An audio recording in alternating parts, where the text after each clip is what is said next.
The Great Impersonation. Edward Phillips Oppenheim. Chapter 1. The trouble from which great events were to come began when Everard Dominie, who had been fighting his way through the scrub for the last 3/4 of an hour towards those thin, spiral wisps of smoke, urged his pony to a last despairing effort and came crashing through the great oleander shrub to pitch forward on his head in the little clearing. It developed the next morning, when he found himself for the first time for many months on the truckle bed, between linen sheets, with a cool, bamboo-twisted roof between him and the relentless sun. He raised himself a little in the bed. "Where the mischief am I?" he demanded. A black boy, seated cross-legged in the entrance of the banda, rose to his feet, mumbled something and disappeared.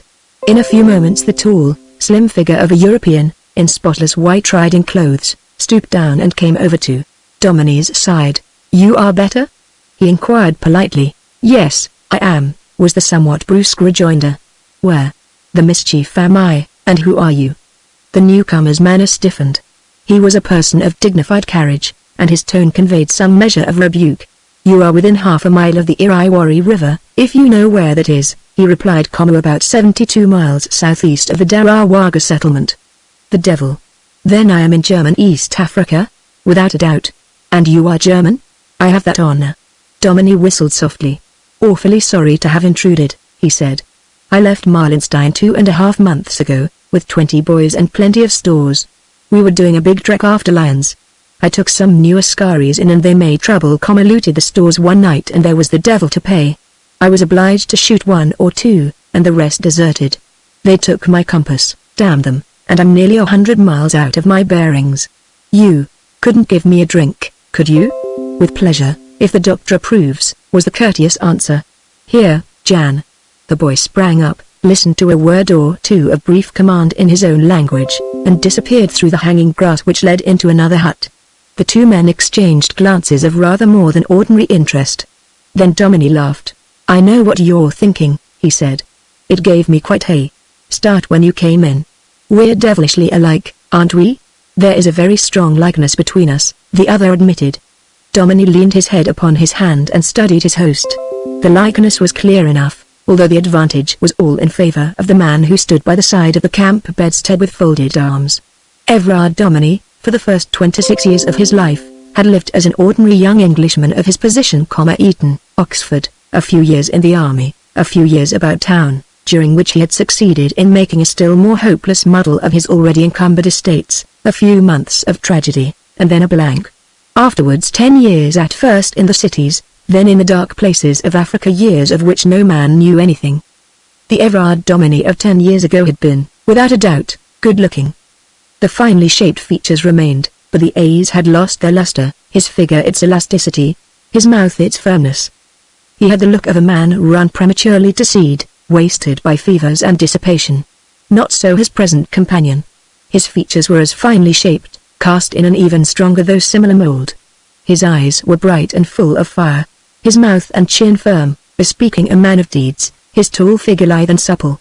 He had the air of being in perfect health, in perfect mental and physical condition, a man who lived with dignity and some measure of content, notwithstanding the slight gravity of his expression. "Yes," the Englishman muttered, "there's no doubt about the likeness, though I suppose I should look more like you than I do if I'd taken care of myself. But I haven't. That's the devil of it. I've gone the other way, tried to chuck my life away and pretty nearly succeeded, too." The dried grasses were thrust on one side, and the doctor entered, a little round man, also clad in immaculate white, with yellow gold hair and thick spectacles. His countryman pointed towards the bed. "Will you examine our patient, Herr Doctor, and prescribe for him what is necessary? He has asked for drink. Let him have wine, or whatever is good for him. If he is well enough, he will join our evening meal. I present my excuses. I have a dispatch to write." The man on the couch turned his head and watched the departing figure with a shade of envy in his eyes. "What is my preserver's name?" he asked the doctor. The latter looked as though the questions were irreverent. "It is His Excellency the Major General Baron Leopold von Ragarstein, all that," Dominie muttered. "Is he the governor, or something of that sort?" "He is military commandant of the colony," the doctor replied. "He has also a special mission here." "Damned fine-looking fellow for a German," Dominie remarked, with unthinking insolence. The doctor was unmoved. He was feeling his patient's pulse. He concluded his examination a few minutes later. "You have drunk much whiskey lately, so?" he asked. "I don't know what the devil it's got to do with you," was the curt reply, "but I drink whiskey whenever I can get it." "Who wouldn't in this pestilential climate?" The doctor shook his head. "The climate is good as he is treated," he declared. "His Excellency drinks nothing but light wine and seltzer water. He has been here for 5 years, not only here but in the swamps. And he has not been ill one day." "Well, I have been at death's door a dozen times," the Englishman rejoined a little recklessly, "and I don't much mind when I hand in my checks, but until that time comes I shall drink whiskey whenever I can get it." "The cook is preparing you some luncheon," the doctor announced, "and it will do you good to eat. I cannot give you whiskey at this moment, but you can have some hock and seltzer with bay leaves."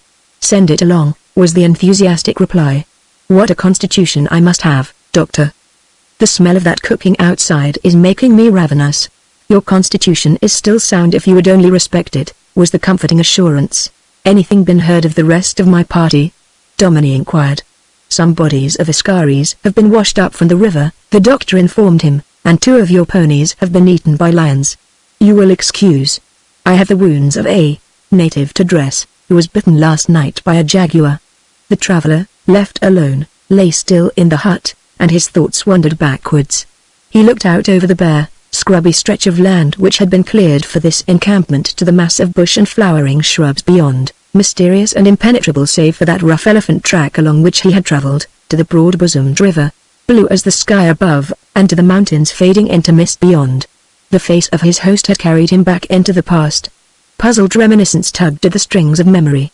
It came to him later on at dinner time, when they 3, the commandant, the doctor and himself, sat at a little table arranged just outside the hut, that they might catch the faint breeze from the mountains, herald of the swift-falling darkness. Native servants beat the air around them with bamboo fans to keep off the insects, and the air was faint almost to noxiousness with the perfume of some sickly, exotic shrub. "Why, you're Devonter!" he exclaimed suddenly, Sigismund Devonter. "You were at Eton with me Horrocks House semi-final in the rackets. And Magdalene afterwards, number 5 in the boat. And why the devil did the doctor here tell me that your name was von Ragarstein?" "Because it happens to be the truth," was the somewhat measured reply. "Devonter is my family name, and the one by which I was known when in England. When I succeeded to the barony and estates at my uncle's death, however, I was compelled to also take the title." "Well, it's a small world," Dominie exclaimed. "What brought you out here, really, lions or elephants?" "Neither. You mean to say that you've taken up this sort of political business just for its own sake, not for sport?" "Entirely so. I do not use a sporting rifle once a month, except for necessity. I came to Africa for different reasons." Dominie drank deep of his hock and seltzer and leaned back, watching the fireflies rise above the tall-bladed grass, above the stumpy clumps of shrub, and hang like miniature stars in the clear, violet air. "What a world!" he soliloquized. "Siggy Devonter, Baron von Ragarstein, out here, slaving for God knows what, drilling niggers to fight God knows whom, a political machine, I suppose, future Governor-General of German Africa, eh? You were always proud of your country, Devonter." "My country is a country to be proud of," was the solemn reply. "Well, you're in earnest, anyhow," Dominie continued, "in earnest about something. And it's finished with me. It would have been finished last night if I hadn't seen the smoke from your fires, and I don't much care, that's the trouble. I go blundering on. I suppose the end will come somehow, sometime. Can I have some rum or whiskey, Devonter? I mean von Ragarstein, your excellency, or whatever I ought to say. You see those wreaths of mist down by the river? They'll mean malaria for me unless I have spirits." "I have something better than neither," von Ragarstein replied. "You shall give me your opinion of this." The orderly who stood behind his master's chair, received a whispered order, disappeared into the commissariat hut and came back presently with a bottle, at the sight of which the Englishman gasped. "Napoleon!" he exclaimed. "Just a few bottles I had sent to me," his host explained. "I am delighted to offer it to someone who will appreciate it." "By Jove, there's no mistake about that," Dominie declared, rolling it around in his glass. "What a world! I hadn't eaten for 30 hours when I rolled up here last night, and drunk nothing but filthy water for days.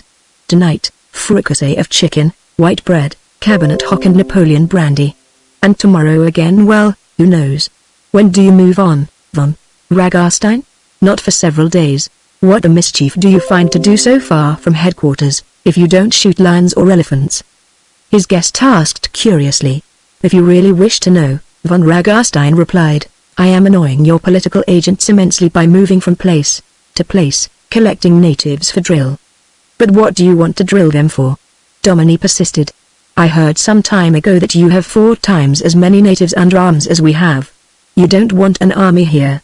You're not likely to quarrel with us or the Portuguese. It is our custom, von Ragarstein declared a little didactically, in Germany and wherever we Germans go, to be prepared not only for what is likely to happen but for what might possibly happen. A war in my younger days, when I was in the army, Dom, he mused, might have made a man of me. Surely you had your chance out here? Domini shook his head. My battalion never left the country, he said. We were shut up in Ireland all the time. That was the reason I chucked the army when I was really only a boy. Later on they dragged their chairs a little further out into the darkness, smoking cigars and drinking some rather wonderful coffee. The doctor had gone off to see a patient, and von Ragarstein was thoughtful. Their guest, on the other hand, continued to be reminiscently discursive. Our meeting, he observed, lazily stretching out his hand for his glass, should be full of interest to the psychologist. Here we are, brought together by some miraculous chance to spend one night of our lives in an African jungle, 2 human beings of the same age, brought up together thousands of miles away, jogging on towards the eternal blackness along lines as far apart as the mind can conceive. Your eyes are fixed, von Ragarstein murmured, upon that very blackness behind which the sun will rise at dawn. You will see it come up from behind the mountains in that precise spot, like a new and blazing world. Don't put me off with allegories, his companion objected petulantly. The eternal blackness exists surely enough, even if my metaphor is faulty. I am disposed to be philosophical. Let me ramble on. Here am I, an idler in my boyhood, a harmless pleasure seeker in my youth till I ran up against tragedy, and since then a drifter with a slowly growing vice, lolling through life with no definite purpose, with no definite hope or wish, except, he went on a little drowsily, that I think I'd like to be buried somewhere near the base of those mountains, on the other side of the river, from behind which you say the sun comes up every morning like a world on fire. You talk foolishly, von Ragarstein protested. If there has been tragedy in your life, you have time to get over it. You are not yet 40 years old. Then I turn and consider you, Domini continued, ignoring altogether his friend's remark.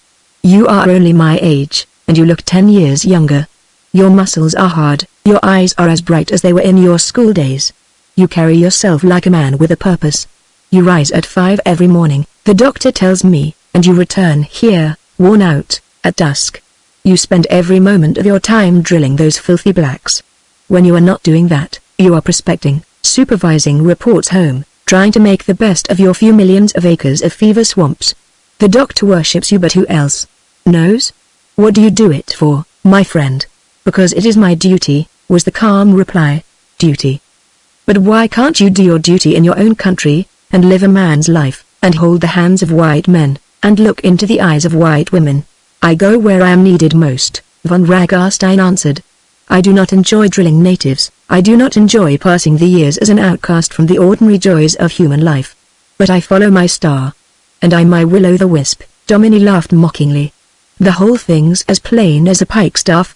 You may be a dull dog, you always were on the serious side, but you're a man of principle. I'm a slacker. The difference between us, von Ragarstein pronounced, is something which is inculcated into the youth of our country and which is not inculcated into yours. In England, with a little money, a little birth, your young men expect to find the world a playground for sport, a garden for loves.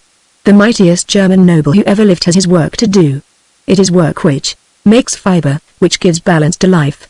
Domini sighed. His cigar, dearly prized though it had been, was cold between his fingers. In that perfumed darkness, illuminated only by the faint gleam of the shaded lamp behind, his face seemed suddenly white and old. His host leaned towards him and spoke for the first time in the kindly tones of their youth. You hinted at tragedy, my friend. You are not alone. Tragedy also has entered my life. Perhaps if things had been otherwise, I should have found work in more joyous places, but sorrow came to me, and I am here. A quick flash of sympathy lit up Domini's face. We met trouble in a different fashion, he groaned. Chapter 2.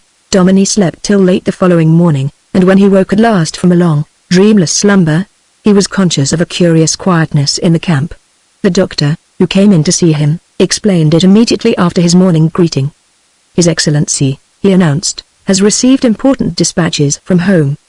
He has gone to meet an envoy from Dar es Salaam. He will be away for 3 days.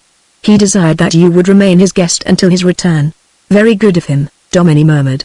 Is there any European news? I do not know, was the stolid reply. His Excellency desired me to inform you that if you cared for a short trip along the banks of the river, southward, there are a dozen boys left and some ponies. There are plenty of lion and rhino may be met with at 1 or 2 places which the natives know of.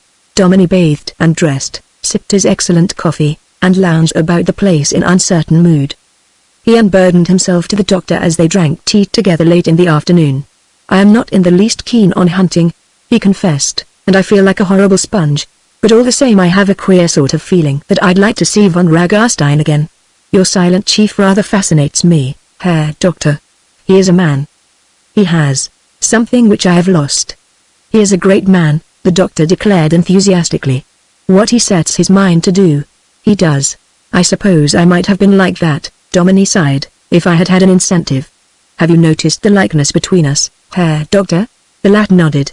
I noticed it from the first moment of your arrival, he assented. You are very much alike yet very different. The resemblance must have been still more remarkable in your youth. Time has dealt with your features according to your deserts. Well, you needn't rub it in, Domini protested irritably. I am rubbing nothing in, the doctor replied with unruffled calm. I speak the truth. If you had been possessed of the same moral stamina as His Excellency, you might have preserved your health and the things that count. You might have been as useful to your country as he is to his. I suppose I am pretty rocky. Your constitution has been abused. You still, however, have much vitality. If you cared to exercise self-control for a few months, you would be a different man. You must excuse. I have work. Domini spent 3 restless days. Even the sight of a herd of elephants in the river and that strange, fierce chorus of night sounds, as beasts of prey crept noiselessly around the camp, failed to move him. For the moment his love of sport, his last hold upon the world of real things, seemed dead. What did it matter, the killing of an animal more or less? His mind was fixed uneasily upon the past, searching always for something which he failed to discover. At dawn he watched for that strangely wonderful, transforming birth of the day, and at night he sat outside the banda, waiting till the mountains on the other side of the river had lost shape and faded into the violet darkness. His conversation with von Ragarstein had unsettled him. Without knowing definitely why, he wanted him back again. Memories that had long since ceased to torture were finding their way once more into his brain. On the first day he had striven to rid himself of them in the usual fashion. Doctor, you've got some whiskey, haven't you? He asked. The doctor nodded. There is a case somewhere to be found, he admitted.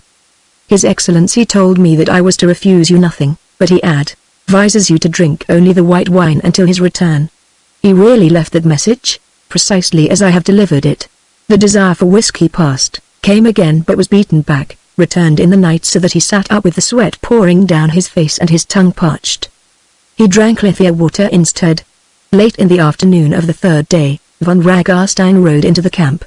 His clothes were torn and drenched with the black mud of the swamps, dust and dirt were thick upon his face. His pony almost collapsed as he swung himself off. Nevertheless, he paused to greet his guest with punctilious courtesy, and there was a gleam of real satisfaction in his eyes as the 2 men shook hands. I am glad that you are still here, he said heartily. Excuse me while I bathe and change. We will dine a little earlier. So far I have not eaten today. A long trek? Domini asked curiously. I have trekked far, was the quiet reply. At dinner time, von Ragarstein was one more himself, immaculate in white duck, with clean linen, shaved, and with little left of his fatigue. There was something different in his manner, however, some change which puzzled Domini. He was at once more attentive to his guest, yet further removed from him in spirit and sympathy. He kept the conversation with curious insistence upon incidents of their school and college days, upon the subject of Domini's friends and relations, and the later episodes of his life. Domini felt himself all the time encouraged to talk about his earlier life, and all the time he was conscious that for some reason or other his host's closest and the most minute attention was being given to his slightest word. Champagne had been served and served freely, and Domini, up to the very gates of that one secret chamber, talked volubly and without reserve. After the meal was over, their chairs were dragged as before into the open. The silent orderly produced even larger cigars, and Domini found his glass filled once more with the wonderful brandy. The doctor had left them to visit the native camp nearly a quarter of a mile away, and the orderly was busy inside, clearing the table. Only the black shapes of the servants were dimly visible as they twirled their fans, and overhead the gleaming stars. They were alone. "I've been talking an awful lot of rot about myself," Domini said. "Tell me a little about your career now and your life in Germany before you came out here." Von Ragarstein made no immediate reply, and a curious silence ebbed and flowed between the two men. Every now and then a star shot across the sky. The red rim of the moon rose a little higher from behind the mountains. The bush stillness, always the most mysterious of silences, seemed gradually to become charged with unvoiced passion. Soon the animals began to call around them, creeping nearer and nearer to the fire which burned at the end of the open space. "My friend," von Ragarstein said at last, speaking with the air of a man who has spent much time in deliberation, "you speak to me of Germany, of my homeland. Perhaps you have guessed that it is not duty alone which has brought me here to these wild places. I, too, left behind me a tragedy." Domini's quick impulse of sympathy was smothered by the stern, almost harsh repression of the other's manner. The words seemed to have been torn from his throat. There was no spark of tenderness or regret in his set face. "Since the day of my banishment," he went on, "no word of this matter has passed my lips. Tonight it is not weakness which assails me, but a desire to yield to the strange arm of coincidence. You and I, schoolmates and college friends, though sons of a different country, meet here in the wilderness, each with the iron in our souls. I shall tell you the thing which happened to me, and you shall speak to me of your own curse." "I cannot." Domini groaned. "But you will," was the stern reply. "Listen." An hour passed, and the voices of the two men had ceased. The howling of the animals had lessened with the paling of the fires, and a slow, melancholy ripple of breeze was passing through the bush and lapping the surface of the river. It was von Ragarstein who broke through what might almost have seemed a trance. He rose to his feet, vanished inside the banda, and reappeared a moment or two later with two tumblers. One he set down in the space provided for it in the arm of his guest's chair. "Tonight I break what has become a rule with me," he announced. "I shall drink a whiskey and soda. I shall drink to the new things that may yet come to both of us." "You are giving up your work here?" Domini asked curiously. "I am part of a great machine," was the somewhat evasive reply. "I have nothing to do but obey." A flicker of passion distorted Domini's face, flamed for a moment in his tone. "Are you content to live and die like this?" he demanded. "Don't you want to get back to where a different sort of sun will warm your heart and fill your pulses? This primitive world is in its way colossal, but it isn't human, it isn't a life for humans. We want streets, von Ragarstein, you and I. We want the tide of people flowing around us, the roar of wheels and the hum of human voices. Curse these animals. If I live in this country much longer, I shall go on all fours." "You yield too much to environment," his companion observed. "In the life of the cities you would be a sentimentalist. No city nor any civilized country will ever claim me again," Domini sighed. "I should never have the courage to face what might come." Von Ragarstein rose to his feet. The dim outline of his erect form was in a way majestic. He seemed to tower over the man who lounged in the chair before him.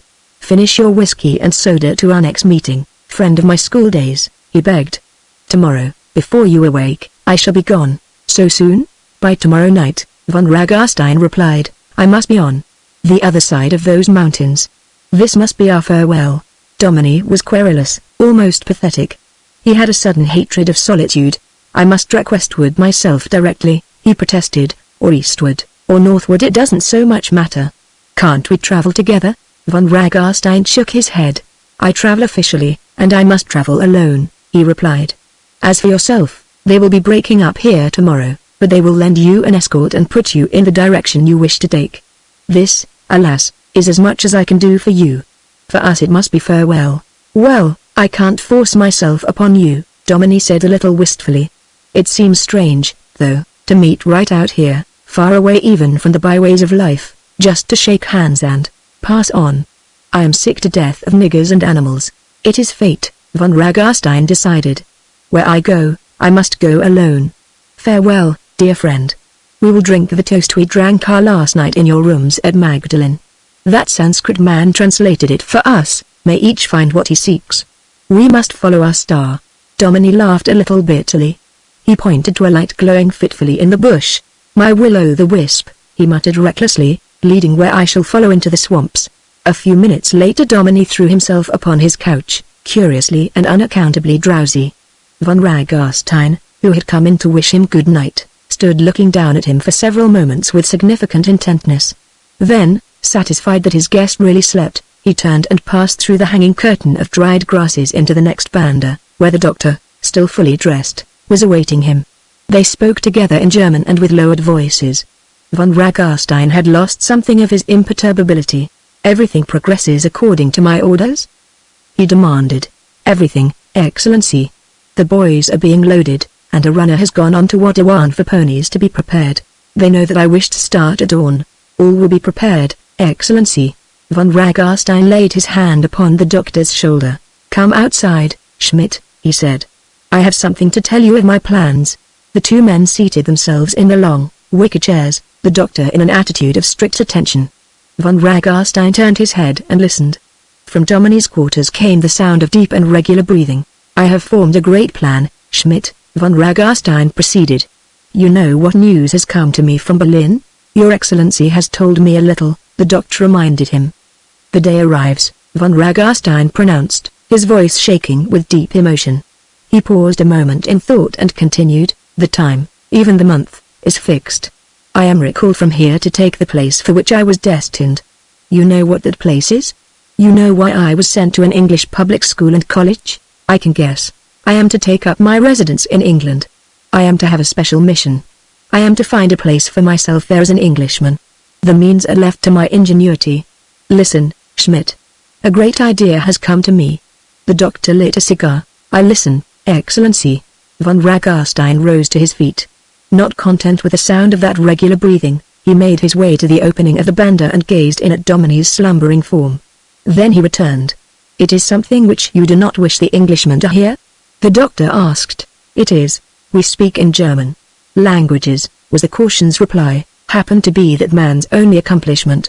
He can speak German as fluently as you or I. That, however, is of no consequence. He sleeps and he will continue to sleep. I mixed him a sleeping draught with his whiskey and soda." "Ah." The doctor grunted. "My principal need in England is an identity," Von Ragarstein pointed out. "I have made up my mind.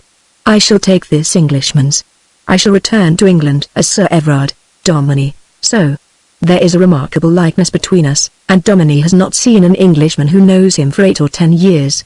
Any school or college friends whom I may encounter I shall be able to satisfy. I have stayed at Dominie. I know Dominie's relatives. Tonight he has babbled for hours, telling me many things that it is well for me to know." "What about his near relatives? He has none nearer than cousins, no wife?" Von Ragarstein paused and turned his head. The deep breathing inside the banda had certainly ceased. He rose to his feet and, stealing uneasily to the opening, gazed down upon his guest's outstretched form. To all appearance, Dominie still slept deeply. After a moment or two's watch, Von Ragarstein returned to his place. "Therein lies his tragedy," he confided, dropping his voice a little lower. "She is insane, it seems, through a shock for which he was responsible.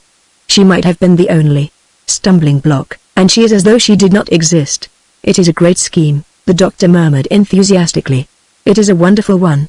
That great and unrevealed power, Schmidt, which watches over our country and which will make her mistress of the world, must have guided this man to us. My position in England will be unique.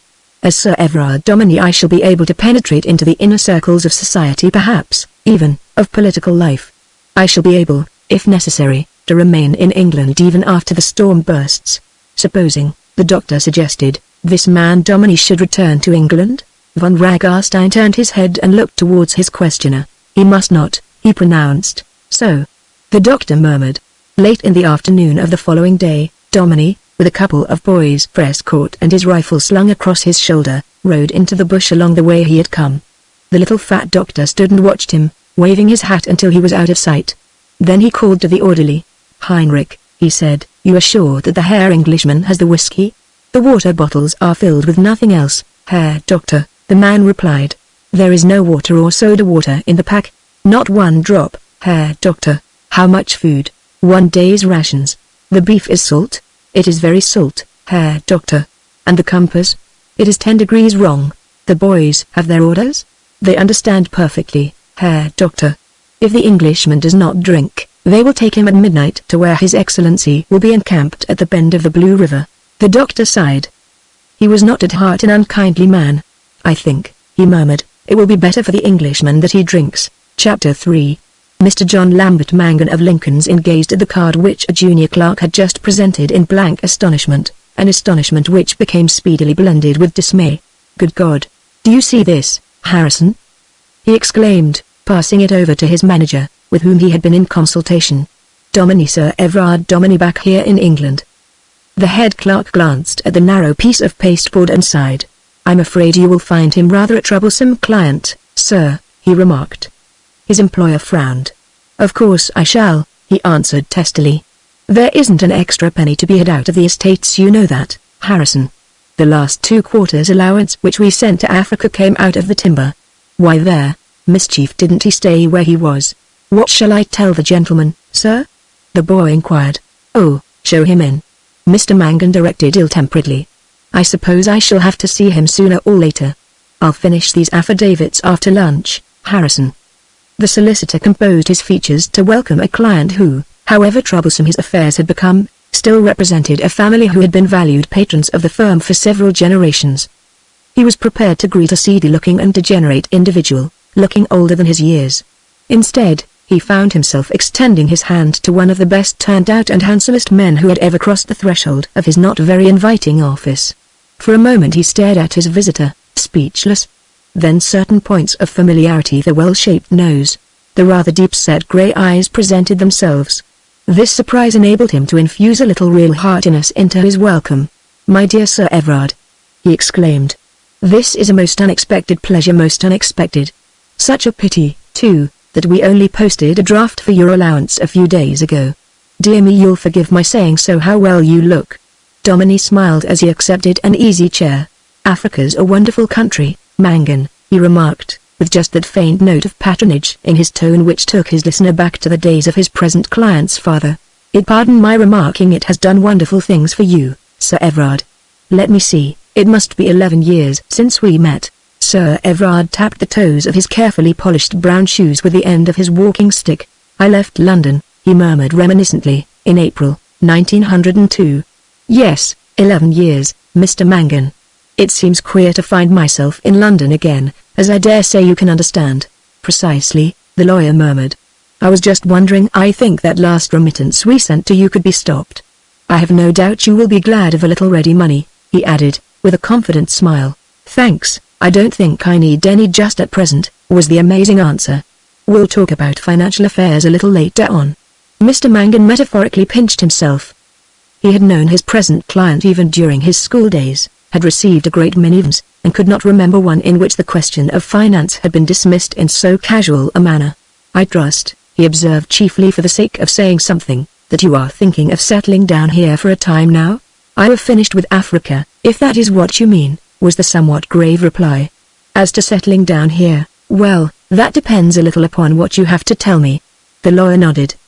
I think, he said, that you may make yourself quite easy as regards the matter of Roger Unthank. Nothing has ever been heard of him since the day you left England. His body has not been found? Nor any trace of it? There was a brief silence. The lawyer looked hard at Dominie, and Dominie searchingly back again at the lawyer. And Lady Dominie? The former asked at length. Her ladyship's condition is, I believe, unchanged, was the somewhat guarded reply. If the circumstances are favourable, Dominie continued, after another moment's pause, I think it very likely that I may decide to settle down at Dominie Hall. The lawyer appeared doubtful. I am afraid, he said, you will be very disappointed in the condition of the estate, Sir Everard. As I have repeatedly told you in our correspondence, the rent roll, after deducting your settlement upon Lady Dominie, has at no time reached the interest on the mortgages, and we have had to make up the difference and send you your allowance out of the proceeds of the outlying timber. That is a pity, Dominie replied, with a frown. I ought, perhaps, to have taken you more into my confidence. By the by, he added, when did you receive my last letter? Your last letter? Mr. Mangan repeated. We have not had the privilege of hearing from you, Sir Everard, for over 4 years. The only intimation we had that our payments had reached you was the exceedingly prompt debit of the South African Bank. I have certainly been to blame, this unexpected visitor confessed. On the other hand, I have been very much absorbed. If you haven't happened to hear any South African gossip lately, Mangan, I suppose it will be a surprise to you to hear that I have been making a good deal of money. Making money? The lawyer gasped. You making money? Sir Everard. I thought you'd be surprised, Dominie observed coolly. However, that's neither here nor there. The business object of my visit to you this morning is to ask you to make arrangements as quickly as possible for paying off the mortgages on the Dominie estates. Mr. Mangan was a lawyer of the new-fashioned school, Harrow and Cambridge, the Bath Club, rackets and fives, rather than golden lawn tennis. Instead of saying "God bless my soul," he exclaimed "Great Scott," dropped a very modern-looking eyeglass from his left eye, and leaned back in his chair with his hands in his pockets. I have had 3 or 4 years of good luck, his client continued. I have made money in gold mines, in diamond mines and in land. I am afraid that if I had stayed out another year, I should have descended altogether to the commonplace and come back a millionaire. My heartiest congratulations. Mr. Mangan found breath to murmur. You'll forgive my being so astonished, but you are the first Dominie I ever knew who has ever made a penny of money in any sort of way, and from what I remember of you in England I'm sure you'll forgive my being so frank. I should never have expected you to have even attempted such a thing. Dominie smiled good-humouredly. Well, he said, if you inquire at the United Bank of Africa, you will find that I have a credit balance there of something over £100,000. Then I have also, well, let us say a trifle more, invested in first-class mines. Do me the favour of lunching with me, Mr. Mangan, and although Africa will never be a favourite topic of conversation with me, I will tell you about some of my speculations. The solicitor groped around for his hat. I will send the boy for a taxi, he faltered. I have a car outside, this astonishing client told him. Before we leave, could you instruct your clerk to have a list of the Dominie mortgages made out, with the terminable dates and redemption values?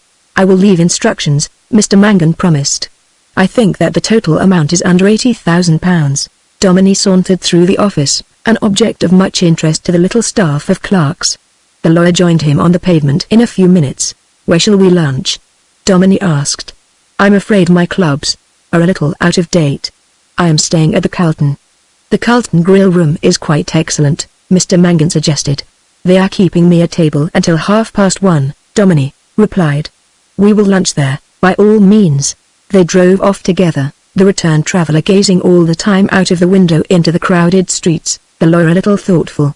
While I think of it, Sir Everard, the latter said, as they drew near their destination, I should be glad of a short conversation with you before you go down to Dominie. With regard to anything in particular? With regard to Lady Dominie, the lawyer told him a little gravely. A shadow rested on his companion's face. Is her ladyship very much changed? Physically, she is in excellent health, I believe. Mentally, I believe that there is no change. She has unfortunately the same rather violent prejudice which I am afraid influenced your departure from England. In plain words, Dominie said bitterly, she has sworn to take my life if ever I sleep under the same roof. She will need, I am afraid, to be strictly watched, the lawyer answered evasively. Still, I think you ought to be told that time does not seem to have lessened her tragical antipathy. She regards me still as the murderer of Roger Unthank? Dominie asked, in a measured tone. I am afraid she does. And I suppose that everyone else has the same idea? The mystery, Mr. Mangan admitted, has never been cleared up. It is well known, you see, that you fought in the park and that you staggered home almost senseless.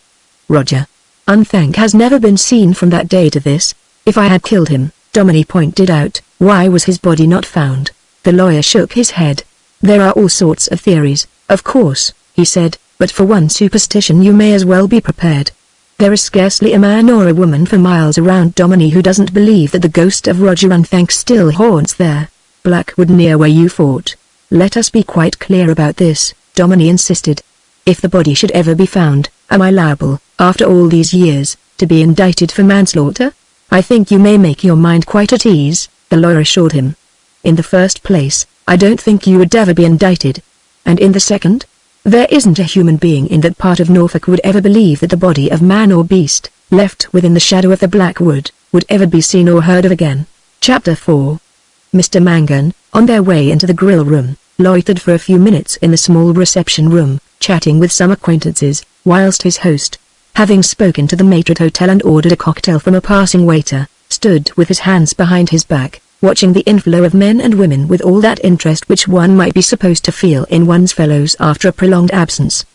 He had moved a little to one side to allow a party of young people to make their way through the crowded chamber, when he was conscious of a woman standing alone on the topmost of the 3 thickly carpeted stairs. Their eyes met, and hers, which had been wandering around the room as though in search of some acquaintance, seemed instantly and fervently held. To the few loungers about the room, ignorant of any special significance in that studied contemplation of the man on the part of the woman, their two personalities presented an agreeable, almost a fascinating study.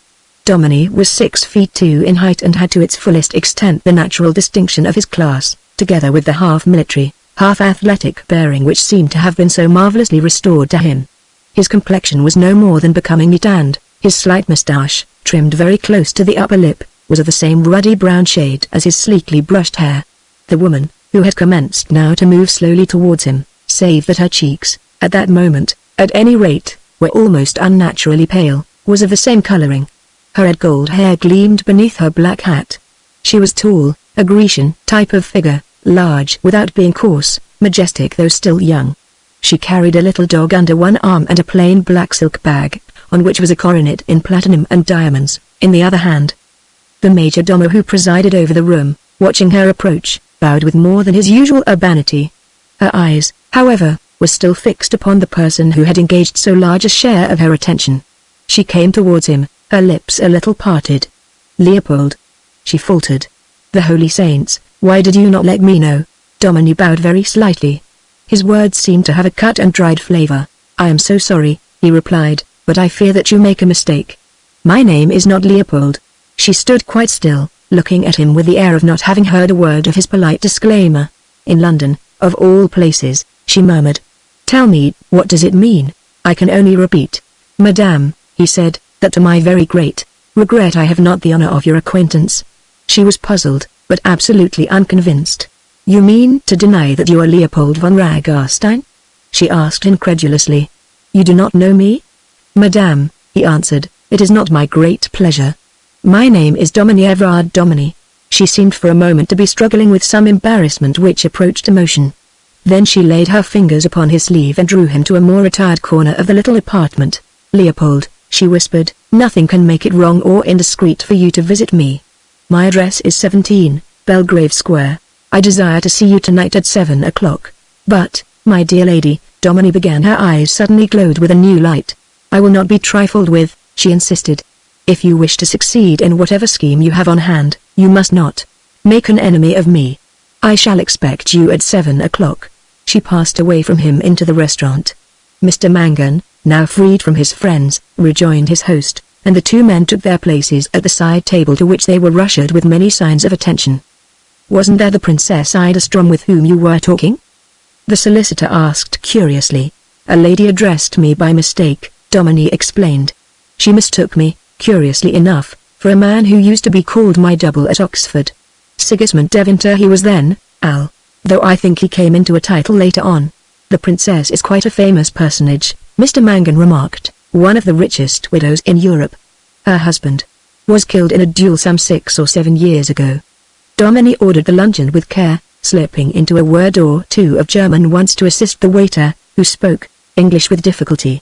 His companion smiled. "I see that you have not forgotten your languages out there in the wilds." "I had no chance to," Dominie answered. "I spent 5 years on the borders of German East Africa, and I traded with some of the fellows there regularly." "By the by," Mr. Mangan inquired, "what sort of terms are we on with the Germans out there?" "Excellent, I should think," was the careless reply.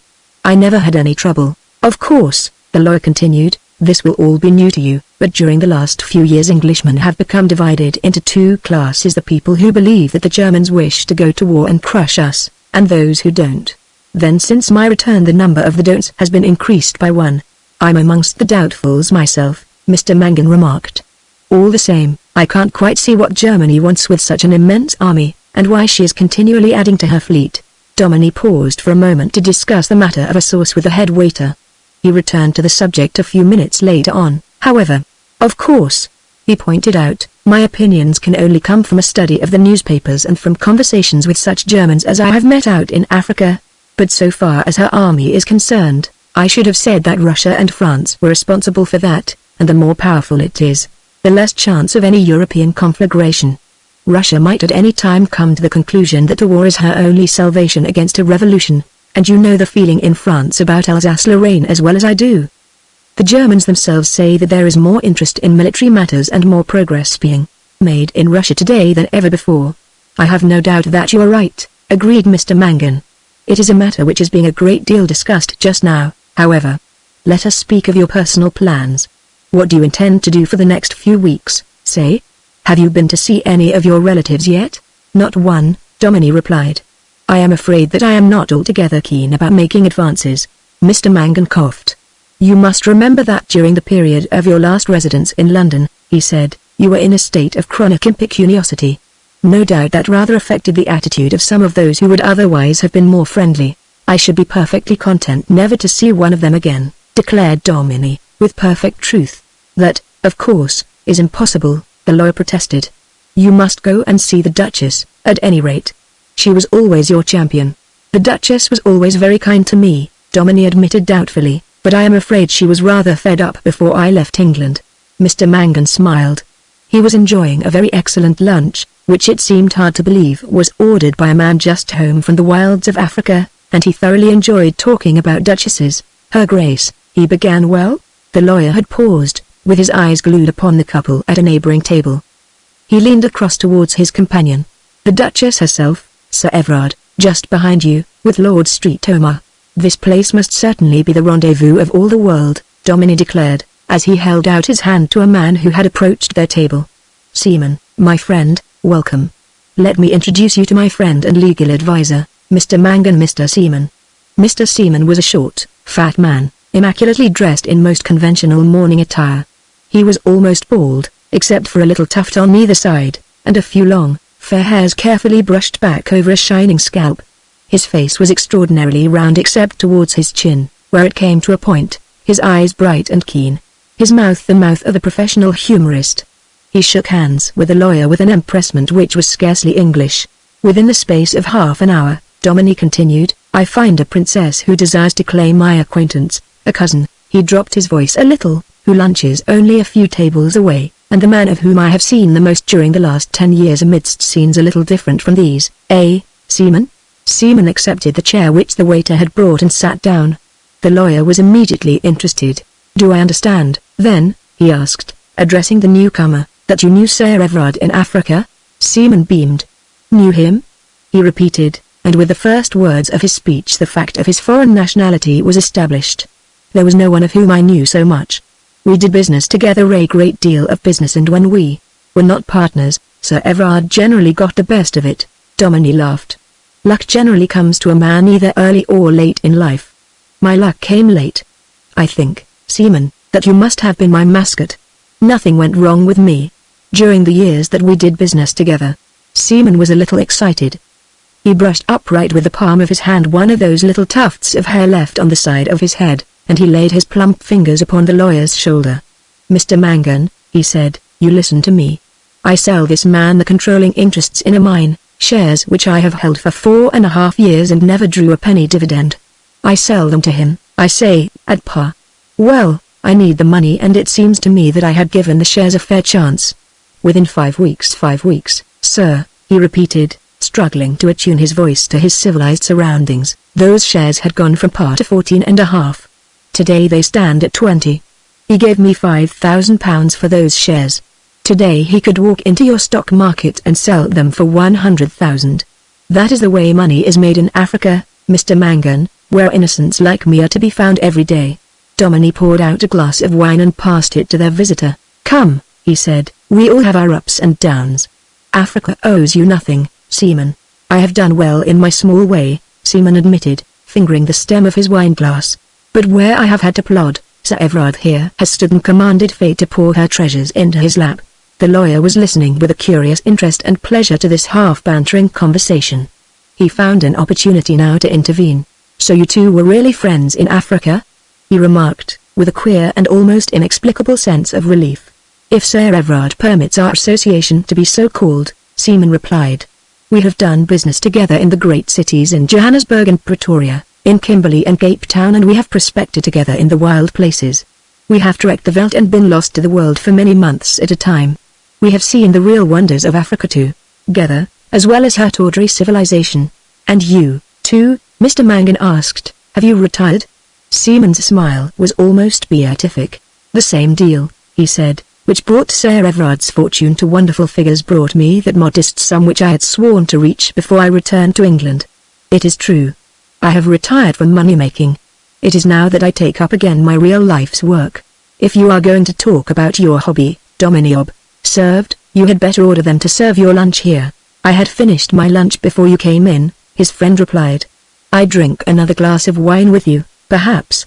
Afterwards a liqueur, who can say? In this climate one is favored, one can drink freely.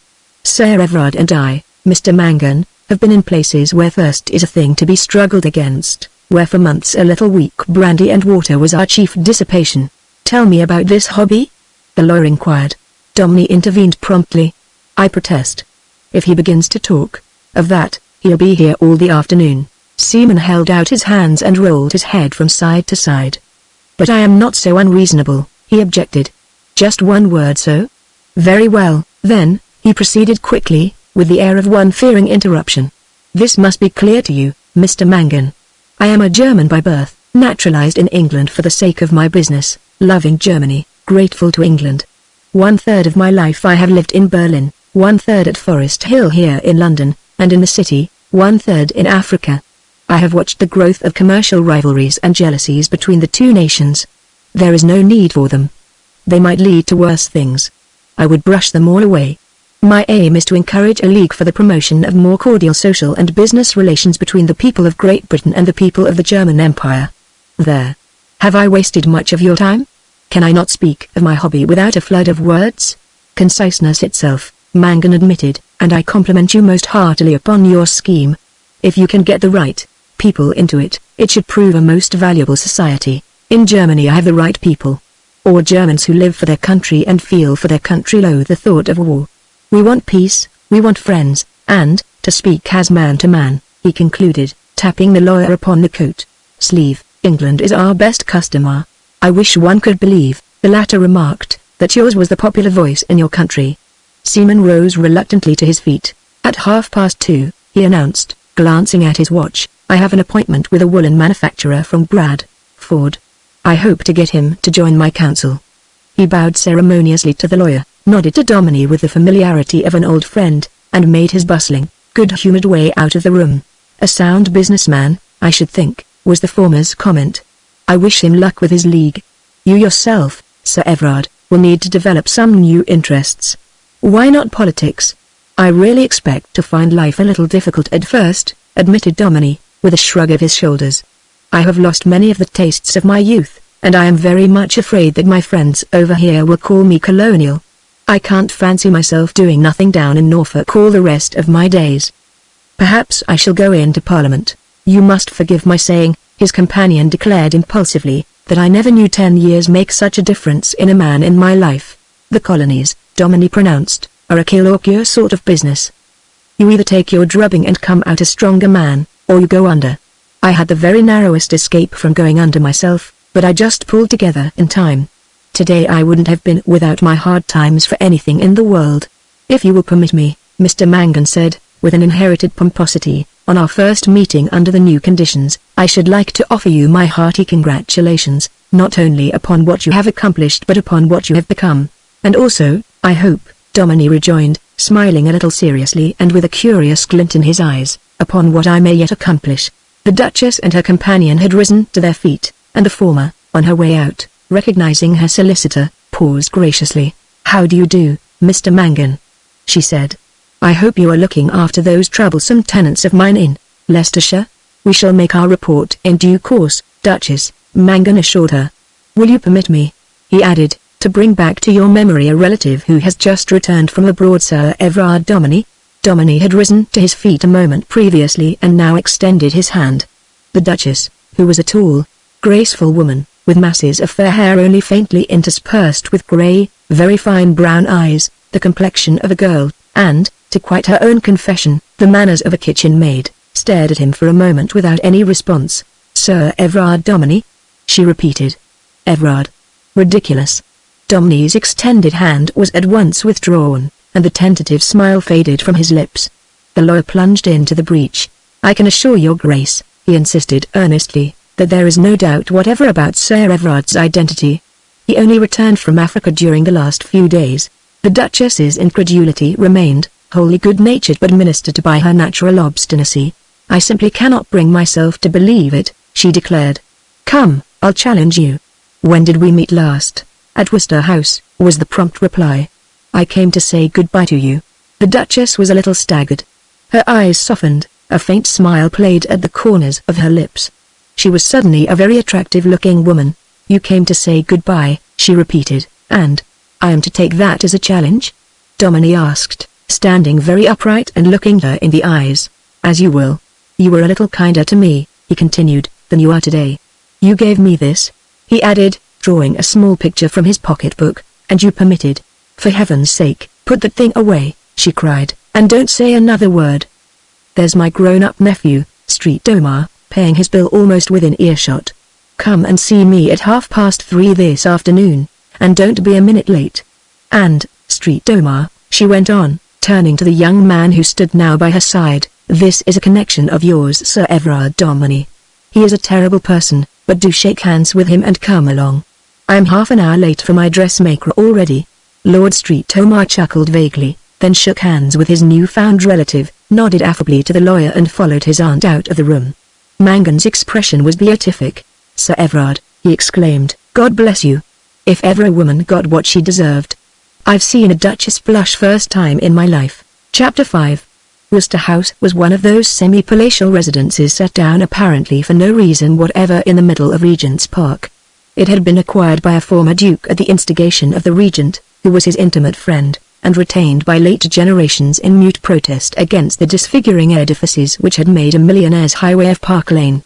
Domini, who was first scrutinized by an individual in buff waistcoat and silk hat at the porter's lodge, was interviewed by a major domo in the great stone hall, conducted through an extraordinarily Victorian drawing room by another minidor in a buff waistcoat, and finally ushered into a tiny little boudoir leading out of a larger apartment and terminating in a conservatory filled with sweet-smelling exotics. The Duchess, who was reclining in an easy-chair, held out her hand, which her visitor raised to his lips. She motioned him to a seat by her side and once more scrutinized him with unabashed intentness. "There's something wrong about you, you know," she declared. "That seems very unfortunate," he rejoined, "when I return to find you wholly unchanged." "Not bad," she remarked critically. "All the same, I have changed. I am not in the least in love with you any longer.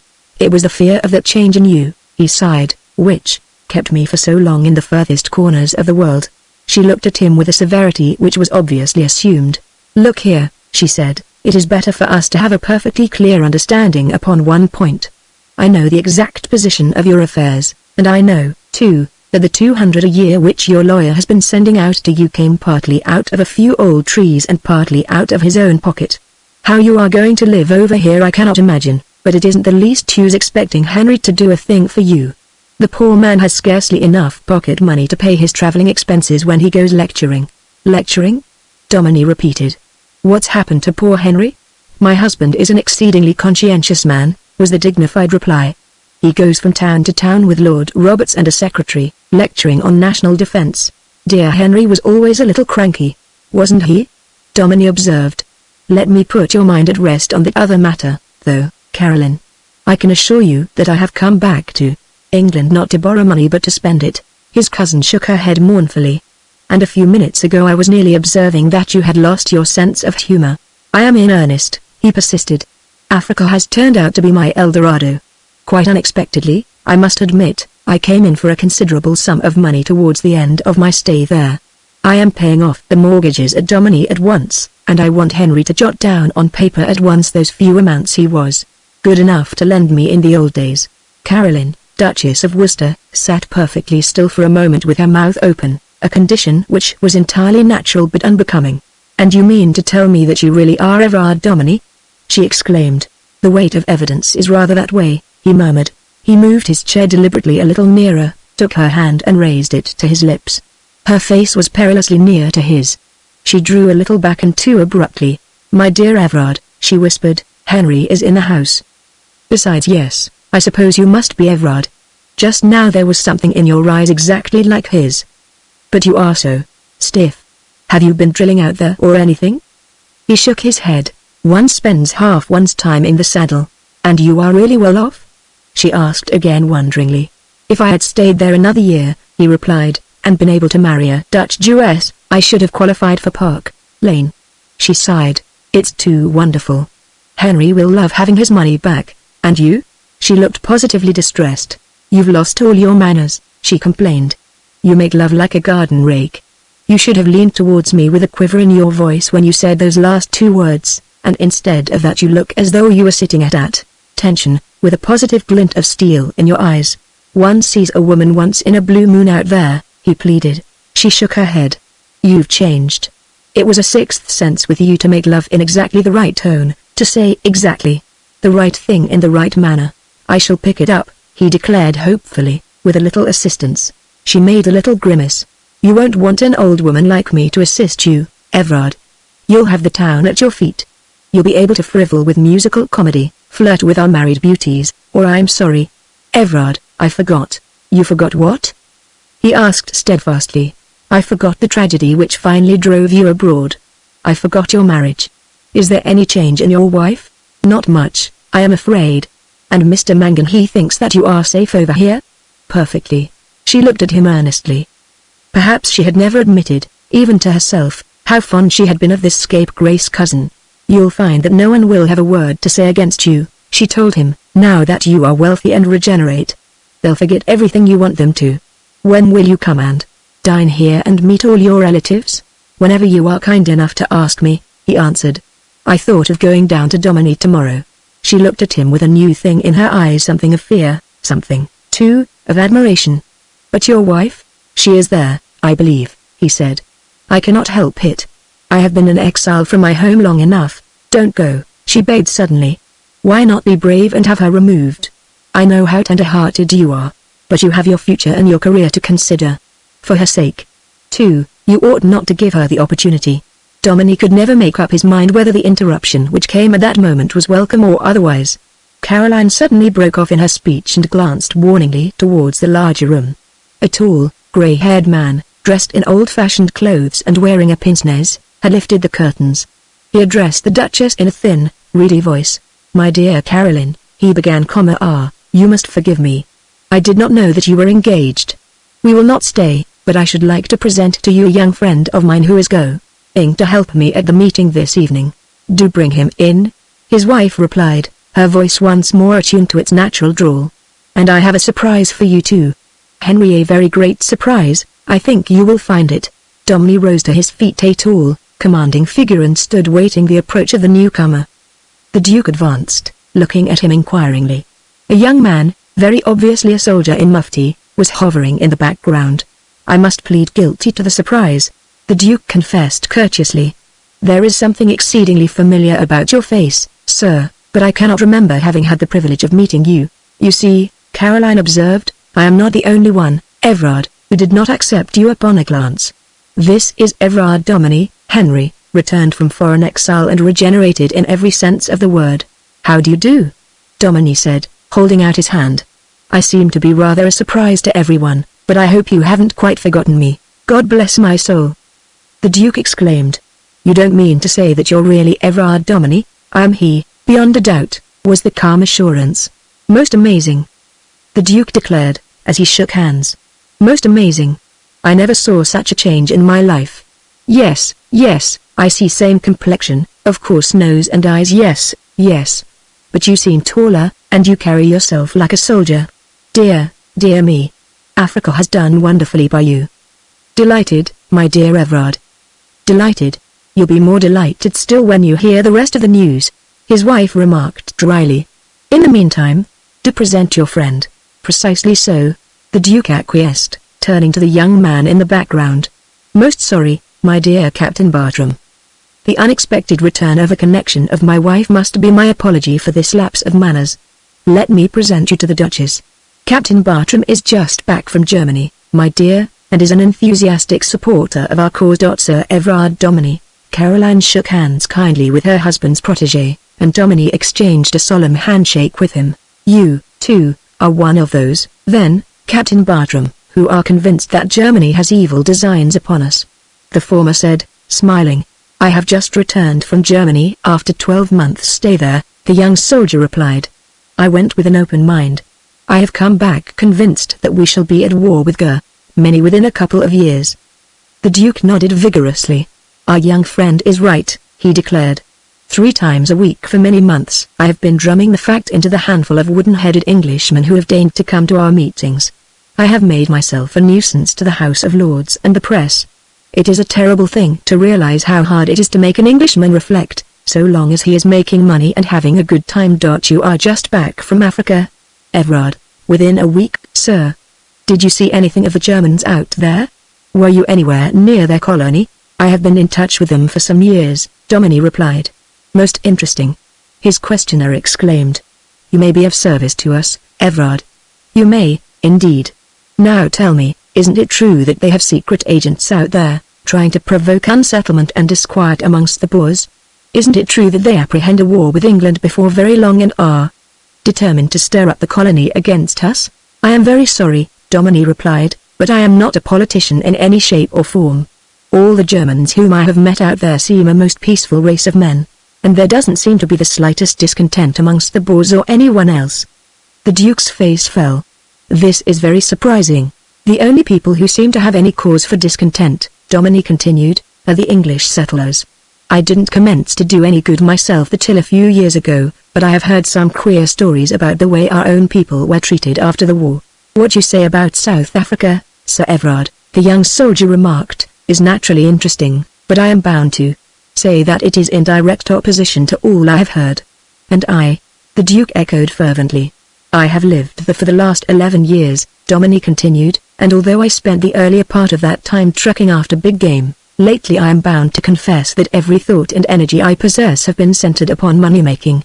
For that reason, perhaps, my observations may have been at fault. I shall claim the privilege of coming to one of your first meetings, Duke, and of trying to understand this question. His august connection blinked at him a little curiously for a moment behind his glasses. My dear Everard, he said, forgive my remarking it, but I find you more changed than I could have believed possible. Everard is changed in more ways than one, his wife observed, with faint irony. Domini, who had risen to leave, bent over her hand. What about my dinner party, sir? She added. As soon as I return from Norfolk, he replied. Domini Hall will really find you? She asked a little curiously. Most certainly. There was again that little flutter of fear in her eyes, followed by a momentary flash of admiration. Domini shook hands gravely with his host and nodded to Bertram. The servant whom the Duchess had summoned stood holding the curtains on one side. I shall hope to see you again shortly, Duke, Domini said, as he completed his leave-taking. There is a little matter of business to be adjusted between us. You will probably hear from Mr. Mangan in a day or two. The Duke gazed after the retreating figure of this very amazing visitor. When the curtains had fallen he turned to his wife. A little matter of business, he repeated. I hope you have explained to Everard, my dear, that although, of course, we are very glad to see him back again, it is absolutely hopeless for him to look to me for any financial assistance at the present moment. Caroline smiled. Everard was alluding to the money he already owes you, she explained. He intends to repay it at once. He is also paying off the Domini mortgages. He has apparently made a fortune in Africa. The Duke collapsed into an easy chair. Everard pay his debts? He exclaimed. Everard Domini pay off the mortgages? That is what I understand. His wife acquiesced. The Duke clutched at the last refuge of a weak but obstinate man. His mouth came together like a rat trap. There's something wrong about it somewhere, he declared. Chapter 6. Domini spent a very impatient hour that evening in his sitting room at the Carlton, waiting for Seaman. It was not until nearly 7 that the latter appeared. Are you aware, Domini asked him, that I am expected to call upon the Princess Ida Strom at 7 o'clock? I have your word for it, Seaman replied, but I see no tragedy in the situation. The Princess is a woman of sense and a woman of political insight. While I cannot recommend you to take her entirely into your confidence, I still think that a middle course can be judiciously pursued. Rubbish! Domini exclaimed. As Leopold von Ragarstein, the Princess has indisputable claims upon me and my liberty, claims which would altogether interfere with the career of Everard Domini. With methodical neatness, Seaman laid his hat, gloves and walking stick upon the sideboard. He then looked into the connecting bedroom, closed and fastened the door and extended himself in an easy chair. "Sit opposite to me, my friend," he said. "We will talk together." Domini obeyed a little sullenly. His companion, however, ignored his demeanor.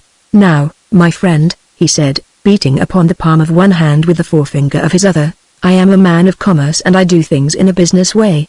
Let us take stock of our position. 3 months ago this very week, we met by appointment, at a certain hotel in Cape Town. Only 3 months," Domini muttered. "We were unknown to one another," Seaman continued. "I had only heard of the Baron von Ragarstein as a devoted German citizen and patriot, engaged in an important enterprise in East Africa by special intercession of the Kaiser, on account of a certain unfortunate happening in Hungary. I killed a man in a duel," Domini said slowly, with his eyes fixed upon his companion's. "It was not an unforgivable act. There are duels and duels. A fight between 2 young men, in defense of the honor of or to gain the favor of a young lady in their own station of life, has never been against the conventions of the court. On the other hand, to become the lover of the wife of one of the greatest nobles in Hungary, and to secure possession by killing the husband in the duel which his honor makes a necessity is looked upon very differently. I had no wish to kill the prince," Domini protested, "nor was it at my desire that we met at all. The prince fought like a madman and slipped, after a wild lunge, onto the point of my stationary sword." "Let that pass," Seaman said. "I am not of your order and I probably do not understand the etiquette of these matters. I simply look upon you as a culprit in the eyes of our master, and I feel that he has a right to demand from you much in the way of personal sacrifice." "Perhaps you will tell me," Domini demanded, "what more he would have. I have spent weary years in a godless and fever-ridden country, raising up for our arms a great troop of natives. I have undertaken other political commissions in the colony which may bear fruit. I am to take up the work for which I was originally intended, for which I was given an English education. I am to repair to England, and, under such identity as I might assume after consultation with you at Cape Town, I am to render myself so far as possible a persona grata in that country. I do not wait for our meeting. I see a great chance and I make use of it. I transform myself into an English country gentleman, and I think you will admit that I have done so with great success." "All that you say is granted," Seaman agreed. "You met me at Cape Town in your new identity, and you certainly seem to wear it wonderfully. You have made it uncommonly expensive, but we do not grudge money. I could not return home to a poverty-stricken domain," Domini pointed out. "I should have held no place whatever in English social life, and I should have received no welcome from those with whom I imagine you desire me to stand well." "Again I make no complaints," Seaman declared. "There is no bottom to our purse, nor any stint. Neither must there be any stint to our loyalty," he added gravely. "In this instance," Domini protested, "it is not a matter of loyalty. Everard Domini cannot throw himself at the feet of the Princess Idestrom, well known to be one of the most passionate women in Europe, whilst her love affair with Leopold von Ragarstein is still remembered.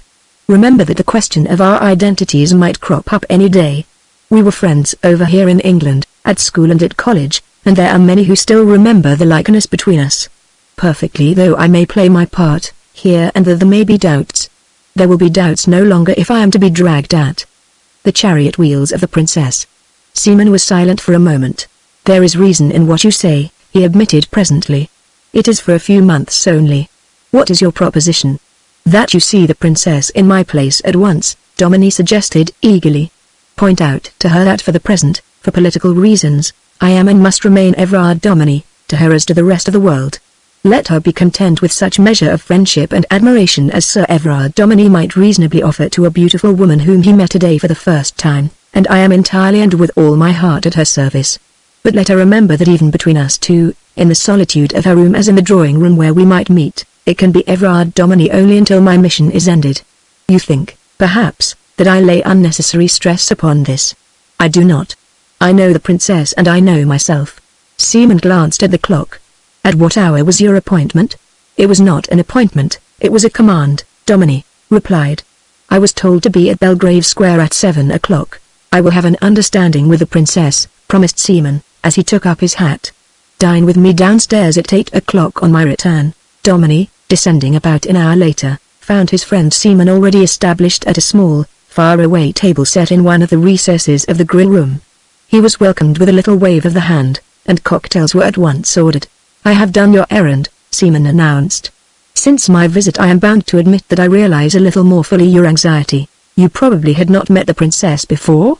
I had not. I must confess that I found her a lady of somewhat overpowering temperament. I fancy, my young friend, Seaman continued, with a twitch at the corner of his lips, that somewhere about August next year you will find your hands full.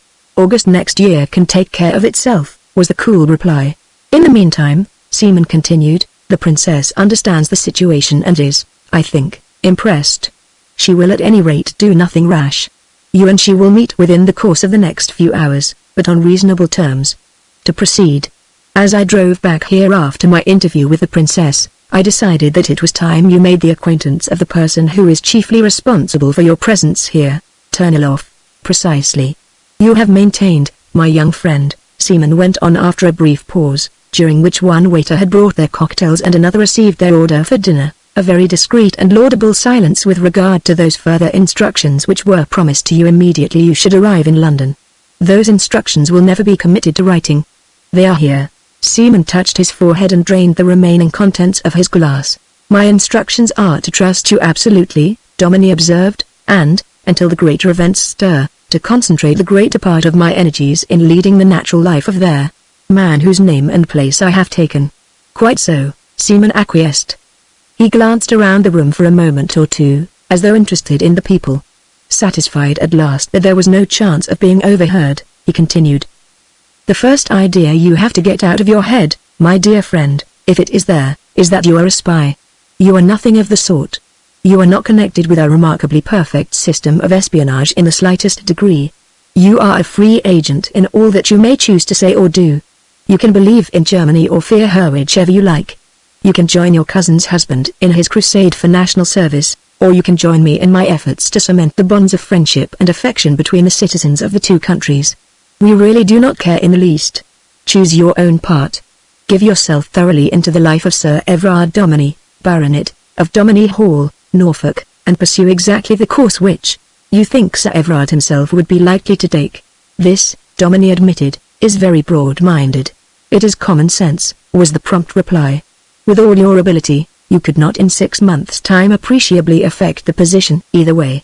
Therefore, we choose to have you concentrate the whole of your energies upon one task and one task only. If there is anything of the spy about your mission here, it is not England or the English which are to engage your attention. We require you to concentrate wholly and entirely upon Turnilov. Dominie was startled. Turnilov. He repeated. I expected to work with him, but empty your mind of all preconceived ideas, Seaman enjoined. What your duties are with regard to Turnilov will grow upon you gradually as the situation develops. As yet, Dominie remarked, I have not even made his acquaintance. I was on the point of telling you, earlier in our conversation, that I have made an appointment for you to see him at 11 o'clock tonight at the embassy. You will go to him at that hour. Remember, you know nothing, you are waiting for instructions. Let speech remain with him alone. Be particularly careful not to drop him a hint of your knowledge of what is coming. You will find him absolutely satisfied with the situation, absolutely content. Take care not to disturb him. He is a missioner of peace. So are you. I begin to understand, Dominie said thoughtfully. You shall understand everything when the time comes for you to take a hand, Seaman promised, and do not in your zeal forget, my friend, that your utility to our great cause will depend largely upon your being able to establish and maintain your position as an English gentleman. So far all has gone well? Perfectly. So far as I am concerned, Dominie replied. You must remember, though, that there is your end to keep up. Berlin will be receiving frantic messages from East Africa as to my disappearance. Not even my immediate associates were in the secret. That is all understood, Seaman assured his companion.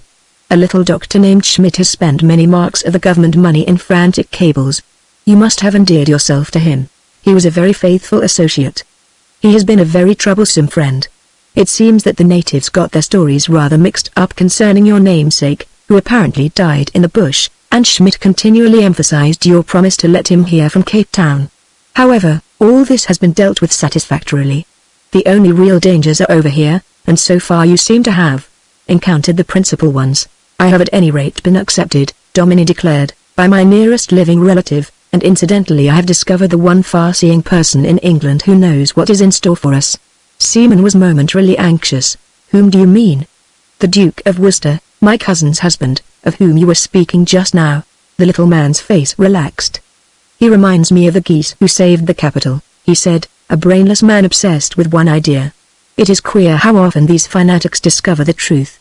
That reminds me, he added, taking a small memorandum book from his waistcoat pocket and glancing it through. His Grace has a meeting tonight at the Holborn Town Hall. I shall make one of my usual interruptions. If he has so small a following, why don't you leave him alone? Domini inquired. There are others associated with him, was the placid reply, who are not so insignificant. Besides, when I interrupt I advertise my own little hobby. These we English are strange people, Domini remarked, glancing around the room after a brief but thoughtful pause. We advertise and boast about our colossal wealth, and yet we are incapable of the slightest self-sacrifice in order to preserve it. One would have imagined that our philosophers, our historians, would warn us in irresistible terms, by unanswerable scientific deduction, of what was coming. My compliments to your pronouns, Seaman murmured, with a little bow. Apropos of what you were saying, you will never make an Englishman, I beg your pardon, one of your countrymen, realize anything unpleasant. He prefers to keep his head comfortably down in the sand. But to leave generalities, when do you think of going to Norfolk? Within the next few days, Domini replied. I shall breathe more freely when you are securely established there, his companion declared. Great things wait upon your complete acceptance, in the country as well as in town, as Sir Everard Domini. You are sure that you perfectly understand your position there as regards your domestic affairs? I understand all that is necessary, was the somewhat stiff reply. All that is necessary is not enough, Seaman rejoined irritably. I thought that you had wormed the whole story out of that drunken Englishman. He told me most of it. There were just 1 or 2 points, which lay beyond the limits where questioning was possible. Seaman frowned angrily. In other words, he complained, you remembered that you were a gentleman and not that you were a German. The Englishman of a certain order, Domini pronounced, even though he be degenerate, has a certain obstinacy, generally connected with one particular thing, which nothing can break. We talked together on that last night until morning, we drank wine and brandy. I tore the story of my own exile from my breast and laid it bare before him. Yet I knew all the time, as I know now, that he kept something back. There was a brief pause. During the last few minutes a certain tension had crept in between the two men. With it, their personal characteristics seemed to have become intensified. Domini was more than ever the aristocrat, Seaman the plebeian schemer, unabashed and desperately in earnest. He leaned presently a little way across the table. His eyes had narrowed but they were as bright as steel. His teeth were more prominent than usual. You should have dragged it from his throat, he insisted. It is not your duty to nurse fine personal feelings. Heart and soul you stand pledged to great things. I cannot at this moment give you any idea what you may not mean to us after the trouble has come, if you are able to play your part still in this country as Everard Domini of Domini Hall. I know well enough that the sense of personal honor amongst the Prussian aristocracy is the finest in the world, and yet there is not a single man of your order who should not be prepared to lie or cheat for his country's sake. You must fall into line with your fellows. Once more, it is not only your task with regard to Turniloff which makes your recognition as Everard Domini so important to us. It is the things which are to come later. Come, enough of this subject. I know that you understand. We grow too serious. How shall you spend your evening until 11 o'clock? Remember you did not leave England an anchorite, Sir Everard. You must have your amusements. Why not try a music hall? My mind is too full of other things, Domini objected. Then come with me to Holborn, the little man suggested. It will amuse you. We will part at the door, and you shall sit at the back of the hall, out of sight. You shall hear the haunting eloquence of your cousin-in-law.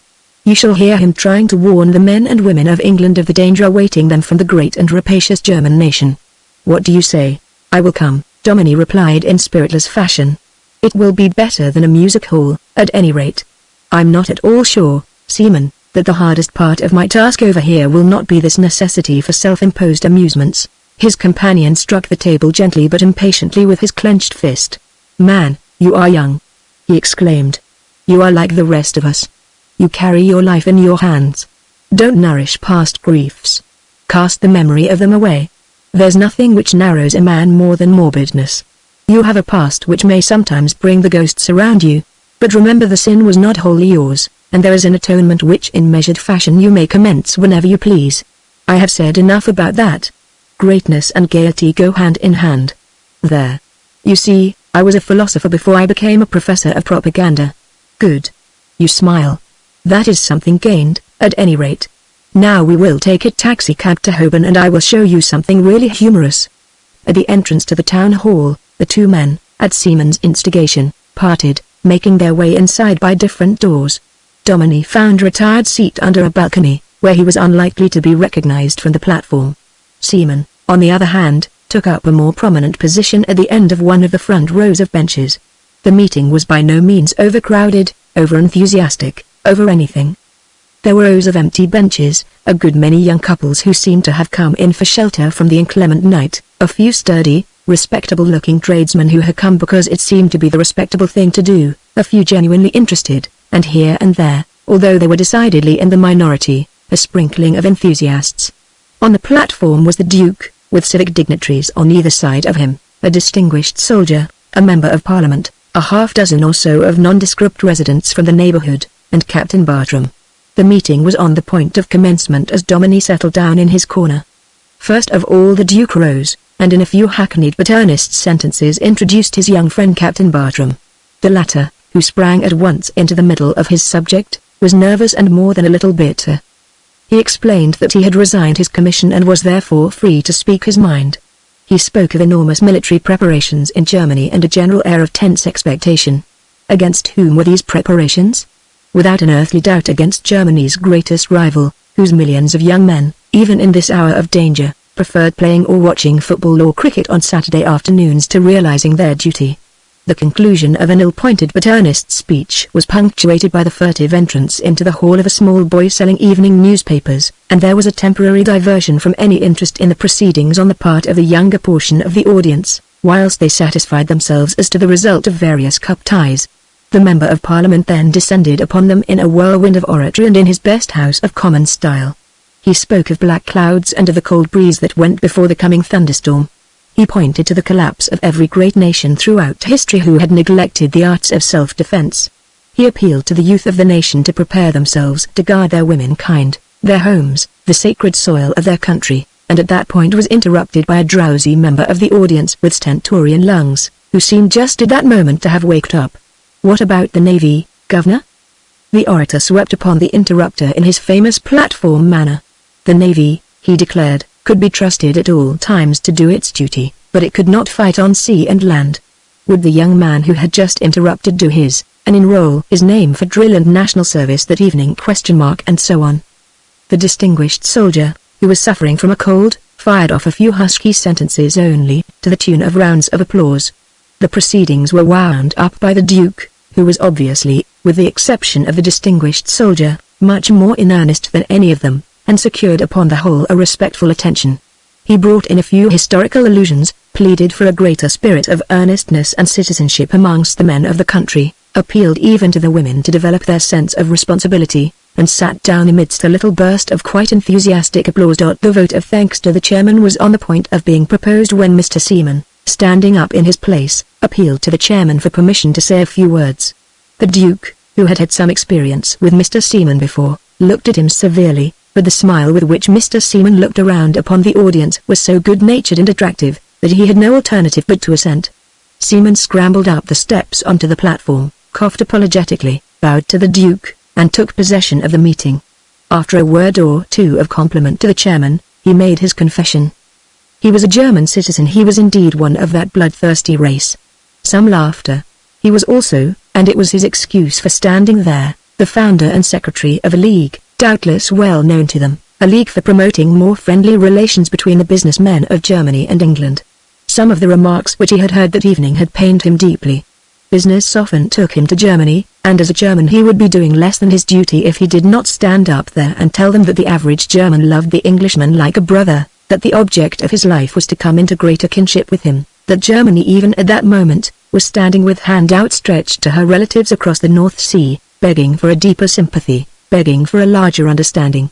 Applause from the audience, murmurs of dissent from the platform, and as to those military preparations of which they had heard so much, with a severe glance at Captain Bartram, let them glance for one moment at the frontiers of Germany, let them realize that eastwards Germany was being continually pressed by an ancient and historic foe of enormous strength.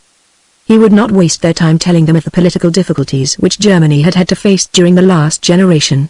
He would simply tell them this great truth, the foe for whom Germany was obliged to make these great military preparations was Russia. If ever they were used, it would be against Russia, and at Russia's instigation. In his humble way he was striving for the betterment of relations between the dearly beloved country of his birth and the equally beloved country of his adoption.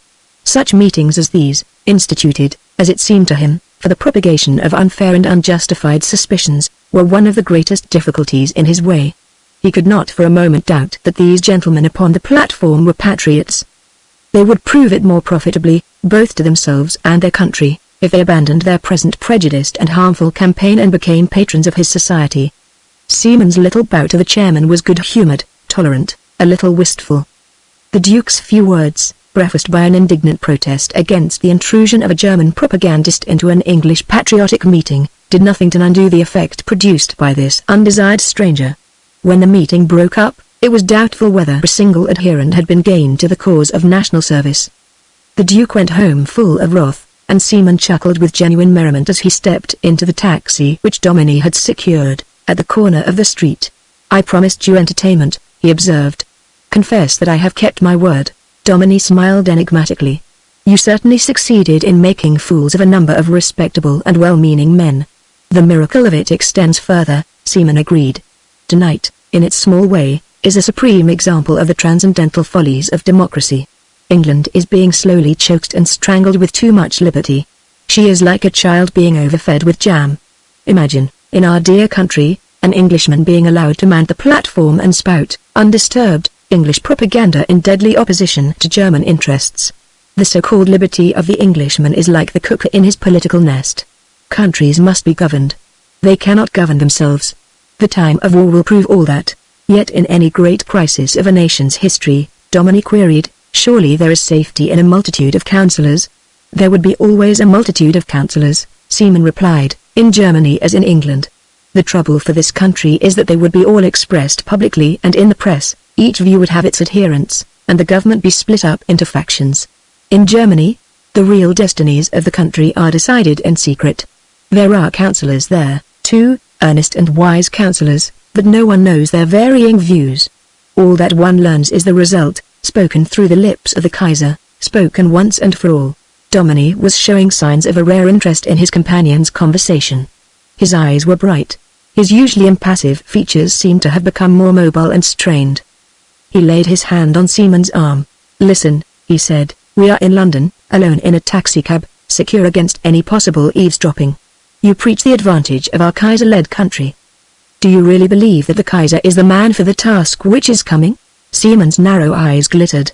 He looked at his companion in satisfaction. His forehead was puckered, his eternal smile gone. He was the man of intellect. "So you are waking up from the lethargy of Africa, my friend," he exclaimed. "You are beginning to think. As you ask me, so shall I answer. The Kaiser is a vain, bombastic dreamer, the greatest egotist who ever lived, with a diseased personality, a ceaseless craving for the limelight. But he has also the genius for government. I mean this. He is a splendid medium for the expression of the brain power of his councillors. Their words will pass through his personality, and he will believe them his. What is more, they will sound like his. He will see himself the knight in shining armor. All Europe will bow down before this self-imagined Caesar, and no one except we who are behind will realize the ass's head. There is no one else in this world whom I have ever met so well fitted to lead our great nation on to the destiny she deserves. And now, my friend, tomorrow, if you like, we will speak of these matters again. Tonight, you have other things to think about. You are going into the great places where I never penetrate. You have an hour to change and prepare. At 11 o'clock the Prince von Turnilov will expect you. Chapter 7. There had been a dinner party and a very small reception afterwards at the Great Embassy in Carlton House Terrace. The ambassador, Prince Turnilov, was bidding farewell to his wife's cousin, the Princess Sidestrom, the last of his guests. She drew him on one side for a moment. "Your Excellency," she said, "I have been hoping for a word with you all the evening." "And I with you, dear Stephanie," he answered. "It is very early. Let us sit down for a moment." He led her towards a settee but she shook her head. "You have an appointment at 11:30, she said. "I wish you to keep it, you know, then. Our lunch today at the Carlton Grill Room." In the reception room I came face to face with Leopold von Ragarstein. The ambassador made no remark. It seemed to be his wish to hear first all that his companion had to say. After a moment's pause she continued. I spoke to him, and he denied himself. To me. I think that those were the most terrible seconds of my life. I have never suffered more. I shall never suffer so much again. It was most unfortunate, the prince murmured sympathetically. This evening, she went on, I received a visit from a man whom I took at first to be an insignificant member of the German bourgeoisie. I learned something of his true position later. He came to me to explain that Leopold was engaged in this country on secret service, that he was passing under the name which he gave me, Sir Everard Dominy, an English baronet.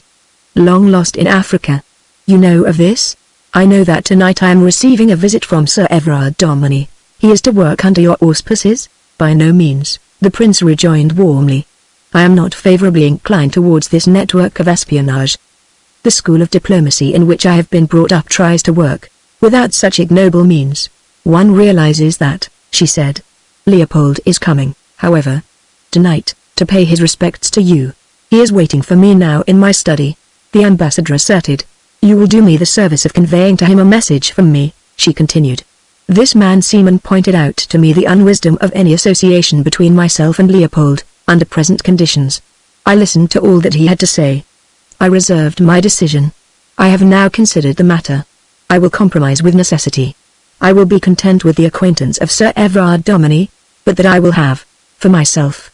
The ambassador reflected, I do not even know what von Ragarstein's mission over here is, but if in Berlin they decide that, for the more complete preservation of his incognito, association between you and him is undesirable. She laid her fingers upon his arm. Stop, she ordered. I am not of Berlin. I am not German. I'm not even an Austrian. I am Hungarian, and though I am willing to study your interests, I am not willing to place them before my own life. I make terms, but I do not surrender. Those terms I will discuss with Leopold. Be kind to me.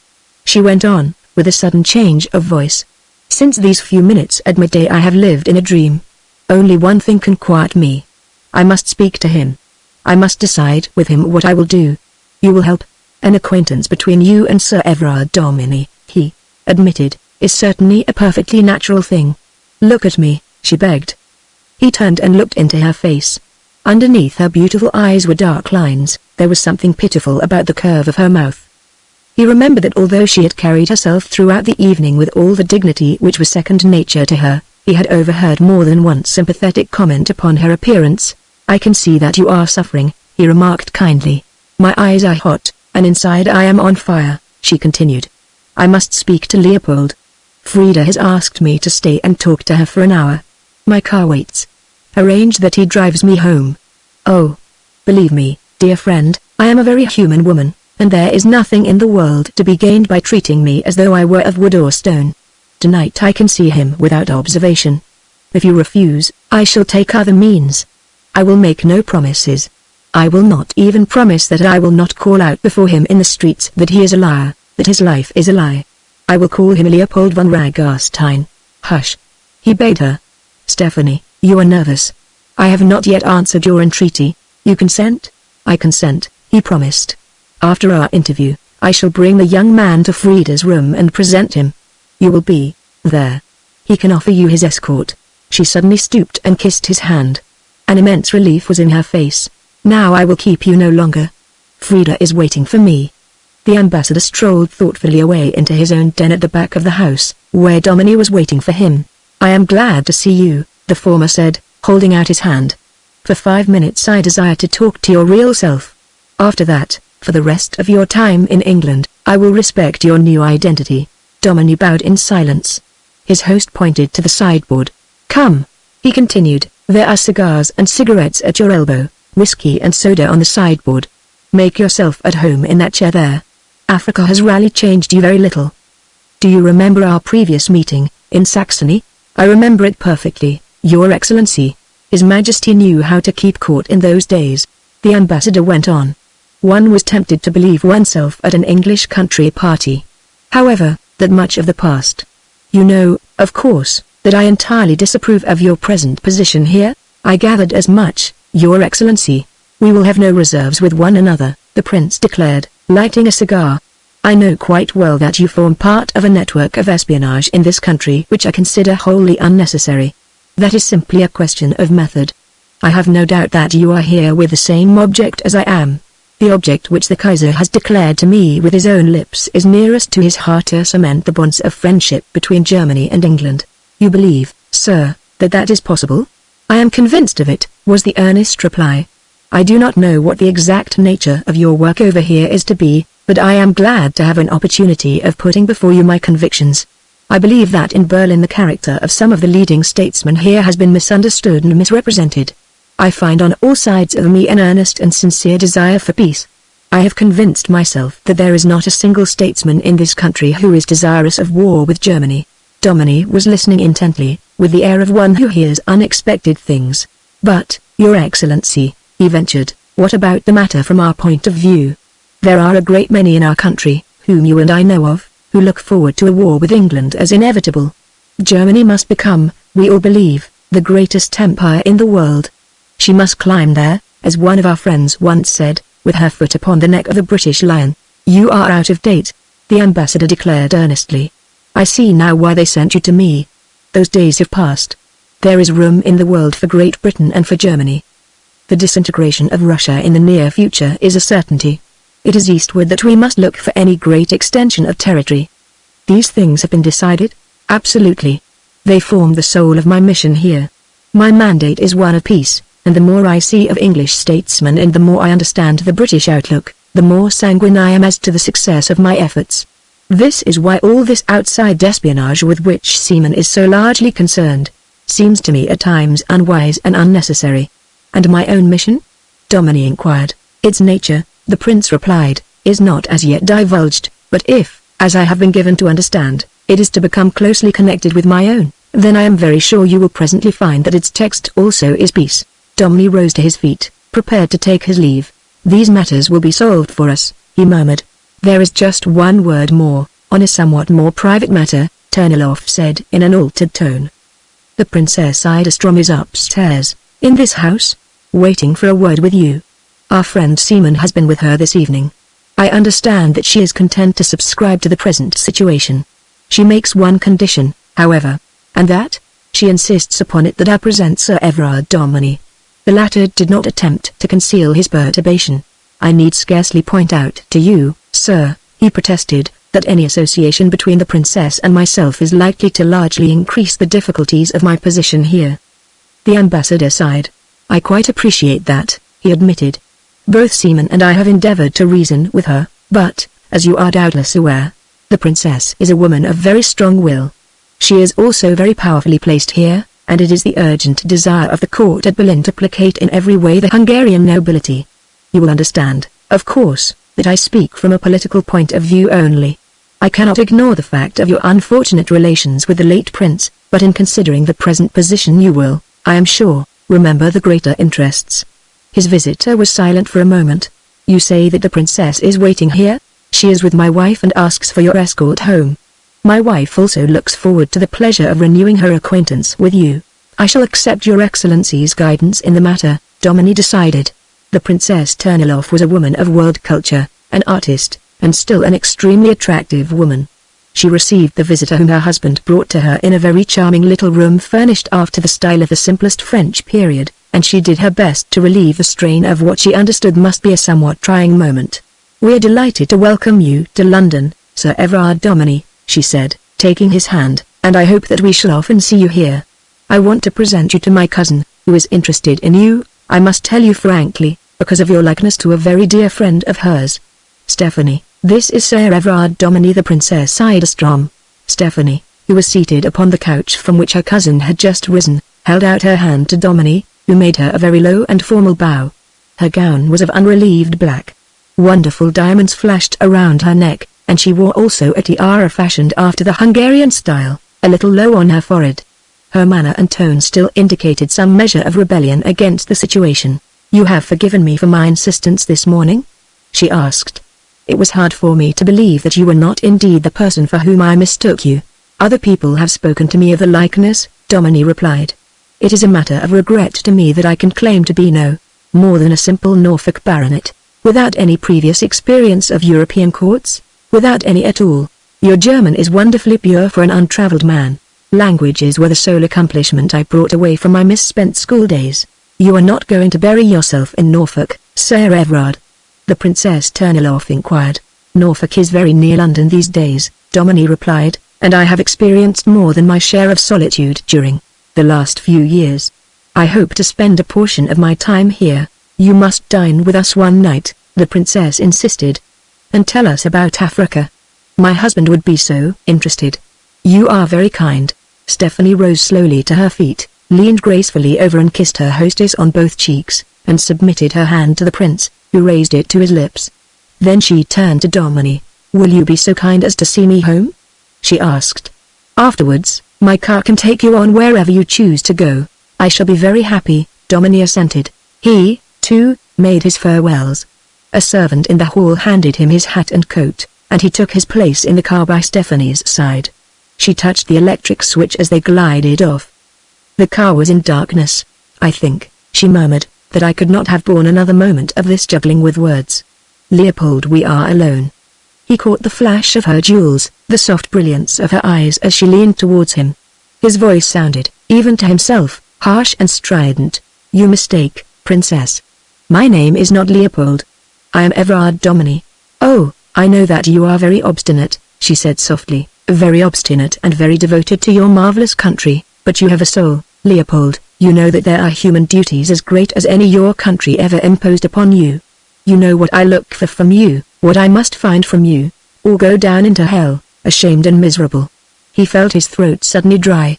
Listen, he muttered, until the hour strikes, I must remain to you as to the world, alone or in a crowd. Everard Domini.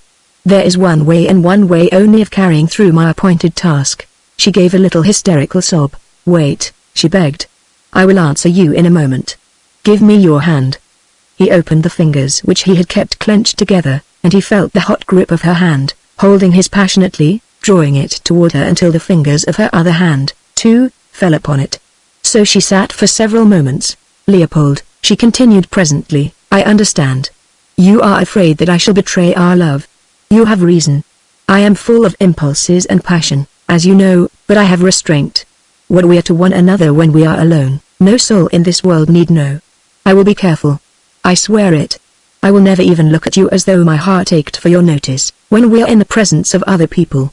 You shall come and see me as seldom as you wish. I will receive you only as often as you say. But don't treat me like this. Tell me you have come back. Throw off this hideous mask, if it be only for a moment. He sat quite still, although her hands were tearing at his, her lips and eyes beseeching him. Whatever may come afterwards, he pronounced inexorably, until the time arrives I am Everard Domini. I cannot take advantage of your feelings for Leopold von Ragarstein.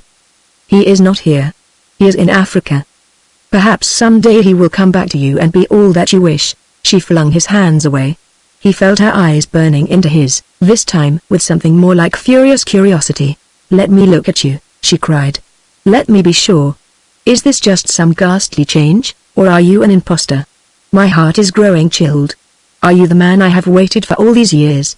Are you the man to whom I have given my lips, for whose sake I offered up my reputation as a sacrifice, the man who slew my husband and left me? I was exiled, he reminded her, his own voice shaking with emotion. You know that. So far as other things are concerned, I am exiled now.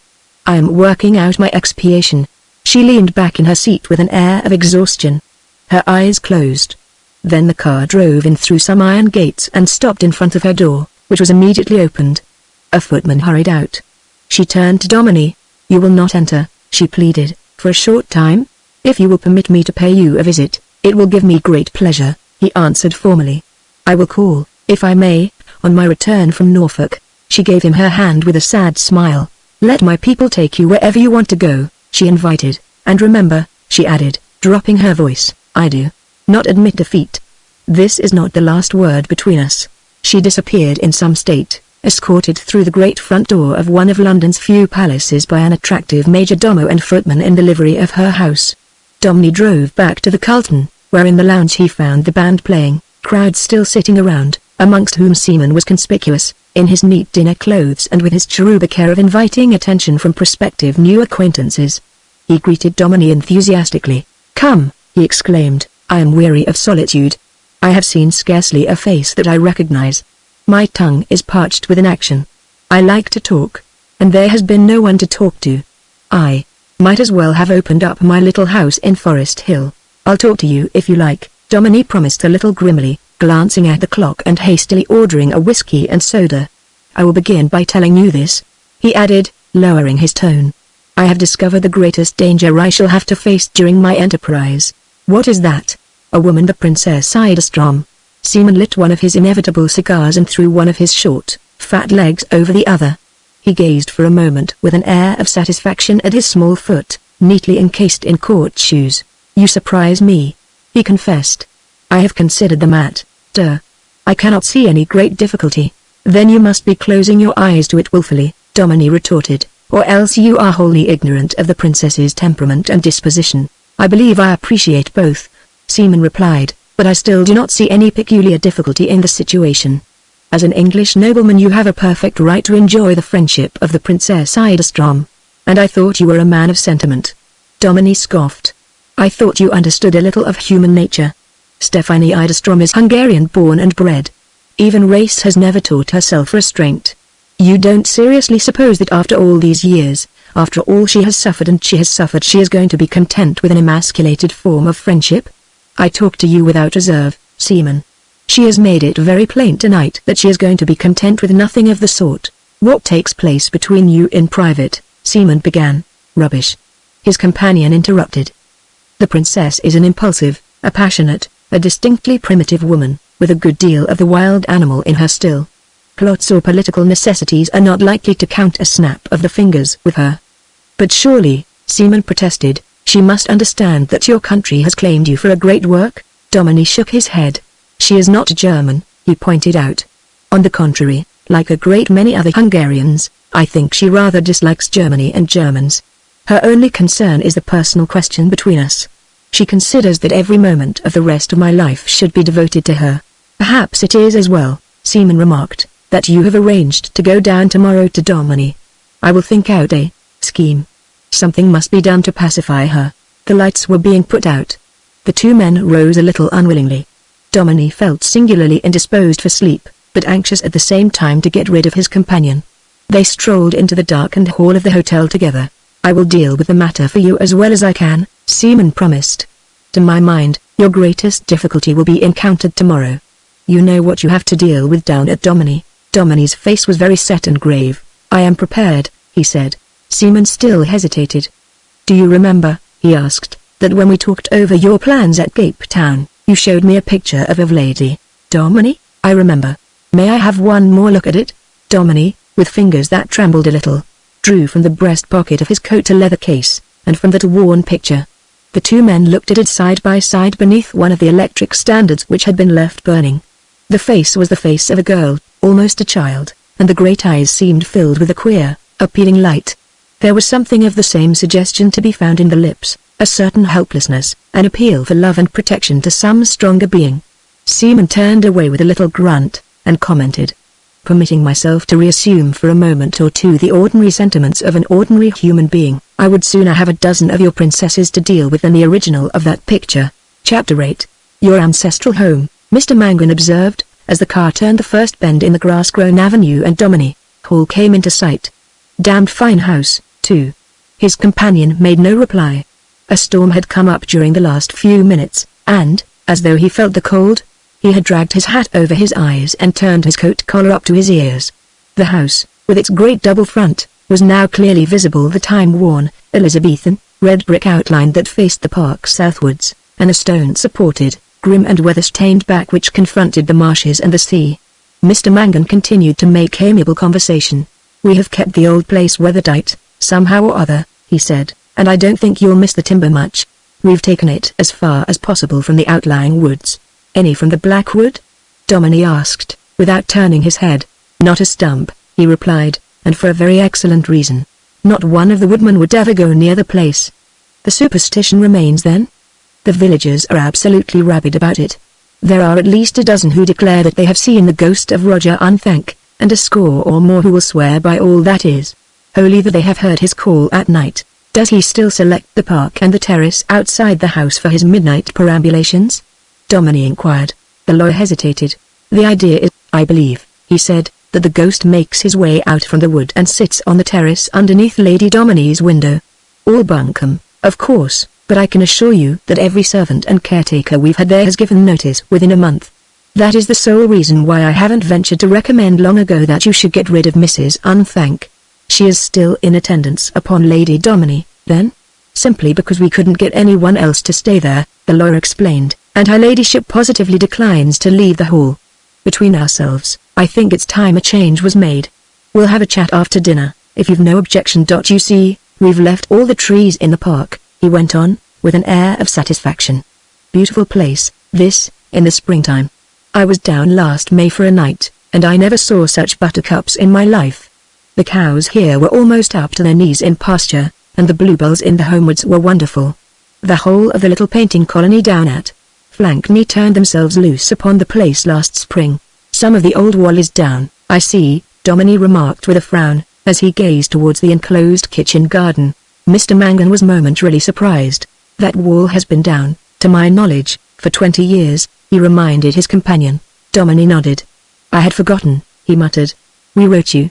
By the by, the lawyer continued, suggesting the sale of 1 or 2 of the pictures, to form a fund for repairs, but thank goodness you didn't reply. We'll have some workpeople here as soon as you've decided what you'd like done. I'm afraid, he added, as they turned in through some iron gates and entered the last sweep in front of the house, you won't find many familiar faces to welcome you. There's Lovey Bond, the gardener, whom you would scarcely remember, and Middleton, the head keeper, who has really been a godsend so far as the game is concerned. No one at all indoors, except Mrs. Unthank. The car drew up at that moment in front of the great porch. There was nothing in the shape of a reception. They had even to ring the bell before the door was opened by a manservant sent down a few days previously from town. In the background, wearing a brown velveteen coat, with breeches and leggings of corduroy, stood an elderly man with white side whiskers and skin as brown as a piece of parchment, leaning heavily upon a long ash stick. Half a dozen maidservants, new importations, were visible in the background, and a second man was taking possession of the luggage. Mr. Mangan took charge of the proceedings. Middleton, he said, resting his hand upon the old man's shoulder, here's your master come back again. Sir Everard was very pleased to hear that you were still here, and you, Lovey Bond. The old man grasped the hand which Dominie stretched out with both of his. I'm right glad you're back again, Squire, he said, looking at him with curious intentness, and yet the words of welcome stick in my throat. Sorry you feel like that about it, Middleton, Dominie said pleasantly. What is the trouble about my coming back? That's no trouble, Squire, the old man replied. That's a joy leastways to us. It's what it may turn out to be for you, which makes one hold back like. Dominie drew himself more than ever erect, a commanding figure in the little group. You will feel better about it when we have had a day or two with the pheasants, Middleton, he said reassuringly. You have not changed much, Lovey Bond, he added, turning to the man who had fallen a little into the background, very stiff and uncomfortable in his Sunday clothes. I thank ye, Squire. The latter replied a little awkwardly, with a motion of his hand towards his forehead. I can't say the same for you, sir. Them furrin parts has filled you out and hardened you. I'll take the liberty of saying that I should never have recognized you, sir, and that's sure. This is Parkins, Mr. Mangan went on, pushing his way once more into the foreground, the butler whom I engaged in London. And there was a queer and instantaneous silence. The little group of maidservants, who had been exchanging whispered confidences as to their new master's appearance, were suddenly dumb. All eyes were turned in one direction. A woman whose advent had been unperceived, but who had evidently issued from one of the recesses of the hall, stood suddenly before them all. She was as thin as a lath, dressed in severe black, with grey hair brushed back from her head and not even a white collar at her neck. Her face was long and narrow, her features curiously large, her eyes filled with anger. She spoke very slowly, but with some trace in her intonation of a North Country dialect. There's no place in this house for you, Everard Dominie, she said, standing in front of him as though to bar his progress. I wrote last night to stop you, but you've shown indecent haste in coming. There's no place here for a murderer. Get back, where you came from, back to your hiding, my good woman. Mangan gasped. This is really too much. I've not come to bandy words with lawyers, the woman retorted. I've come to speak to him. Can you face me, Everard Dominie, you who murdered my son and made a mad woman of your wife? The lawyer would have answered her, but Domini waved him aside. "Mrs. Unthank," he said sternly, "return to your duties at once, and understand that this house is mine, to enter or leave when I choose." She was speechless for a moment, amazed at the firmness of his words. "The house may be yours, Sir Everard Domini," she said threateningly, "but there's one part of it at least in which you won't dare to show yourself." "You forget yourself, woman," he replied coldly. "Be so good as to return to your mistress at once, announce my coming, and say that I wait only for her permission before presenting myself in her apartments." The woman laughed, unpleasantly, horribly. Her eyes were fixed upon Domini curiously. "Those are brave words," she said. "You've come back a harder man. Let me look at you." She moved a foot or two to where the light was better. Very slowly a frown developed upon her forehead. The longer she looked, the less assured she became. "There are things in your face I miss," she muttered. Mr. Mangan was glad of an opportunity of asserting himself. "The fact is scarcely important, Mrs. Unthank," he said angrily. "If you will allow me to give you a word of advice, you will treat your master with the respect to which his position here entitles him." Once more the woman blazed up. "Respect? What respect have I for the murderer of my son?" "Respect? Well, if he stays here against my bidding, perhaps her ladyship will show him what respect means." She turned around and disappeared. Everyone began bustling about the luggage and talking at once. Mr. Mangan took his patron's arm and led him across the hall. "My dear Sir Everard," he said anxiously, "I am most distressed that this should have occurred. I thought that the woman would probably be sullen, but I had no idea that she would dare to attempt such an outrageous proceeding. She is still, I presume, the only companion whom Lady Domini will tolerate?" Domini inquired with a sigh. "I fear so," the lawyer admitted. "Nevertheless we must see Dr. Harrison in the morning. It must be understood distinctly that if she is suffered to remain, she adopts an entirely different attitude. I never heard anything so preposterous in all my life. I shall pay her a visit myself after dinner. You will feel quite at home here in the library, Sir Everard," Mr. Mangan went on, throwing open the door of a very fine apartment on the seaward side of the house. "Grand view from these windows, especially since we've had a few of the trees cut down. I see that Parkins has set out the sherry. Cocktails, I'm afraid, are an institution you will have to inaugurate down here. You'll be grateful to me when I tell you one thing, Sir Everard. We've been hard-pressed more than once, but we haven't sold a single bottle of wine out of the cellars." Domini accepted the glass of sherry which the lawyer had poured out but made no movement towards drinking it. He seemed during the last few minutes to have been wrapped in a brown study. "Mangan," he asked a little abruptly, "is it the popular belief down here that I killed Roger Unthank?" The lawyer set down the decanter and coughed. "A plain answer," Domini insisted. Mr. Mangan adapted himself to the situation. He was beginning to understand his client. "I am perfectly certain, Sir Everard," he confessed, "that there isn't a soul in these parts who isn't convinced of it. They believe that there was a fight and that you had the best of it. Forgive me," Domini continued, "if I seem to ask unnecessary questions. Remember that I spent the first portion of my exile in Africa in a very determined effort to blot out the memory of everything that had happened to me earlier in life. So that is the popular belief?"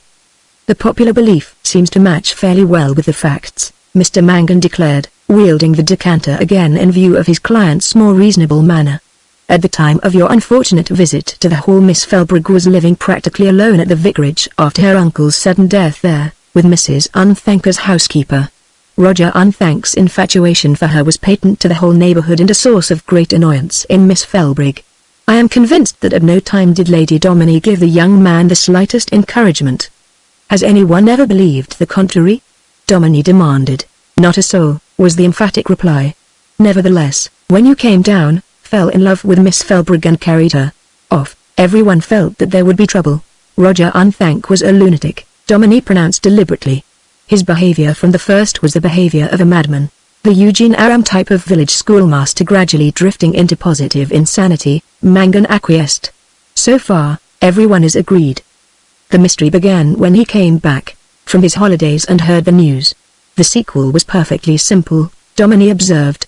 "We met at the north end of the Blackwood one evening, and he attacked me like a madman. I suppose I had to some extent the best of it, but when I got back to the hall my arm was broken, I was covered with blood, and half unconscious. By some cruel stroke of fortune, almost the first person I saw was Lady Domini. The shock was too much for her. She fainted and has never been quite herself since," the lawyer concluded. "Most tragic." The cruel part of it was, Dominie went on, standing before the window, his hands clasped behind his back, that my wife from that moment developed a homicidal mania against me, I, who had fought in the most absolute self-defense. That was what drove me out of the country, Mangan, not the fear of being arrested for having caused the death of Roger Unthank. I'd have stood my trial for that at any moment. It was the other thing that broke me up. Quite so, Mangan murmured sympathetically. As a matter of fact, you were perfectly safe from arrest, as it happened. The body of Roger Unthank has never been found from that day to this. If it had, you must have been charged with either murder or manslaughter. Dominie abandoned his post at the window and raised his glass of sherry to his lips. The tragical side of these reminiscences seemed, so far as he was concerned, to have passed. I suppose, he remarked, it was the disappearance of the body which has given rise to all this talk as to his spirit still inhabiting the Black Wood. Without a doubt, the lawyer acquiesced. The place had a bad name already, as you know. As it is, I don't suppose there's a villager here would cross the park in that direction after dark. Dominie glanced at his watch and led the way from the room. After dinner, he promised, I'll tell you a few West African superstitions which will make our local one seem anemic. Chapter 9. I certainly offer you my heartiest congratulations upon your cellars, Sir Everard, his guest said, as he sipped his third glass of port that evening. This is the finest glass of 70 I've drunk for a long time, and this new fellow I've sent you, Down Parkins, tells me there's any quantity of it. It has had a pretty long rest, Dominie observed. I was looking through the cellar book before dinner, the lawyer went on, and I see that you still have 47 and 48, and a small quantity of 2 older vintages. Something ought to be done about those. We will try one of them tomorrow night, Dominie suggested. We might spend half an hour or so in the cellars, if we have any time to spare.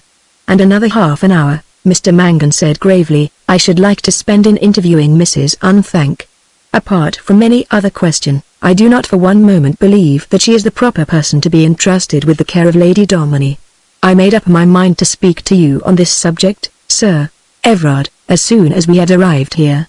Mrs. Unthank was old Mr. Felbrig's housekeeper and my wife's nurse when she was a child, Dominie reminded his companion.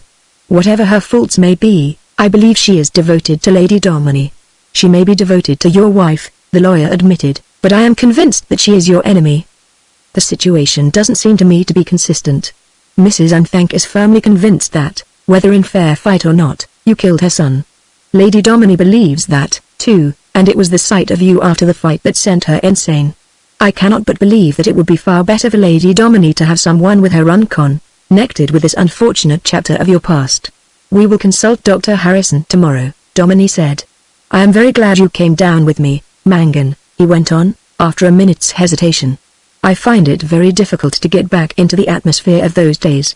I even find it hard sometimes, he added, with a curious little glance across the table, to believe that I am the same man. Not so hard as I have done more than once, Mr. Mangan confessed. Tell me exactly in what respects you consider me changed? Dominie insisted. You seem to have lost a certain pliability, or perhaps I ought to call it looseness of disposition, he admitted. There are many things connected with the past which I find it almost impossible to associate with you. For a trifling instance, he went on, with a slight smile, inclining his head towards his host's untasted glass. You don't drink port like any Dominie I ever knew. I'm afraid that I never acquired the taste for port, Dominie observed. The lawyer gazed at him with raised eyebrows. Not acquired the taste for port, he repeated blankly. I should have said reacquired, Dominie hastened to explain. You see, in the bush we drank a simply frightful amount of spirits, and that vitiates the taste for all wine. The lawyer glanced enviously at his host's fine bronzed complexion and clear eyes. You haven't the appearance of ever having drunk anything, Sir Everard, he observed frankly. One finds it hard to believe the stories that were going about 10 or 15 years ago. The Dominie constitution, I suppose. The new butler entered the room noiselessly and came to his master's chair. I have served coffee in the library, sir, he announced. Mr. Middleton, the gamekeeper, has just called, and asks if he could have a word with you before he goes to bed tonight, sir. He seems in a very nervous and uneasy state. He can come to the library at once, Dominie directed, that is, if you are ready for your coffee. Mangan, indeed I am, the lawyer assented, rising. A great treat, that wine. One thing the London restaurants can't give us. Port should never be drunk away from the place where it was laid down. The two men made their way across the very fine hall, the walls of which had suffered a little through lack of heating, into the library, and seated themselves in easy chairs before the blazing log fire. Parkins silently served them with coffee and brandy. He had scarcely left the room before there was a timid knock and Middleton made his somewhat hesitating entrance. "Come in and close the door," Domini directed. "What is it, Middleton?" "Parkins says you wish to speak to me." The man came hesitatingly forward. He was obviously distressed and uneasy, and found speech difficult. His face glistened with the rain which had found its way, too, in long streaks down his velveteen coat. His white hair was wind-tossed and disarranged. "Bad night," Domini remarked. "It's to save its being a worse one that I'm here, Squire," the old man replied hoarsely. "I've come to ask you a favor and to beg you to grant it for your own sake." "You'll not sleep in the oak room tonight?" "And why not?" Domini asked. "It's next her ladyship's." "Well?" The old man was obviously perturbed, but his master, as though of a purpose, refused to help him. He glanced at Mangan and mumbled to himself. "Say exactly what you wish to, Middleton," Domini invited. "Mr. Mangan and his father and grandfather have been solicitors to the estate for a great many years. They know all our family history. I can't get rightly into touch with you, Squire, and that's a fact," Middleton went on despairingly. "The shape of you seems larger and your voice harder. I don't seem to be so near to you, as I'd wished, to say what's in my heart. I have had a rough time, Middleton," Domini reminded him. "No wonder I have changed. Never mind, speak to me just as man to man. It was I who first met you, Squire," the old man went on, "when you tottered home that night across the park, with your arm hanging helplessly by your side, and the blood streaming down your face and clothes, and the red light in your eyes murderous fire, they called it. I heard her ladyship go into hysterics. I saw her laugh and sob like a maniac, and, God, help us. That's what she's been ever since." The two men were silent. Middleton had raised his voice, speaking with fierce excitement. It was obvious that he had only paused for breath. He had more to say. "I was by your side, Squire," he went on, "when her ladyship caught up the knife and ran at you, and, as you well know, it was I, seizing her from behind, that saved a double tragedy that night, and it was I who went for the doctor the next morning, when she'd stolen into your room in the night and missed your throat by a bare inch. I heard her call to you, heard her threat. It was a mad woman's threat, Squire, but her ladyship is a mad woman at this moment, and with a knife in her hand. You'll never be safe in this house. We must see," Domini said quietly, "that she is not allowed to get possession of any weapon." "I make sure of that," Middleton scoffed, with Mother Unthank by her side. "Her ladyship's mad because of the horror of that night, but Mother Unthank is mad with hate, and there isn't a week passes." The old man went on, his voice dropping lower and his eyes burning, "that Roger Unthank's spirit don't come and howl for your blood beneath their window. If you stay here this night, Squire, come over and sleep in the little room they've got ready for you on the other side of the house." Mr. Mangan had lost his smooth, after-dinner appearance. His face was rumpled, and his coffee was growing cold. This was a very different thing from the vague letters and rumors which had reached him from time to time and which he had put out of his mind with all the contempt of the materialist. "It is very good of you to warn me, Middleton," Domini said. "But I can lock my door, can I not?" "Lock the door of the oak room," was the scornful reply. "And what good would that do? You know well enough that the walls double on 3 sides, and there are more secret entrances than even I know of. The oak room's not for you this night, Squire. It's hoping to get you that's keeping them quiet." "Tell us what you mean, Middleton," the lawyer asked, with ill-assumed indifference, "when you spoke of the howling of Roger Unthank's spirit." The old man turned patiently around. "Just that, sir," he replied. "It's round the house most weeks. Except for me odd nights, and Mrs. Unthank, there's been scarcely a servant would sleep in the hall for years. Some of the maids they do come up from the village, but back they go before nightfall, and until morning there isn't a living soul would cross the path, no, not for £100. "A howl, you call it?" Mr. Mangan observed. "That's mostly like a dog that's hurt itself," Middleton explained equably, "like a dog, that is, with a touch of human in its throat, as we've all heard in our time, sir. You'll hear it yourself, sir, maybe tonight or tomorrow night." "You've heard it then, Middleton?" his master asked. "Why, surely, sir," the old man replied in surprise.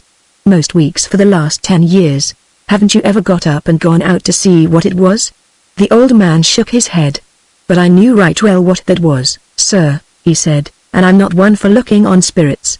Spirits there are that walk this world, as we well know, and the spirit of Roger Unthank walks from between the black wood and those windows, come every week of the year. But I'm not for looking at him. There's evil comes of that. I turn over in my bed, and I stop my ears, but I've never yet raised a blind. Tell me, Middleton, Dominie asked, is Lady Dominie terrified at these visitations? That I can't rightly say, sir. Her ladyship's always sweet and gentle, with kind words on her lips for everyone, but there's the terror there in her eyes that was lit that night when you staggered into the hall, squire, and I've never seen it properly quenched yet, so to speak. She carries fear with her, but whether it's the fear of seeing you again, or the fear of Roger Unthank's spirit, I could not tell. Dominie seemed suddenly to become possessed of a strange desire to thrust the whole subject away. He dismissed the old man kindly but a little abruptly, accompanying him to the corridor which led to the servants' quarters and talking all the time about the pheasants. When he returned, he found that his guest had emptied his second glass of brandy and was surreptitiously mopping his forehead. That, the latter remarked, is the class of old retainer who lives too long. If I were a Dominie of the Middle Ages, I think a stone around his neck and the deepest twirl would be the sensible way of dealing with him. He made me feel positively uncomfortable. I noticed it, Dominie remarked, with a faint smile. I'm not going to pretend that it was a pleasant conversation myself. I've heard some ghost stories, Mangan went on, but a spook that comes and howls once a week for 10 years takes some beating. Dominie poured himself out a glass of brandy with a steady hand. You've been neglecting things here, Mangan, he complained. You ought to have come down and exorcised the ghost. We shall have those smart maidservants of yours off tomorrow, I suppose, unless you and I can get a little ghost laying in first. Mr. Mangan began to feel more comfortable. The brandy and the warmth of the burning logs were creeping into his system. By the by, Sir Everard, he inquired, a little later on, where are you going to sleep tonight? Dominie stretched himself out composedly. There is obviously only one place for me, he replied. I can't disappoint anyone. I shall sleep in the oak room. Chapter 10. For the first few tangled moments of nightmare, slowly developing into a live horror, Dominie fancied himself back in Africa, with the hand of an enemy upon his throat. Then a rush of awakened memories, the silence of the great house, the mysterious rustling of the heavy hangings around the black oak four-poster on which he lay, the faint pricking of something deadly at his throat. These things rolled back the curtain of unreality, brought him acute and painful consciousness of a situation almost appalling. He opened his eyes, and although a brave and callous man, he lay still, paralyzed with a fear which forbids motion. The dim light of a candle, recently lit, flashed upon the bodkin-like dagger held at his throat. He gazed at the thin line of gleaming steel, fascinated. Already his skin had been broken, a few drops of blood were upon the collar of his pajamas. The hand which held that deadly, assailing weapon, small, slim, very feminine, curving from somewhere behind the bed curtain, belonged to some unseen person. He tried to shrink farther back upon the pillow. The hand followed him, displaying glimpses now of a soft, white-sleeved arm. He lay quite still, the muscles of his right arm growing tenser as he prepared for a snatch at those cruel fingers. Then a voice came, a slow, feminine and rather wonderful voice. If you move, it said, you will die. Remain quite still. Dominie was fully conscious now, his brain at work, calculating his chances with all the cunning of a trained hunter who seeks to avoid death. Reluctantly he was compelled to realize that no movement of his could be quick enough to prevent the driving of that thin stiletto into his throat, if his hidden assailant should keep her word. So he lay still. Why do you want to kill me? He asked, a little tensely. There was no reply, yet somehow he knew that he was being watched. Ever so slightly those curtains around which the arm had come, were being parted. Through the chinks someone was looking at him. The thought came that he might call out for help, and once more his unseen enemy read his thought. You must be very quiet, the voice said, that voice which it was difficult for him to believe was not the voice of a child. If you even speak above a whisper, it will be the end. I wish to look at you. A little wider the crack opened, and then he began to feel hope.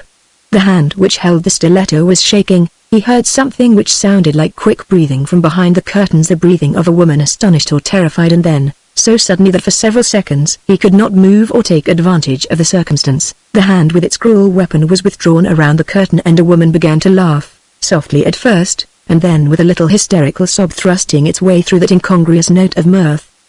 He lay upon the bed as though mesmerized, finding at his first effort that his limbs refused their office, as might the limbs of one lying under the thrall of a nightmare.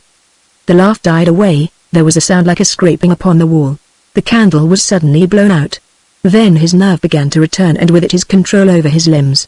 He crawled to the side of the bed, remote from the curtains, stole to the little table on which he had left his revolver and an electric torch, snatched at them, and, with the former in his right hand, flashed a little orb of light into the shadows of the great apartment.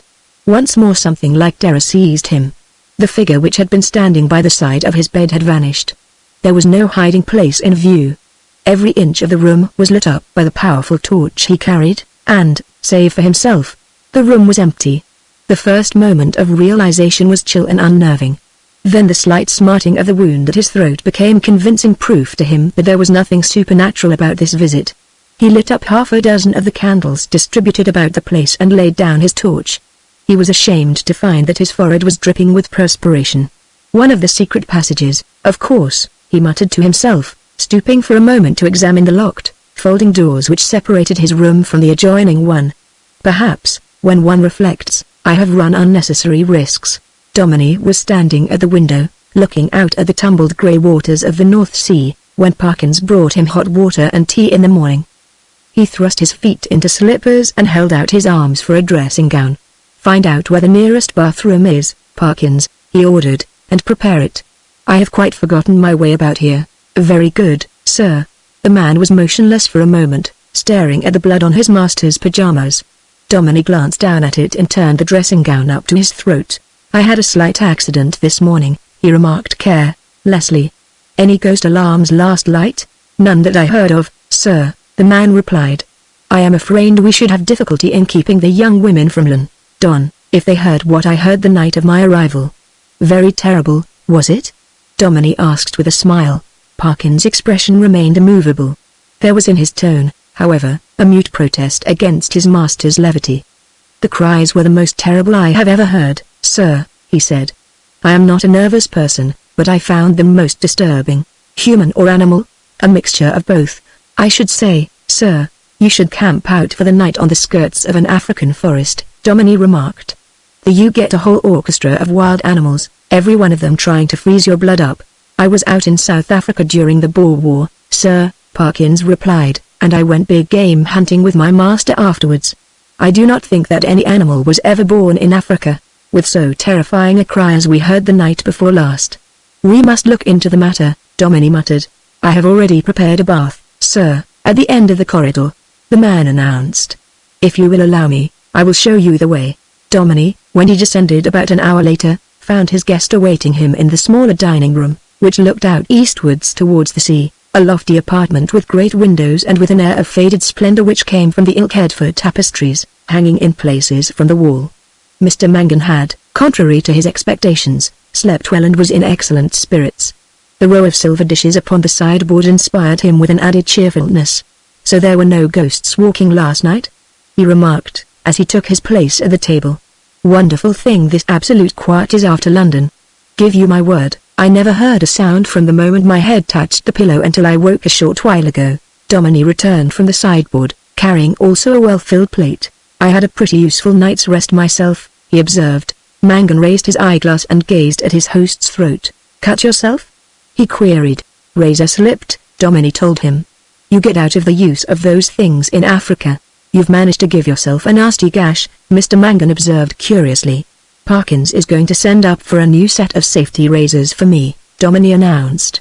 "About our plans for the day, I've ordered the car for 2:30 this afternoon, if that suits you.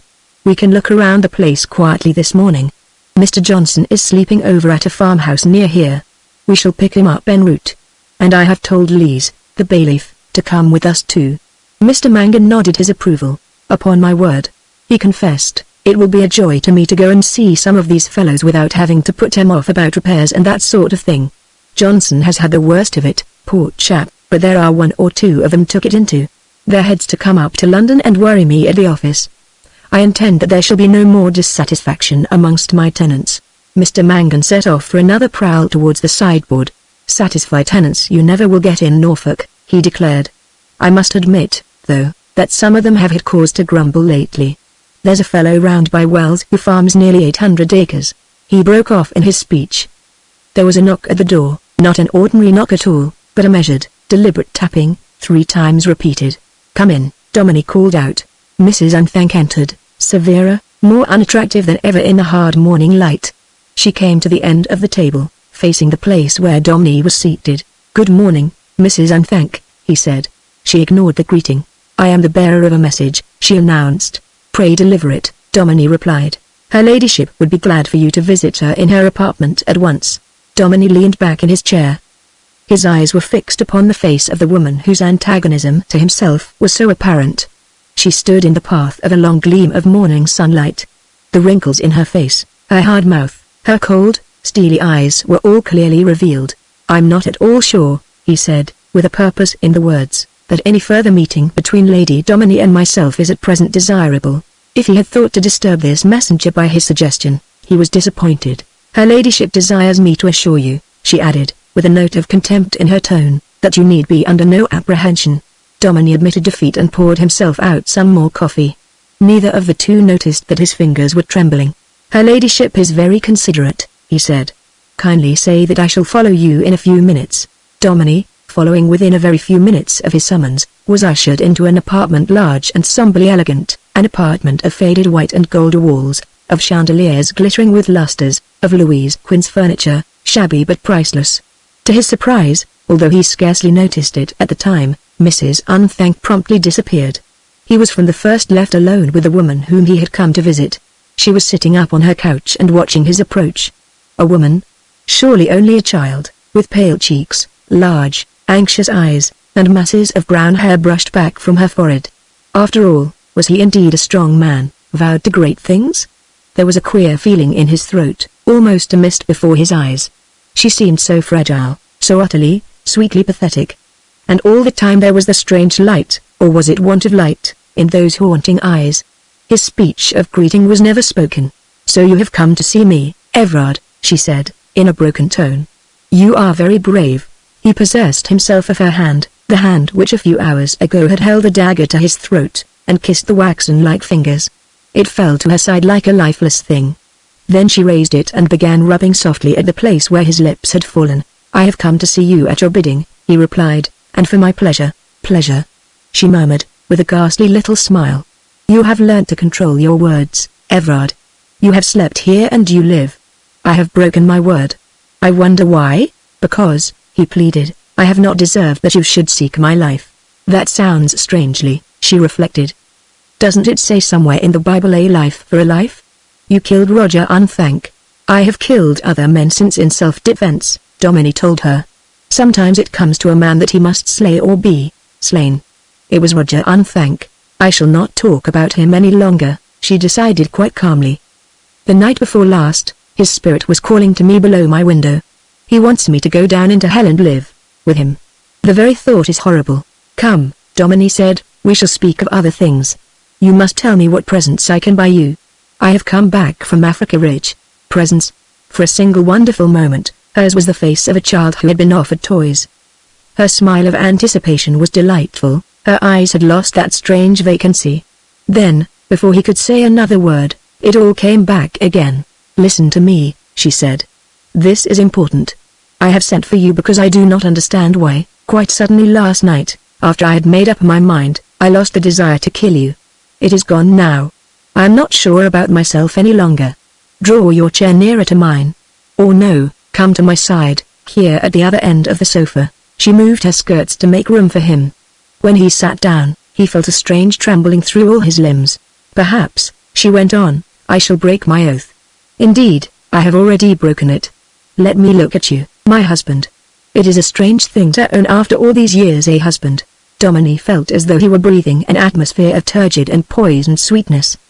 There was a flavor of unreality about the whole situation, the room, this child woman, her beauty, her deliberate, halting speech and the strange things she said. "You find me changed?" he asked. "You are very wonderfully changed. You look stronger, you are perhaps better looking, yet there is something gone from your face which I thought one never lost. You," he said cautiously, "are more beautiful than ever, Rosamond." She laughed a little drearily.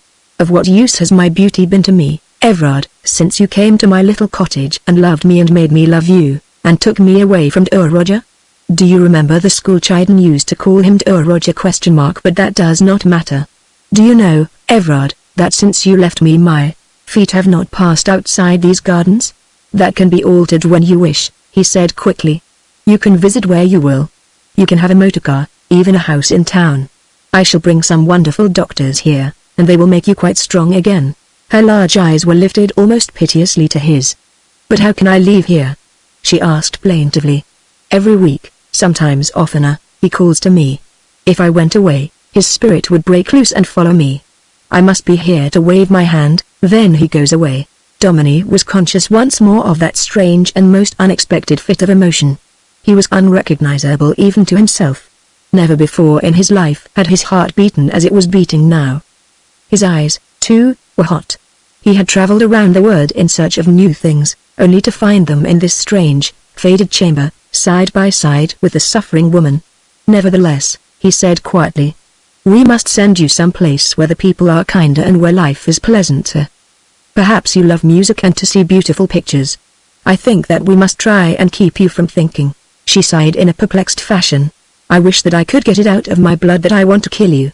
Then you could take me right away. Other married people have lived together and hated each other. Why shouldn't we? We may forget even to hate.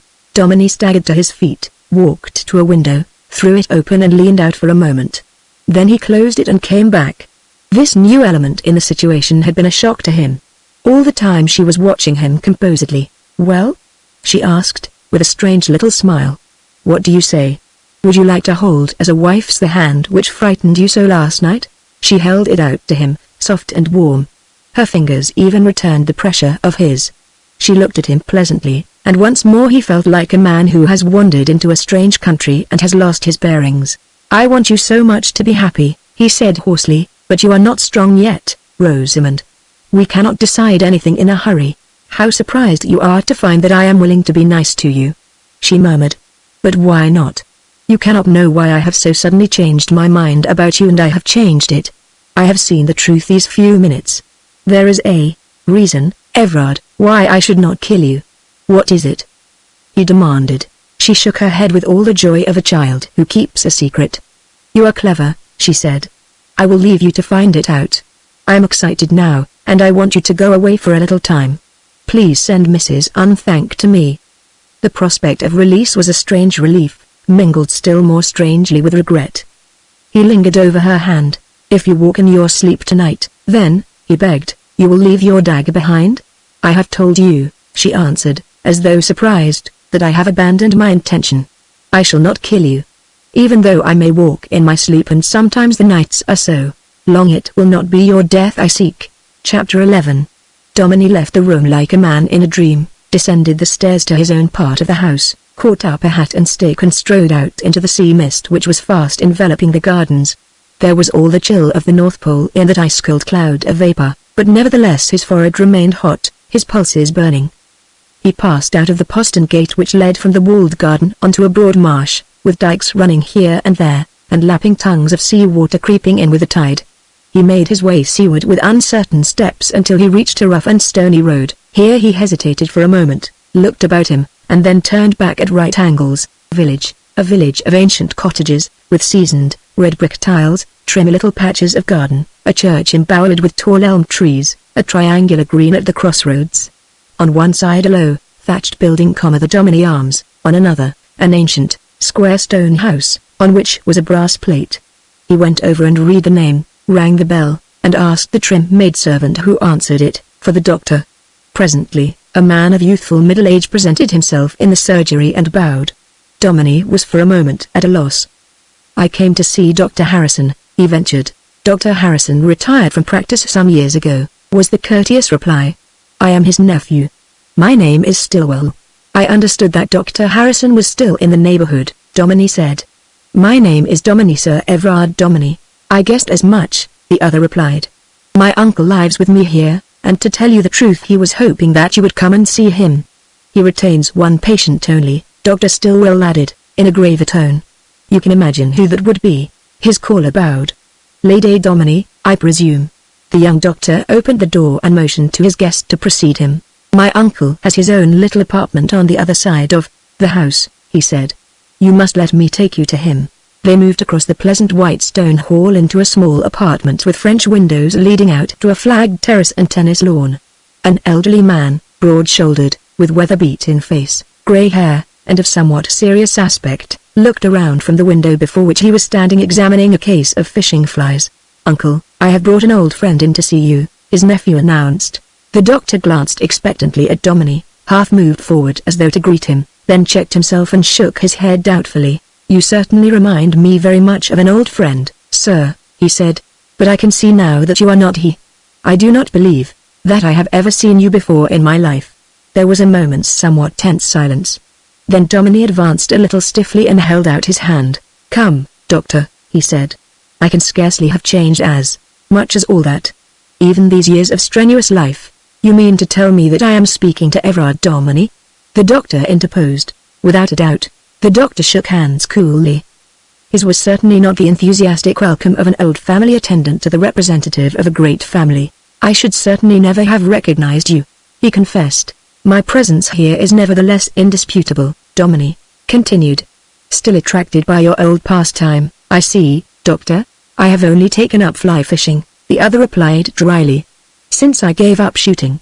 There was another somewhat awkward pause, which the younger man endeavored to bridge over. "Fishing, shooting, golf," he said. "I really don't know what we poor medical practitioners would do in the country without sport." "I shall remind you of that later," Domini observed. "I am told that the shooting is one of the only glories that has not passed away from Domini." "I shall look forward to the reminder," was the prompt response. His uncle, who had been bending once more over the case of flies, turned abruptly around. "Arthur," he said, addressing his nephew, "you had better start on your round. I dare say Sir Everard would like to speak to me privately." "I wish to speak to you certainly," Domini admitted, "but only professionally. There is no necessity. I am late already. If you will excuse me," Dr. Stillwell interrupted. "I will be getting on. You must excuse my uncle, Sir Everard," he added in a lower tone, drawing him a little towards the door, "if his manners are a little gruff. He is devoted to Lady Domini, and I sometimes think that he broods over her case too much."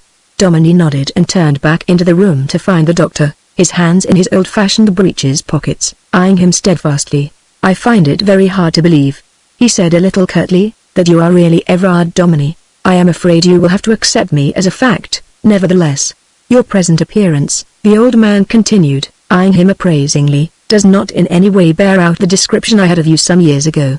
I was told that you had become a broken-down drunkard." "The world is full of liars," Domini said equably. "You appear to have met with one, at least." "You have not even," the doctor persisted. "The appearance of a man who has been used to excesses of any sort."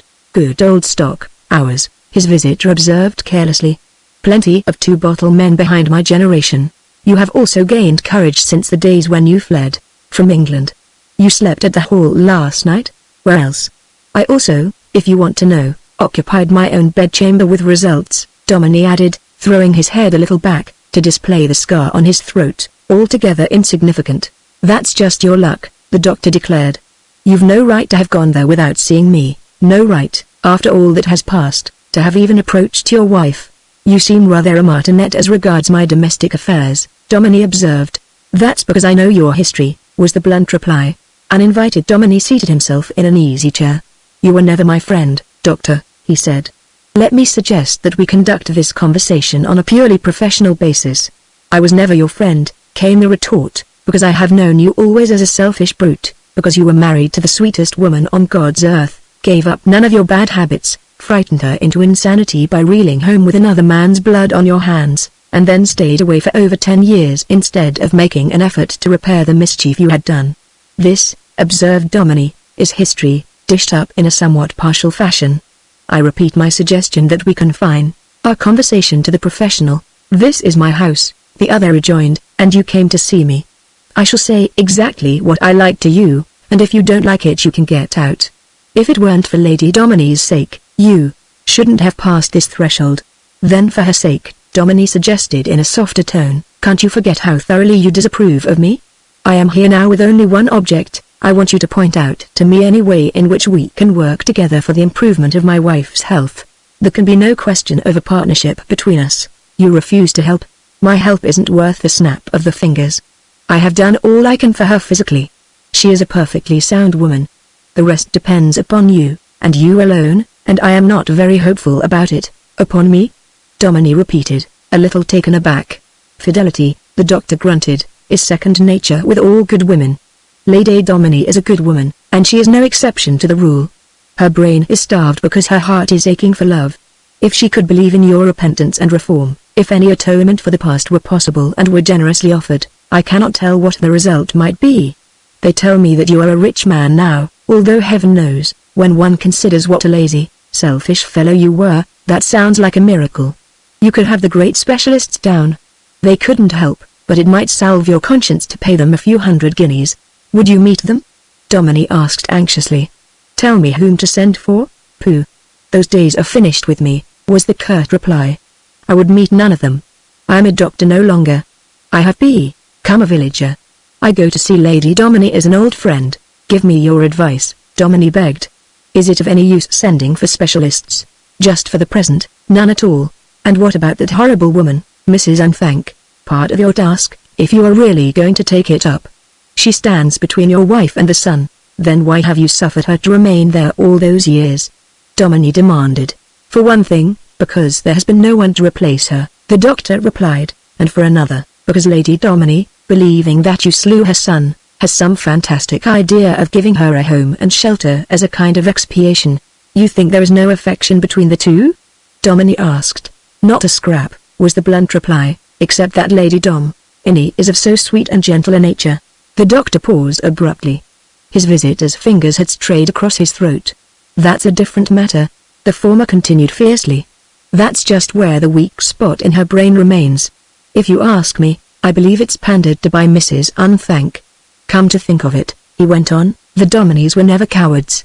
If you've got your courage back, send Mrs. Unthank away, sleep with your doors wide open. If a single night passes without Lady Domini coming to your room with a knife in her hand, she will be cured in time of that mania at any rate. Dare you do that? Domini's hesitation was palpable, also his agitation. The doctor grinned contemptuously, still afraid. He scoffed. Not in the way you imagine, his visitor replied. My wife has already promised to make no further attempt upon my life. Well, you can cure her if you want to, the doctor declared, and if you do, you will have the sweetest companion for life any man could have. But you'll have to give up the idea of townhouses and racing and yachting, and grouse moors in Scotland, and all those sort of things I suppose you've been looking forward to. You'll have for some time, at any rate, to give every moment of your time to your wife. Domini moved uneasily in his chair. For the next few months, he said, that would be impossible. Impossible. The doctor repeated the word, seemed to roll it round in his mouth with a sort of wondering scorn. I am not quite the idler I used to be, Domini explained, frowning. Nowadays, you cannot make money without assuming responsibilities. I am clearing off the whole of the mortgages upon the Domini estates within the next few months. How you spend your time is your affair, not mine, the doctor muttered. All I say about the matter is that your wife's cure, if ever it comes to pass, is in your hands. And now come over to me here, in the light of this window. I want to look at you. Domini obeyed with a little shrug of the shoulders. There was no sunshine, but the white north light was in its way searching. It showed the sprinkling of grey in his ruddy brown hair, the suspicion of it in his closely trimmed moustache, but it could find no weak spot in his steady eyes, in the tan of his hard, manly complexion, or even in the set of his somewhat arrogant lips. The old doctor took up his box of flies again and jerked his head towards the door. You're a miracle, he said, and I hate miracles. I'll come and see Lady Domini in a day or so. Chapter 12. Domini spent a curiously placid, and, to those with whom he was brought into contact, an entirely satisfactory afternoon. With Mr. Mangan by his side, murmuring amiable platitudes, and Mr. Johnson, his agent, opposite, reveling in the unusual situation of a satisfied landlord and delighted tenants, he made practically the entire round of the Domini estates. They reached home late, but Domini, although he seemed to be living in another world, was not neglectful of the claims of hospitality. Probably for the first time in their lives, Mr. Johnson and Lees, the bailiff, watched the opening of a magnum of champagne. Mr. Johnson cleared his throat as he raised his glass. It isn't only on my own account, Sir Everard, he said, that I drink your hearty good health. I have your tenants too in my mind. They've had a rough time, some of them, and they've stood it like white men. So here's from them and me to you, sir, and may we see plenty of you in these parts. Mr. Lees associated himself with these sentiments, and the glasses were speedily emptied and filled again. I suppose you know, Sir Everard, the agent observed, that what you've promised to do today will cost a matter of £10,000 to £15,000. Dominie nodded. Before I go to bed tonight, he said, I shall send a cheque for £20,000 to the estate account at your bank at Wells. The money is the waiting, put aside for just that one purpose, and well, you may just as well have it. Agent and bailiff leaned back in the tonneau of their motorcar, half an hour later, with immense cigars in their mouths and a pleasant, rippling warmth in their veins. They had the sense of having drifted into fairyland. Their philosophy, however, met the situation. It's a fair miracle, Mr. Lees declared. A modern romance, Mr. Johnson, you read novels, murmured. Hello, here's a visitor for the hall, he added, as a car swept by them. Comfortable-looking gent, too, Mr. Lees remarked. The comfortable-looking gent was Otto Seaman, who presented himself at the hall with a small dressing bag and a great many apologies. Found myself in Norwich, Sir Everard, he explained. I have done business there all my life, and one of my customers needed looking after. I finished early, and when I found that I was only 30 miles off you, I couldn't resist having a run across. If it is in any way inconvenient to put me up for the night, say so, my dear fellow. Dominie interrupted. There are a score of rooms ready. All that we need is to light a fire, and an old-fashioned bed warmer will do the rest. You remember Mr. Mangan? The two men shook hands, and Seaman accepted a little refreshment after his drive. He lingered behind for a moment after the dressing bell had rung. What time is that fellow going? He asked. 9 o'clock tomorrow morning, Dominie replied. Not a word until then, Seaman whispered back. I must not seem to be hanging after you too much. I really did not want to come, but the matter is urgent. We can send Mangan to bed early, Dominie suggested. I'm the early bird myself, was the weary reply. I was up all last night. Tomorrow morning will do. Dinner that night was a pleasant and social meal. Mr. Mangan especially was uplifted. Everything to do with the Dominies for the last 15 years had reeked of poverty. He had really had a hard struggle to make both ends meet. There had been disagreeable interviews with angry tenants, formal interviews with dissatisfied mortgagees, and remarkably little profit at the end of the year to set against these disagreeable episodes. The new situation was almost beatific.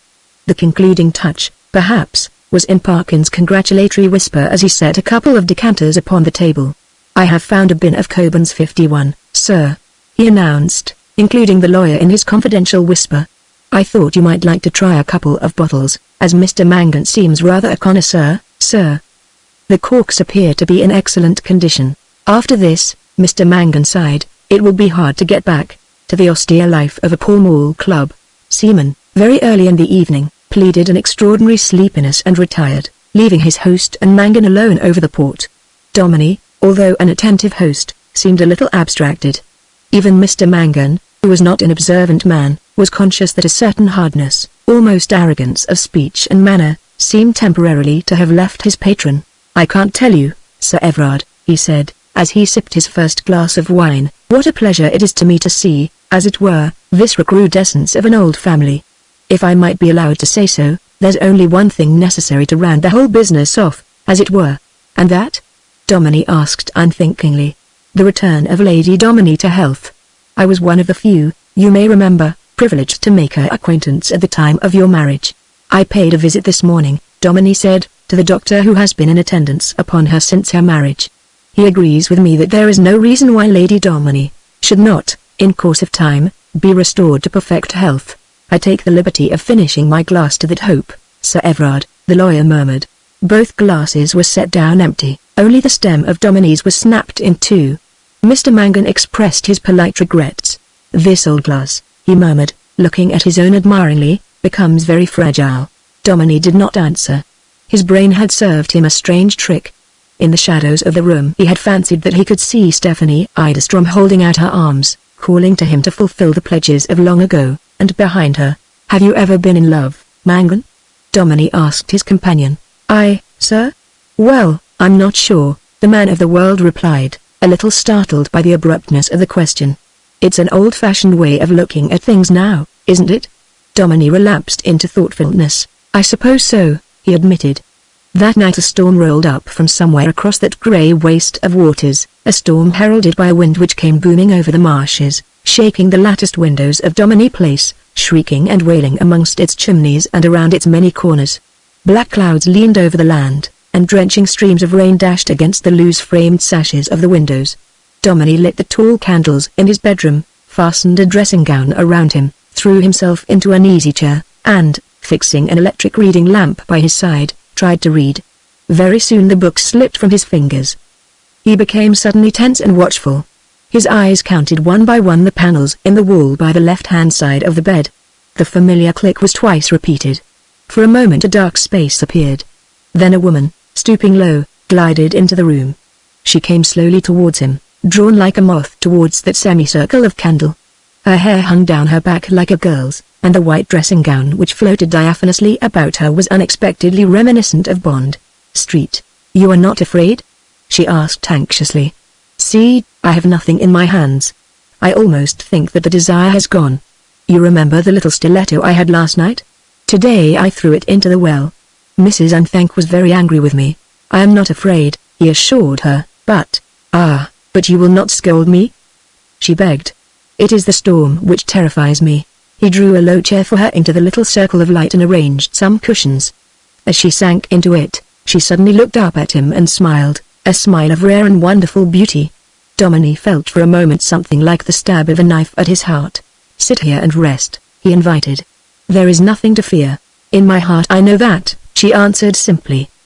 "These storms are part of our lives. They come with birth, and they shake the world when death seizes us.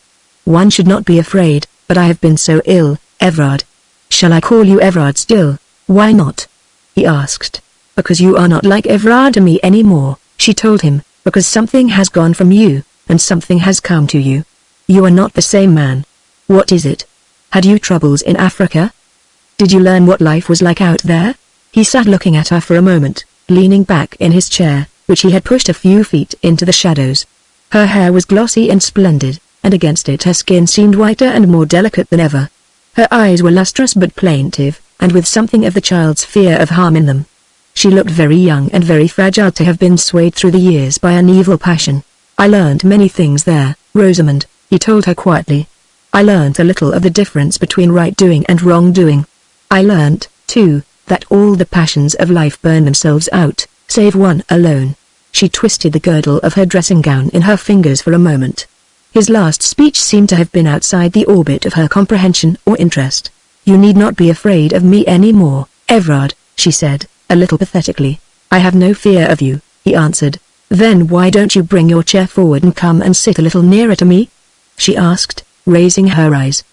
"Do you hear the wind, how it shrieks at us?" "Oh, I am afraid." He moved forward to her side, and took her hand gently in his. Her fingers responded at once to his pressure. When he spoke, he scarcely recognized his own voice. It seemed to him thick and choked. "The wind shall not hurt you, or anything else," he promised. "I have come back to take care of you." She sighed, smiled like a tired child, and her eyes closed as her head fell further back amongst the cushions. "Stay just like that, please," she begged. "Something quite new is coming to me. I am resting. It is the sweetest rest I ever felt. Don't move, Everard. Let my fingers stay in yours so." The candles burned down in their sockets. The wind rose to greater furies, and died away only as the dawn broke through the storm clouds. A pale light stole into the room. Still the woman slept, and still her fingers seemed to keep their clutch upon his hand. Her breathing was all the time soft and regular. Her silky black eyelashes lay motionless upon her pale cheeks. Her mouth, a very perfectly shaped mouth, rested in quiet lines.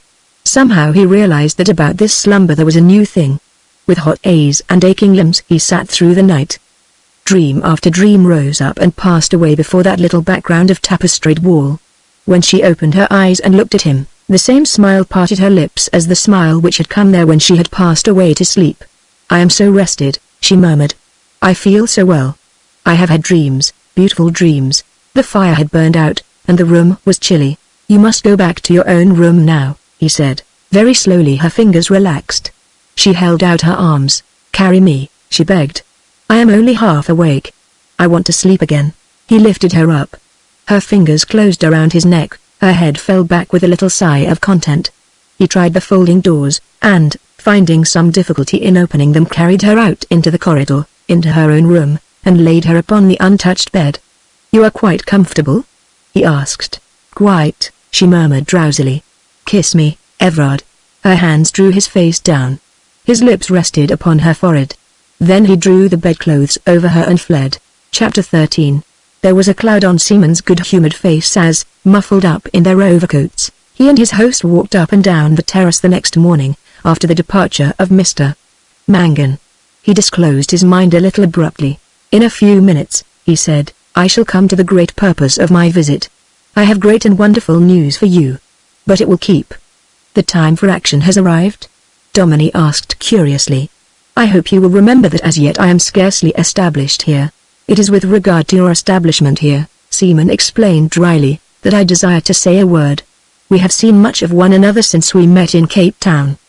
The passion and purpose of my life you have been able to judge. Of those interludes which are necessary to a human being, unless his system is to fall to pieces as dry dust, you have also seen something.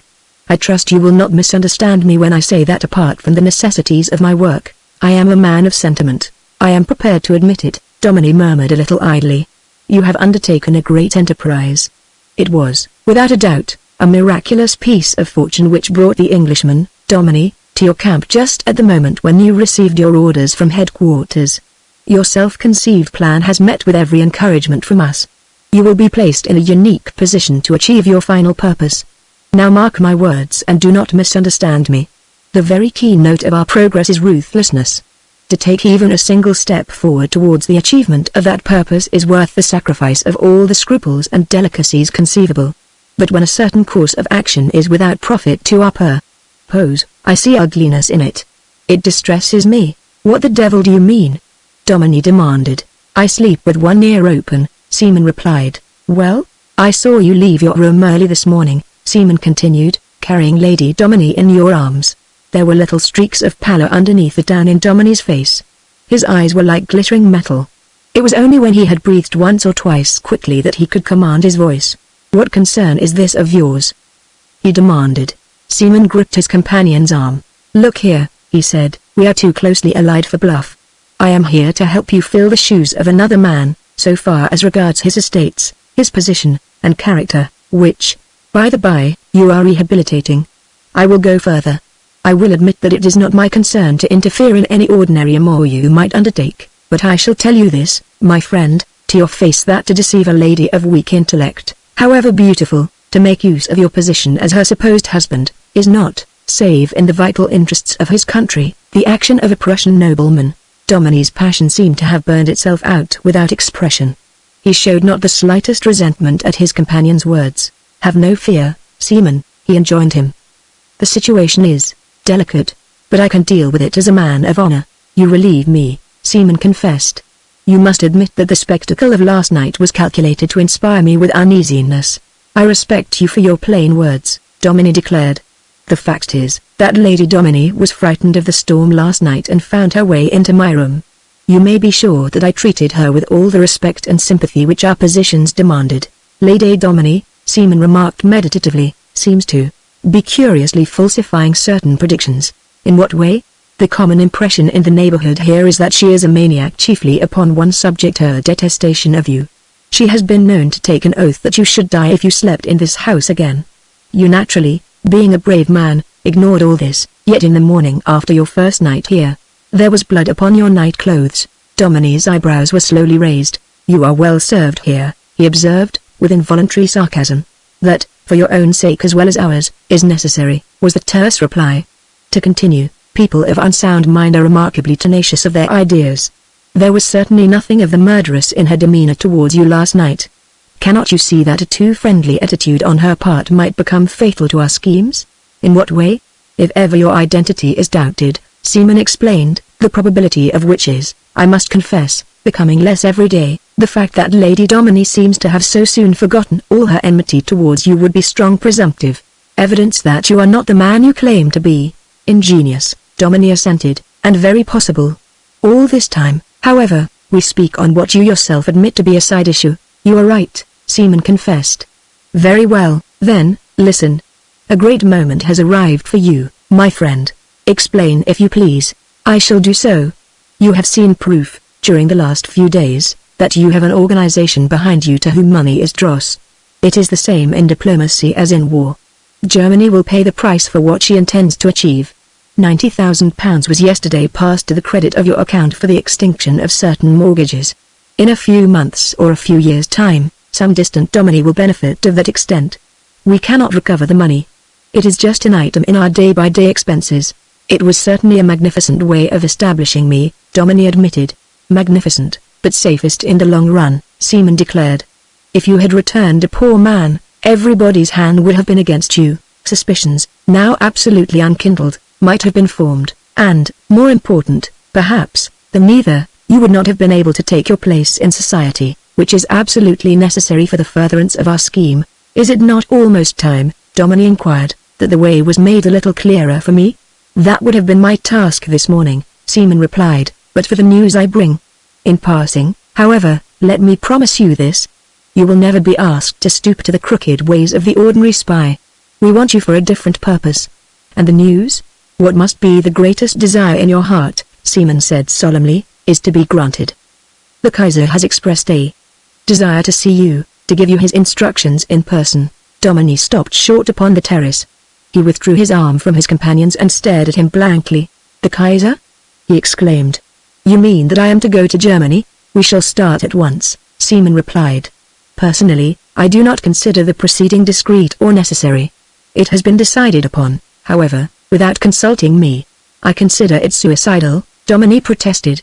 What explanation can I possibly make for going to Germany, of all countries in the world, before I have had time to settle down here? That of itself will not be difficult, his companion pointed out. Many of the mines in which a share has been bought in your name are being run with German capital. It is easy to imagine that a crisis has arisen in the management of one of them. We require the votes of our fellow shareholders. You need not trouble your head about that. And think of the wonder of it. If only for a single day your sentence of banishment is lifted. You will breathe the air of the fatherland once more. It will be wonderful, Dominey muttered. It will be for you, Seaman promised, a breath of the things that are to come. And now, action. How I love action. That timetable, my friend, and your chauffeur. It was arranged that the two men should leave during the morning for Norwich by motorcar and thence to Harwich. Dominey, having changed into travelling clothes, sent a messenger for Mrs. Unthank, who came to him presently in his study. He held out a chair to her, which she declined, however, to take. Mrs. Unthank, he said, I should like to know why you have been content to remain my wife's attendant for the last 10 years. Mrs. Unthank was startled by the suddenness of the attack. Lady Dominey has needed me, she answered, after a moment's pause. Do you consider, he asked, that you have been the best possible companion for her? She has never been willing to accept any other, the woman replied. Are you very devoted to my wife? He inquired. Mrs. Unthank, grim and fierce though she was and appeared to be, was obviously disconcerted by Dominey's line of questions. If I weren't, she demanded, should I have been here all these years? I scarcely see, he continued, what particular claim my wife has had upon you. I understand, moreover, that you are one of those who firmly believe that I killed your son. Is this attendance upon my wife a Christian act, then the returning of good for evil? Exactly what do you want to say to me, Sir Everard? She asked harshly. I wish to say this, Dominey replied, that I am determined to bring about my wife's restoration to health. For that reason I am going to have specialists down here, and above all things to change for a time her place of residence. My own feeling is that she will stand a much better chance of recovery without your attendance. You would dare to send me away? The woman demanded. That is my intention, Dominey confessed. I have not spoken to Lady Dominey yet, but I hope that very soon my influence over her will be such that she will be content to obey my wishes. I look upon your future from the financial point of view, as my care. I shall settle upon you the sum of £300 a year. The woman showed her first sign of weakness. She began to shake. There was a curious look of fear in her eyes. I can't leave this place, Sir Everard, she cried. I must stay here. Why? He demanded. Lady Dominey couldn't do without me, she answered sullenly. That, he replied, is for her to decide. Personally, from inquiries I have made, I believe that you have encouraged in her that ridiculous superstition about the ghost of your son. I also believe that you have kept alive in her that spirit of unreasonable hatred which she has felt towards me. Unreasonable, you call it? The woman almost shouted. You, who came home to her with the blood on your hands of the man whom, if only you had kept away, she might one day have loved? Unreasonable, you call it? I have finished what I had to say, Mrs. Unthank, Domini declared. "I am compelled by important business to leave here for 2 or 3 days. On my return I shall embark upon the changes with which I have acquainted you. In the meantime," he added, watching a curious change in the woman's expression, "I have written this morning to Dr. Harrison, asking him to come up this afternoon and to keep Lady Domini under his personal observation until my return." She stood quite still, looking at him. Then she came a little nearer and leaned forward, as though studying his face. 11 years, she muttered, do change many men, but I never knew a man made out of a weakling. "I have nothing more to say to you," Domini replied, "except to let you know that I am coming to see my wife in the space of a few minutes." The motor horn was already sounding below when Domini was admitted to his wife's apartment. She was dressed in a loose gown of a warm crimson color, and she had the air of one awaiting his arrival expectantly. The passion of hatred seemed to have passed from her pale face and from the depths of her strangely soft eyes. She held out her hands towards him. Her brows were a little puckered. The disappointment of a child lurked in her manner. "You are going away?" she murmured. "In a very few moments," he told her. "I have been waiting to see you for an hour." She made a grimace. It was Mrs. Unthank. "I think that she hid my things on purpose. I was so anxious to see you. I want to talk to you about Mrs. Unthank," he said. "Should you be very unhappy if I sent her away and found someone younger and kinder to be your companion?" The idea seemed to be outside the bounds of her comprehension. "Mrs. Unthank would never go," she declared. "She stays here to listen to the voice. All night long sometimes she waits and listens, and it doesn't come. Then she hears it, and she is rested." "And you?" he asked. "I am afraid," she confessed. "But then, you see, I am not very strong." "You are not fond of Mrs. Unthank?" he inquired anxiously. "I don't think so," she answered, in a perplexed tone. "I think I am very much afraid of her. But it is no use, Everard. She would never go away. When I return," Domini said, "we shall see." She took his arm and linked her hands through it. "I am so sorry that you are going," she murmured. "I hope you will soon come back." "Will you come back, my husband?" Domini's nails cut into the flesh of his clenched hands. "I will come back within 3 days, he promised. "Do you know," she went on confidentially, "something has come into my mind lately. I spoke about it yesterday, but I did not tell you what it was. You need never be afraid of me any more." "I understand. What do you understand?" he demanded huskily. "The knowledge must have come to me," she went on, dropping her voice a little and whispering almost in his ear, "at the very moment when my dagger rested upon your throat, when I suddenly felt the desire to kill die away. You are very like him sometimes, but you are not Everard. You are not my husband at all. You are another man." Domini gave a little gasp. They both turned towards the door. Mrs. Unthank was standing there. Her gaunt, hard face lit up with a gleam of something which was like triumph, her eyes glittering. Her lips, as though involuntarily, repeated her mistress' last words. Another man. Chapter 14. There were times during their rapid journey when Seaman, studying his companion, became thoughtful. Domini seemed, indeed, to have passed beyond the boundaries of any ordinary reserve, to have become like a man immersed in the toils of a past so absorbing that he moved as though in a dream, speaking only when necessary and comporting himself generally like one to whom all externals have lost significance. As they embarked upon the final stage of their travels, Seaman leaned forward in his seat in the somberly upholstered, overheated compartment. "Your homecoming seems to depress you, von Ragastein," he said. "It was not my intention," Domini replied, "to set foot in Germany again for many years. The past still bites, always." The train sped on through long chains of vineyard-covered hills, out into a stretch of flat country, into forests of pines, in the midst of which were great cleared spaces, where, notwithstanding the closely drawn windows, the resinous odor from the fallen trunks seemed to permeate the compartment. Presently they slackened speed. Seaman glanced at his watch and rose. "Prepare yourself, my friend," he said. "We descend in a few minutes." Domini glanced out of the window. "But where are we?" he inquired. "Within 5 minutes of our destination. But there is not a house in sight," Domini remarked wonderingly. "You will be received on board His Majesty's private train," Seaman announced. "The Kaiser, with his staff, is making one of his military tours. We are honored by being permitted to travel back with him as far as the Belgian frontier." They had come to a standstill now. A bearded and uniformed official threw open the door of their compartment, and they stepped onto the narrow wooden platform of a small station which seemed to have been recently built of fresh pine planks. The train, immediately they had alighted, passed on. Their journey was over. A brief conversation was carried on between Seaman and the official, during which Domini took curious note of his surroundings. Around the station, half hidden in some places by the trees and shrubs, was drawn a complete cordon of soldiers, who seemed to have recently disembarked from a military train which stood upon a siding. In the middle of it was a solitary saloon carriage, painted black, with much gold ornamentation, and having emblazoned upon the central panel the royal arms of Germany.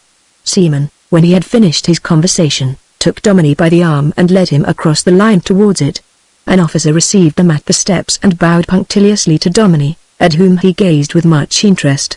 "His Majesty will receive you at once," he announced. "Follow me." They boarded the train and passed along a richly carpeted corridor. Their guide paused and pointed to a small retiring room, where several men were seated. "Herr Seaman will find friends there," he said. "His Imperial Majesty will receive him for a few minutes later. The Baron von Ragarstein will come this way." Domini was ushered now into the main saloon. His guide motioned him to remain near the entrance, and, himself advancing a few paces, stood at the salute before a seated figure who was bending over a map, which a stern-faced man in the uniform of a general had unrolled before him. The Kaiser glanced up at the sound of footsteps and whispered something in the general's ear. The latter clicked his heels together and retired. The Kaiser beckoned Domini to advance. "The Baron von Ragarstein, Your Majesty," the young officer murmured. Domini stood at attention for a moment and bowed a little awkwardly. The Kaiser smiled. "It pleases me," he said, "to see a German officer ill at ease without his uniform. Count, you will leave us." "Baron von Ragarstein, be seated." "Sir Everard Domini, at your service, Majesty," Domini replied, as he took the chair to which his august host pointed. "Thorough in all things, I see," the latter observed. "Sit there and be at your ease. Good reports have reached me of your work in Africa. I did my best to execute your Majesty's will," Domini ventured. "You did so well," the Kaiser pronounced, "that my counselors were unanimous in advising your withdrawal to what will shortly become the great center of interest. From the moment of receiving our commands you appear to have displayed initiative. I gather that your personation of this English baronet has been successfully carried through? Up to the present, Your Majesty, important though your work in Africa was," the Kaiser continued, "your present task is a far greater one. I wish to speak to you for these few minutes without reserve. First, though, drink a toast with me." From a mahogany stand at his elbow, the Kaiser drew out a long-necked bottle of Moselle, filled two very beautiful glasses, passed one to his companion and raised the other. "To the fatherland," he said. "To the fatherland," Domini repeated. They set down their glasses, empty. The Kaiser threw back the grey military cloak which he was wearing, displaying a long row of medals and decorations. His fingers still toyed with the stem of his wineglass. He seemed for a moment to lose himself in thought. His hard and somewhat cruel mouth was tightly closed, there was a slight frown upon his forehead. He was sitting upright, taking no advantage of the cushioned back of his easy-chair, his eyes a little screwed up, the frown deepening. For quite 5 minutes there was complete silence. One might have gathered that, turning aside from great matters, he had been devoting himself entirely to the scheme in which Domini was concerned. "Von Ragarstein," he said at last, "I have sent for you to have a few words concerning your habitation in England. I wish you to receive your impressions of your mission from my own lips." "Your Majesty does me great honor," Domini murmured. "I wish you to consider yourself," the Kaiser continued, "as entirely removed from the limits, the authority and the duties of my espionage system. From you I look for other things. I desire you to enter into the spirit of your assumed position. As a typical English country gentleman I desire you to study the labor question, the Irish question, the progress of this national service scheme, and other social movements of which you will receive notice in due time. I desire a list compiled of those writers who, in the reviews, or by means of fiction, are encouraging the suspicions which I am inclined to fancy England has begun to entertain towards the fatherland. These things are all on the fringe of your real mission. That, I believe, our admirable friend Seaman has already confided to you. It is to seek the friendship, if possible the intimacy, of Prince Ternilov." The Kaiser paused, and once more his eyes wandered to the landscape which rolled away from the plate-glass windows of the car. They were certainly not the eyes of a dreamer, and yet in those moments they seemed filled with brooding pictures. "The princess has already received me graciously," Domini confided. "Ternilov is the dove of peace," the Kaiser pronounced. "He carries the sprig of olive in his mouth. My statesmen and councillors would have sent to London an ambassador with sterner qualities. I preferred not. Turnilov is the man to gull fools, because he is a fool himself. He is a fit ambassador for a country which has not the wit to arm itself on land as well as by sea, when it sees a nation, mightier, more cultured, more splendidly led than its own, creeping closer every day. The English appear to put their whole trust in their navy, Your Majesty, Dominie observed tentatively. The eyes of his companion flashed. His lips curled contemptuously. Fools! He exclaimed.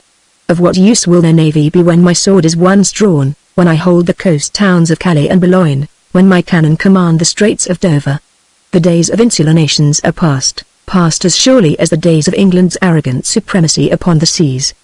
The Kaiser refilled his glass and Dominie's. In some months' time, von Ragastein, he continued, you will understand why you have been enjoined to become the friend and companion of Turnilov. You will understand your mission a little more clearly than you do now. Its exact nature waits upon developments. You can at all times trust seamen. Dominie bowed and remained silent. His companion continued after another brief spell of silent brooding. Von Ragastein, he said, my decree of banishment against you is a just one. The morals of my people are as sacred to me as my oath to win for them a mightier empire. You first of all betrayed the wife of one of the most influential noblemen of a state allied to my own, and then, in the duel that followed, you slew him. It was an accident, Your Majesty, Dominie pleaded. I had no intention of even wounding the prince. The Kaiser frowned. All manner of excuses were loathsome to him. The accident should have happened the other way, he rejoined sharply. I should have lost a valuable servant, but it was your life which was forfeit, and not his. Still, they tell me that your work in Africa was well and thoroughly done. I give you this one great chance of rehabilitation. If your work in England commends itself to me, the sentence of exile under which you suffer shall be rescinded. Your Majesty is too good, Dominie murmured. The work, for its own sake, will command my every effort, even without the hope of reward. That, the Kaiser said, is well spoken. It is the spirit, I believe, with which every son of my empire regards the future. I think that they, too, more especially those who surround my person, have felt something of that divine message which has come to me. For many years I have, for the sake of my people, willed peace. Now that the time draws near when heaven has shown me another duty, I have no fear but that every loyal German will bow his head before the lightnings which will play around my sword and share with me the iron will to wield it. Your audience is finished, Baron von Ragastein. You will take your place with the gentlemen of my suite in the retiring room. We shall proceed within a few minutes and leave you at their Belgian frontier. Dominie rose, bowed stiffly and backed down the carpeted way. The Kaiser was already bending once more over the map. Seaman, who was waiting outside the door of the anteroom, called him in and introduced him to several members of the suite. One, a young man with a fixed monocle, scars upon his face, and a queer, puppet-like carriage, looked at him a little strangely. We met some years ago in Munich, Baron, he remarked. I acknowledge no former meetings with anyone in this country, Dominie replied stiffly. I obey the orders of my imperial master when I wipe from my mind every episode or reminiscence of my former days. The young man's face cleared, and Seaman, by his side, who had knitted his brows thoughtfully, nodded understandingly. You are certainly a good actor, Baron, he declared. Even your German has become a little English. Sit down and join us in a glass of beer. Luncheon will be served to us here in a few minutes. You will not be recalled to the presence until we set you down. Dominie bowed stiffly and took his place with the others. The train had already started. Dominie gazed thoughtfully out of the window. Seaman, who was waiting about for his audience, patted him on the arm. Dear friend, he said, I sympathize with you. You sorrow because your back is now to Berlin. Still, remember this, that the day is not far off when the sentence of exile against you will be annulled. You will have expiated that crime which, believe me, although I do not venture to claim a place amongst them, none of your friends and equals have ever regarded in the same light as His Imperial Majesty. A smiling steward, in black livery with white facings, made his appearance and served them with beer in tall glasses. The senior officer there, who had now seated himself opposite to Dominie, raised his glass and bowed.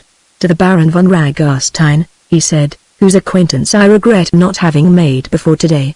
May we soon welcome him back, a brother in arms, a companion in great deeds. Hoc. Chapter 15. Sir Everard Dominie, Baronet, the latest and the most popular recruit to Norfolk Sporting Society, stood one afternoon, some months after his return from Germany, at the corner of the long wood which stretched from the ridge of hills behind almost to the kitchen gardens of the hall. At a reasonable distance on his left, 4 other guns were posted. On one side of him stood Middleton, leaning on his ash stick and listening to the approach of the beaters. On the other, Seaman, curiously out of place in his dark grey suit and bowler hat. The old keeper, whom time seemed to have cured of all his apprehensions, was softly garrulous and very happy. "That do seem right to have a Squire Dominie at this corner," he observed, watching a high-cock pheasant come crashing down over their heads. "I mind when the Squire, your father, sir, gave up this corner one day to Lord Windermere, whom folks called one of the finest pheasant shots in England, and though they streamed over his head like starlings, he'd not but a few cripples to show for his morning's work. Come out with a bit of a twist from the left, don't they?" Dominie remarked, repeating his late exploit. "They do that, sir," the old man assented, "and no one but a Dominie seems to have learned the knack of dealing with them proper. That foreign prince, so they say, is well onto his birds, but I wouldn't trust him at this corner." The old man moved off a few paces to some higher ground, to watch the progress of the beaters through the wood. Seaman turned to his companion, and there was a note of genuine admiration in his tone. "My friend," he declared, "you're a miracle. You seem to have developed the Dominie touch even in killing pheasants." "You must remember that I have shot higher ones in Hungary," was the easy reply. "I'm not a sportsman," Seaman admitted. "I do not understand sport. But I do know this, there is an old man who has lived on this land since the day of his birth, who has watched you shoot, reverently, and finds even the way you hold your gun familiar. That twist of the birds," Dominie explained, "is simply a local superstition. The wood ends on a slant, and they seem to be flying more to the left than they really are." Seaman gazed steadfastly for a moment along the side of the wood. "Her Grace is coming," he said. "She seems to share the Duke's dislike of me, and she is too great a lady to conceal her feelings. Just one word before I go. The Princess Idastrom arrives this afternoon." Dominie frowned, then, warned by the keeper's shout, turned around and killed a hare. "My friend," he said, with a certain note of challenge in his tone, "I am not certain that you have told me all that you know concerning the princess's visit." Seaman was thoughtful for a brief space of time. "You are right," he admitted, "I have not. It is a fault which I will repair presently." He strolled away to the next stand, where Mr. Mangan was displaying an altogether different standard of proficiency. The Duchess came up to Dominie a few minutes later. "I told Henry I shouldn't stop with him another moment," she declared. "He has fired off about 40 cartridges and wounded one hare." "Henry is not keen," Dominie remarked, "although I think you are a little hard on him, are you not? I saw him bring down a nice cock just now. So far as regards the birds, it really does not matter. They are all going home." The Duchess was very smartly tailored in clothes of brown leather mixture. She wore thick shoes and gaiters and a small hat. She was looking very well but a little annoyed. "I hear," she said, "that Stephanie is coming today." Dominie nodded, and seemed for a moment intent on watching the flight of a pigeon which kept tantalizingly out of range. "She is coming down for a few days," he assented. "I am afraid that she will be bored to death." "Where did you become so friendly with her?" his cousin asked curiously. "The first time we ever met," Dominie replied, "was in the Carlton Grill Room, a few days after I landed in England. She mistook me for someone else, and we parted with the usual apologies. I met her the same night at Carlton House Terrace. She is related to the Turniloffs and we came across one another pretty often after that, during the short time I was in town." "Yes," the Duchess murmured meditatively.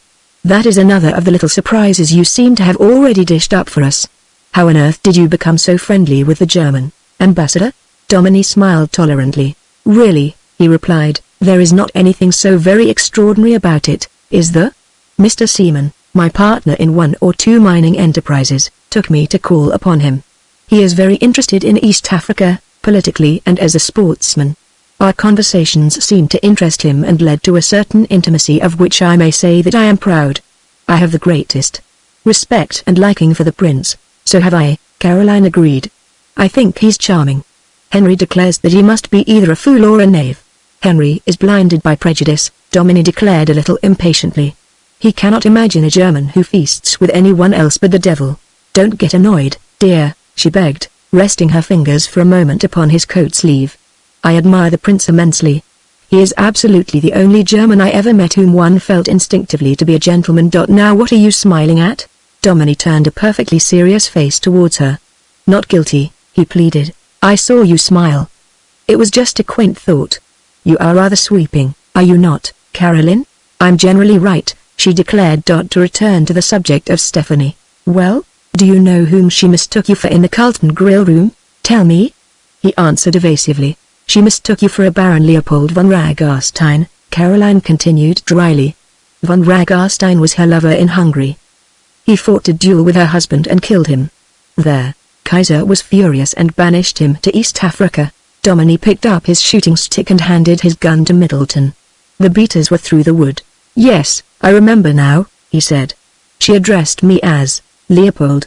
I still don't see why it was necessary to invite her here, his companion observed a little petulantly. She may call you Leopold again. If she does, I shall be deaf, Dominie promised. But seriously, she is a cousin of the Princess Turnilov, and the two women are devoted to one another. The princess hates shooting parties, so I thought they could entertain one another. Bosh. Stephanie will monopolize you all the time. That's what she's coming for. You are not suggesting that she intends seriously to put me in the place of my double? Dominie asked, with mock alarm. Oh, I shouldn't wonder. And she's an extraordinarily attractive woman. I'm full of complaints, Everard. There's that other horrible little man, Seaman. You know that the very sight of him makes Henry furious. I am quite sure that he never expected Ted to sit down at the same table with him. I am really sorry about that, Dominie assured her, but you see His Excellency takes a great interest in him on account of this Friendship League, of which Seaman is secretary, and he particularly asked to have him here. Well, you must admit that the situation is a little awkward for Henry, she complained. Next to Lord Roberts, Henry is practically the leader of the national service movement here. He hates Germany and distrusts every German he ever met, and in a small house party like this we meet the German ambassador and a man who is working hard to lull to sleep there. Very sentiments which Henry is endeavoring to arouse. It sounds very pathetic, Dominie admitted, with a smile. But even Henry likes Turnilov, and after all it is stimulating to meet one's opponents sometimes. Of course he likes Turnilov, Caroline assented, but he hates the things he stands for. However, I'd have forgiven you everything if only Stephanie weren't coming. That woman is really beginning to irritate me. She always seems to be making mysterious references to some sentimental past in which you both are concerned, and for which there can be no foundation at all except your supposed likeness to her exiled lover. Why, you never met her until the day at the Carlton. She was a complete stranger to me, Dominie asserted. Then all I can say is that you have been unusually rapid if you've managed to create a past in something under 3 months. Caroline pronounced suspiciously. I call her coming here a most barefaced proceeding, especially as this is practically a bachelor establishment. They had arrived at the next stand, and conversation was temporarily suspended.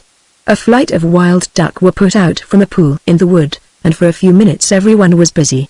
Middleton watched his master with unabated approval. You're most as good as the old squire with them high duck, Sir Everard, he said. That's true, very few can touch 'em when they're coming out night to the pheasants. They can't believe in the speed of 'em. Do you think Sir Everard shoots as well as he did before he went to Africa? Caroline asked. Middleton touched his hat and turned to Seaman, who was standing in the background. Better, Your Grace, he answered, as I was saying to this gentleman here, early this morning. He's cooler like and swings more level. I'd have known his touch on a gun anywhere, though. There was a glint of admiration in Seaman's eyes. The beaters came through the wood, and the little party of guns gossiped together while the game was collected. Turnilov, his usual pallor chased away by the bracing wind and the pleasure of the sport, was affable and even loquacious. He had great estates of his own in Saxony and was explaining to the Duke his manner of shooting them. Middleton glanced at his horn-rimmed watch. There's another hour's good light, sir, he said. Would you care about a partridge drive, or should we do through the home copse? If I might make a suggestion, Turnilov observed diffidently, most of the pheasants went into that gloomy-looking wood just across the marshes. There was a moment's rather curious silence. Dominie had turned and was looking towards the wood in question, as though fascinated by its almost sinister-like blackness and density. Middleton had dropped some game he was carrying and was muttering to himself. We call that the Black Wood, Dominie said calmly, and I am rather afraid that the pheasants who find their way there claim sanctuary. What do you think, Middleton? The old man turned his head slowly and looked at his master. Somehow or other, every scrap of color seemed to have faded out of his bronzed face. His eyes were filled with that vague horror of the supernatural common amongst the peasant folk of various localities. His voice shook. The old fear was back again. You wouldn't put the beaters in there, squire? He faltered. Not that there's one of them would go. Have we stumbled up against a local superstition? The Duke inquired. That's not altogether local, Your Grace, Middleton replied, as the squire himself will tell you. I doubt whether there's a beater in all that Norfolk would go through the Black Wood, if you paid him red gold for it. Here, you lads. He turned to the beaters, who were standing waiting for instructions a few yards away. There were a dozen of them, stalwart men for the most part, clad in rough smocks and breeches and carrying thick sticks. There's one of the gentlemen here, Middleton announced, addressing them, who wants to know if you'd go through the Black Wood of Domini for a sovereign apiece? Watch their faces, Your Grace. Now then, lads, there was no possibility of any mistake. The very suggestion seemed to have taken the healthy sunburn from their cheeks. They fumbled with their sticks uneasily. One of them touched his hat and spoke to Domini. I'm one as has seen it, sir, as well as heard, he said. I'd sooner give up my farm than go neither place. Caroline suddenly passed her arm through Domini's. There was a note of distress in her tone. Henry, you're an idiot, she exclaimed. It was my fault, Everard. I'm so sorry. Just for one moment I had forgotten. I ought to have stopped Henry at once. The poor man has no memory. Domini's arm responded for a moment to the pressure of her fingers. Then he turned to the beaters. Well, no one is going to ask you to go to the Black Wood, he promised. Get round to the back of Hunt's Stubbles, and bring them into the roots and then over into the park. We will line the park fence. How is that, Middleton? The keeper touched his hat and stepped briskly off. I'll just have a walk with them myself, sir, he said. Them birds do break at Fuller's Corner. I'll see if I can flank them. You'll know where to put the guns, Squire. Domini nodded. One and all the beaters were walking with most unaccustomed speed towards their destination. Their backs were towards the Black Wood. Turniloff came up to his host. Have I, by chance, been terribly tactless? He asked. Domini shook his head. You asked a perfectly natural question, Prince, he replied. There is no reason why you should not know the truth. Near that wood occurred the tragedy which drove me from England for so many years. I am deeply grieved, the prince began. It is false sentiment to avoid allusions to it, Domini interrupted. I was attacked the one night by a man who had some cause for offense against me. We fought, and I reached home in a somewhat alarming state.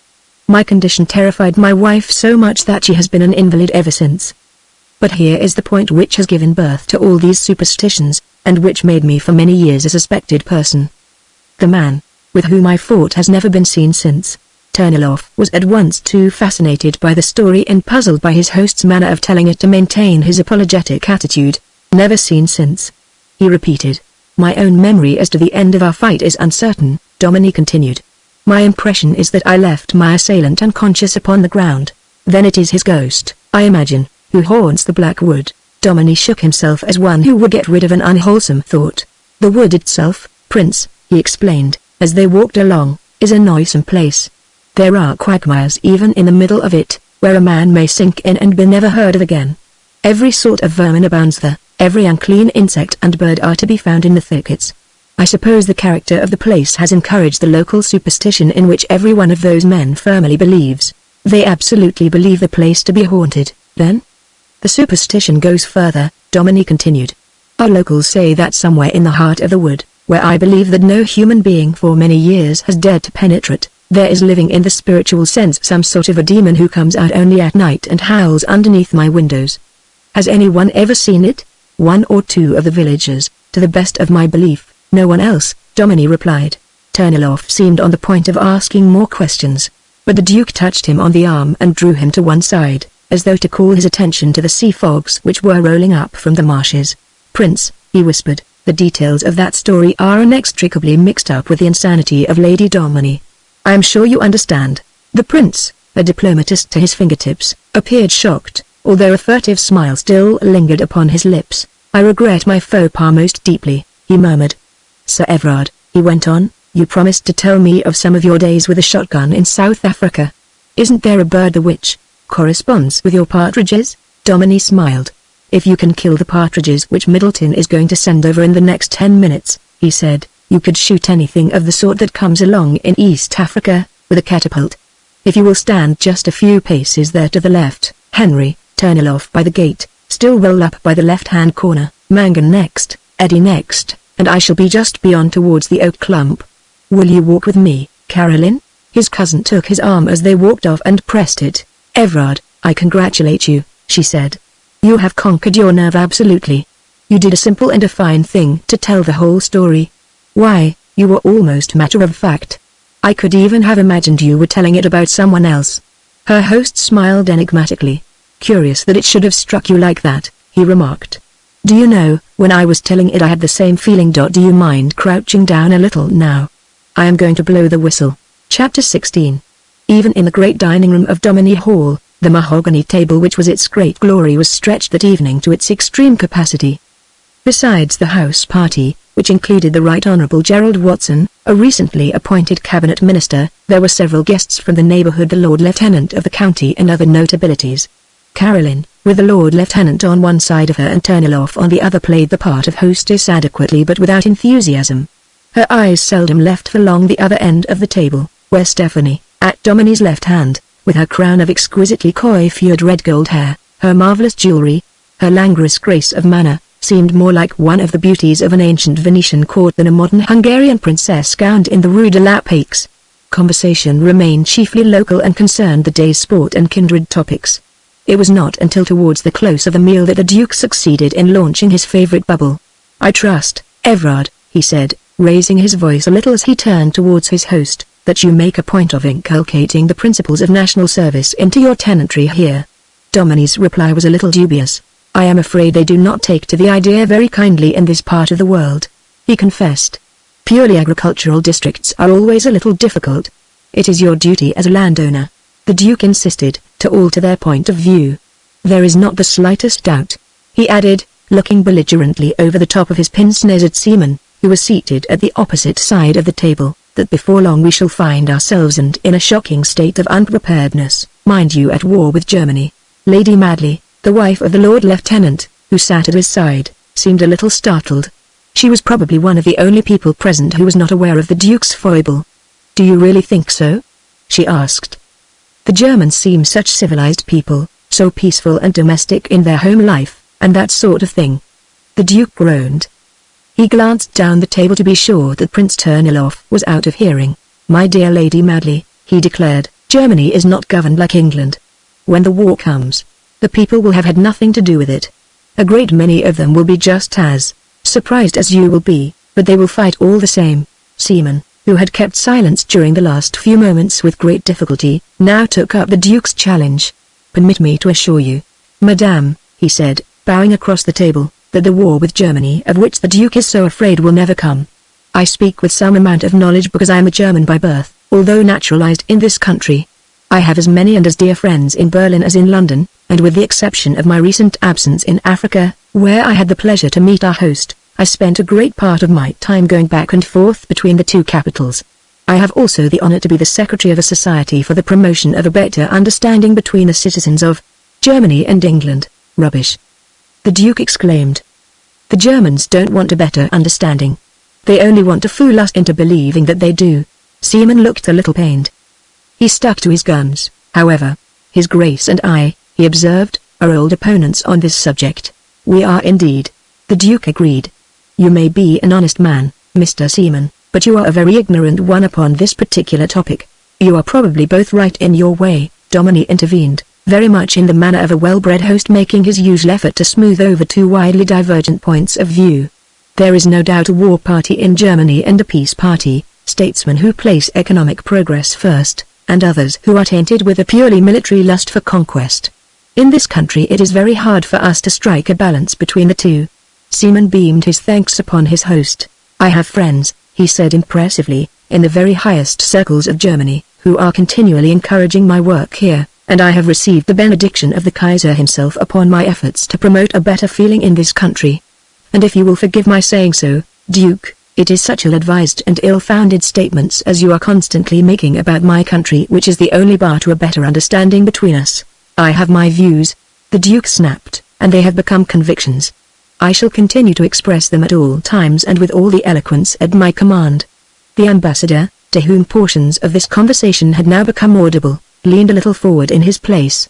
"Let me speak first as a private individual," he begged, "and express my well-studied opinion that war between our two countries would be simply race suicide, an indescribable and an abominable crime.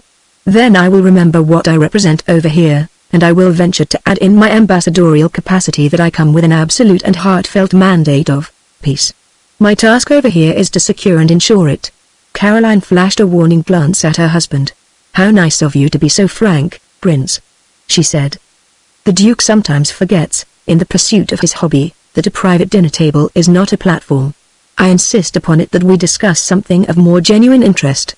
There isn't a more vital subject in the world," the Duke declared, resigning himself, however, to silence. "We will speak," the ambassador suggested, "of the way in which our host brought down those tall pheasants. You will tell me, perhaps," Seaman suggested to the lady to his right, "how you English women have been able to secure for yourselves so much more liberty than our German wives enjoy."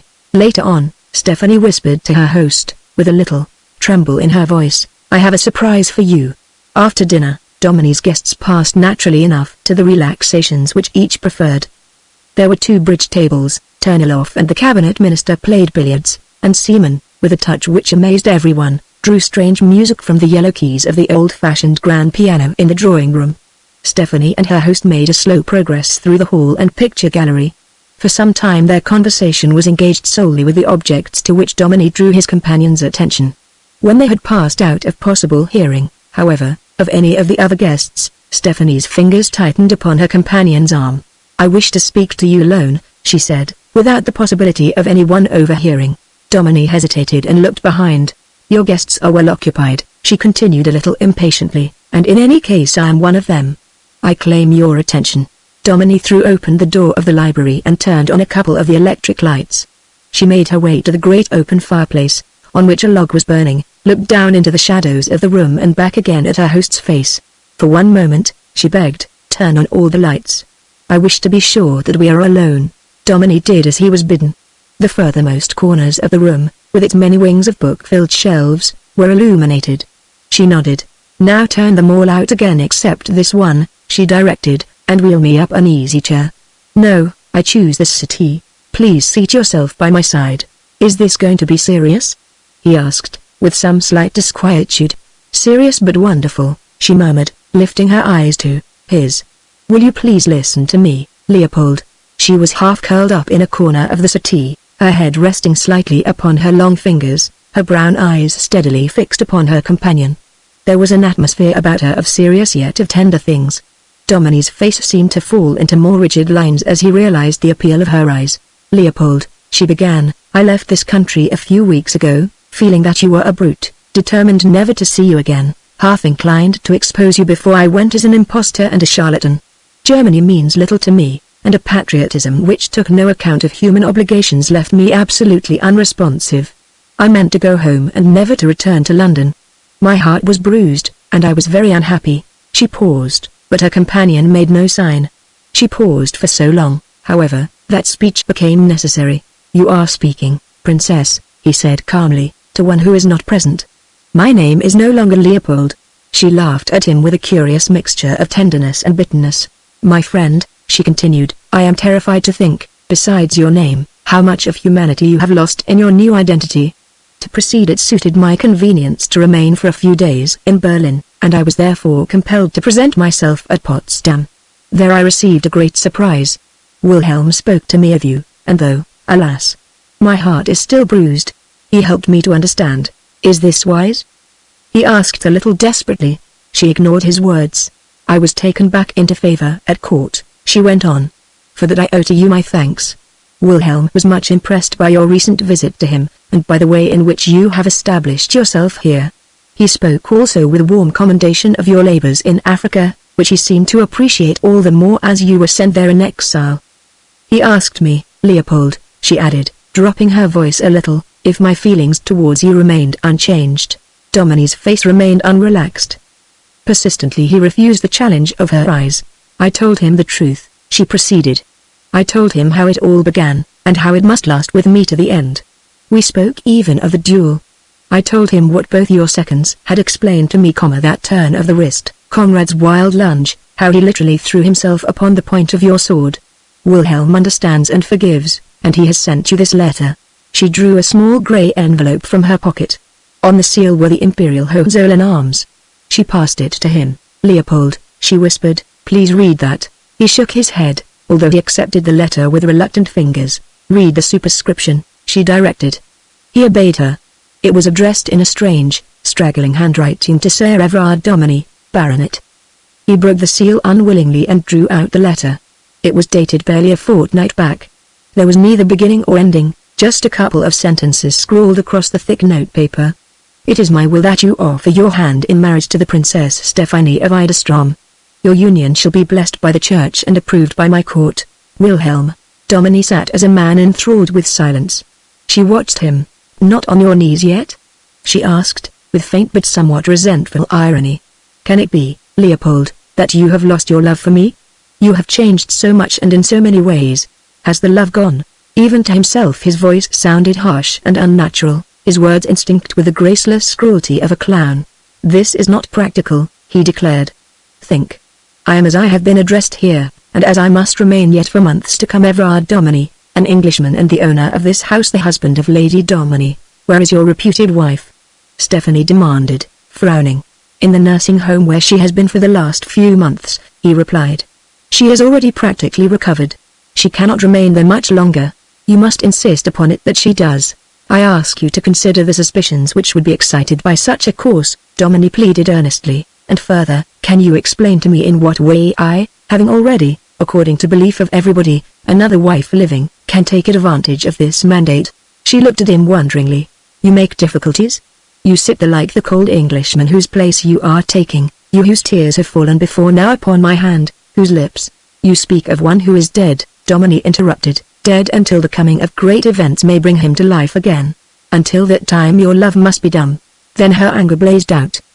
She spoke incoherently, passionately, dragged his face down to hers and clenched her fist the next moment as though she would have struck it. She broke down with a storm of tears. "Not so hard, Leopold," she implored. "Oh, yours is a great task, and you must carry it through to the end, but we have his permission. There can be found a way we could be married secretly. At least your lips, your arms." "My heart is starved, Leopold." He rose to his feet. Her arms were still twined about his neck, her lips hungry for his kisses, her eyes shining up into his. "Have pity on me, Stephanie," he begged. "Until our time has come there is dishonor even in a single kiss. Wait for the day you know of." She unwound her arms and shivered slightly. Her hurt eyes regarded him wonderingly. "Leopold," she faltered, "what has changed you like this? What has dried up all the passion in you? You are a different man. Let me look at you." She caught him by the shoulders, dragged him underneath the electric globe, and stood there gazing into his face. The great log upon the hearth was spluttering and fizzing. Through the closed door came the faint wave of conversation and laughter from outside. Her breathing was uneven, her eyes were seeking to rend the mask from his face. "Can you have learned to care for anyone else?" she muttered. "There were no women in Africa. This Rosamund Dominy, your reputed wife, they tell me that she is beautiful, that you have been kindness itself to her, that her health has improved since your coming, that she adores you. You wouldn't dare—" "No," he interrupted, "I should not dare." "Then what are you looking at?" she demanded. "Tell me that." Her eyes were following the shadowed picture which had passed out of the room. He saw once more the slight, girlish form, the love-seeking light in those pleading dark eyes, the tremulous lips, the whole sweet appeal for safety from a frightened child to him, the strong man. He felt the clinging touch of those soft fingers laid upon his, the sweetness of those marvelously awakened emotions, so cruelly and drearily stifled through a cycle of years. The woman's passion by his side seemed suddenly tawdry and unreal, the seeking of her lips for his something horrible. His back was towards the door, and it was her cry of angry dismay which first apprised him of the welcome intruder. He swung around to find Seaman standing upon the threshold. Seaman, to him a very angel of deliverance. "I am indeed sorry to intrude, Sir Everard," the newcomer declared, with a shade of genuine concern on his round, good-humored face. "Something has happened which I thought you ought to know at once. Can you spare me a moment?" The princess swept past them without a word of farewell or a backward glance. She had the carriage and the air of an insulted queen. A shade of deeper trouble came into Seaman's face as he stepped respectfully to one side. "What is it that has happened?" Dominy demanded. "Lady Dominy has returned," was the quiet reply. Chapter 17. It seemed to Dominy that he had never seen anything more pathetic than that eager glance, half of hope, half of apprehension, flashed upon him from the strange, tired eyes of the woman who was standing before the log fire in a little recess of the main hall. By her side stood a pleasant, friendly-looking person in the uniform of a nurse. A yard or two behind, a maid carrying a jewel case. Rosamond, who had thrown back her veil, had been standing with her foot upon the fender. Her whole expression changed as Dominique came hastily towards her with outstretched hands. "My dear child," he exclaimed, "welcome home." "Welcome?" she repeated, with a glad catch in her throat. "You mean it?" With a self-control of which he gave no sign, he touched the lips which were raised so eagerly to his as tenderly and reverently as though this were some strange child committed to his care. "Of course I mean it," he answered heartily. "But what possessed you to come without giving us notice? How was this, nurse?" "Her ladyship has had no sleep for 2 nights, the latter replied. "She has been so much better that we dreaded the thought of a relapse, so Mrs. Coulson, our matron, thought it best to let her have her own way about coming. Instead of telegraphing to you, unfortunately, we telegraphed to Dr. Harrison, and I believe he is away." "Is it very wrong of me?" Rosamond asked, clinging to Dominique's arm. "I had a sudden feeling that I must get back here. I wanted to see you again. Everyone has been so sweet and kind at Falmouth, especially Nurse Alice here, but they weren't quite the same thing. You are not angry? These people who are staying here will not mind?" "Of course not," he assured her cheerfully. "They will be your guests. Tomorrow you must make friends with them all. There was a very beautiful woman," she said timidly, "with red hair, who passed by just now. She looked very angry." "That was not because I have come? Why should it be?" he answered. "You have a right here, a better right than anyone." She drew a long sigh of contentment. "Oh, but this is wonderful!" she cried. "And you dear, I shall call you Everard, mayn't I ? You look just as I hoped you might. Will you take me upstairs, please? Nurse, you can follow us." She leaned heavily on his arm and even loitered on the way, but her steps grew lighter as they approached her own apartment. Finally, as they reached the corridor, she broke away from him and tripped on with the gaiety almost of a child to the door of her room. Then came a little cry of disappointment as she flung open the door. Several maids were there, busy with a refractory fire and removing the covers from the furniture, but the room was half full of smoke and entirely unprepared. "Oh, how miserable!" she exclaimed. "Everard, what shall I do?" He threw open the door of his own apartment. A bright fire was burning in the grate. The room was warm and comfortable. She threw herself with a little cry of delight into the huge Chesterfield drawn up to the edge of the hearthrug. "I can stay here, Everard, can't I, until you come up to bed?" she pleaded. "And then you can sit and talk to me, and tell me who is here and all about the people. You have no idea how much better I am. All my music has come back to me, and they say that I play bridge ever so well. I shall love to help you entertain." The maid was slowly unfastening her mistress's boots. Rosamond held up her foot for him to feel. "See how cold I am," she complained. "Please rub it. I am going to have some supper up here with Nurse. Will one of you maids please go down and see about it? What a lot of nice new things you have, Everard," she added, looking around. "And that picture of me from the drawing room, on the table," she cried, her eyes suddenly soft with joy. "You dear thing. What made you bring that up?" "I wanted to have it here," he told her. "I'm not so nice as that now," she sighed, a little wistfully. "Do not believe it," he answered. "You have not changed in the least. You will be better looking still when you have been here for a few months." She looked at him almost shyly tenderly, yet still with that gleam of aloofness in her eyes. "I think," she murmured, "I shall be just what you want me to be. I think you could make me just what you want. Be very kind to me, please," she begged, stretching her arms out to him. "I suppose it is because I have been ill so long, but I feel so helpless, and I love your strength and I want you to take care of me. Your own hands are quite cold," she added anxiously. "You look pale, too. You're not ill, Everard." "I am very well," he assured her, struggling to keep his voice steady. "Forgive me now, won't you, if I hurry away? There are guests here, rather important guests. Tomorrow you must come and see them all. And help you? And help me." Dominique made his escape and went reeling down the corridor. At the top of the great quadrangular landing he stopped and stood with half-closed eyes for several moments. From downstairs he could hear the sound of pleasantly raised voices, the music of a piano in the distance, the click of billiard balls. He waited until he had regained his self-possession. Then, as he was on the point of descending, he saw Seaman mounting the stairs. At a gesture he waited for him, waited until he came, and, taking him by the arm, led him to a great settee in a dark corner. Seaman had lost his usual blitheness. The good-humored smile played no longer about his lips. "Where is Lady Domini?" he asked. "In my room, waiting until her own is prepared." Seaman's manner was unusually grave. "My friend," he said, "you know very well that when we walk in the great paths of life I am unscrupulous. In those other hours, alas, I have a weakness, I love women." "Well?" Domini muttered. "I will admit," the other continued, "that you are placed in a delicate and trying position.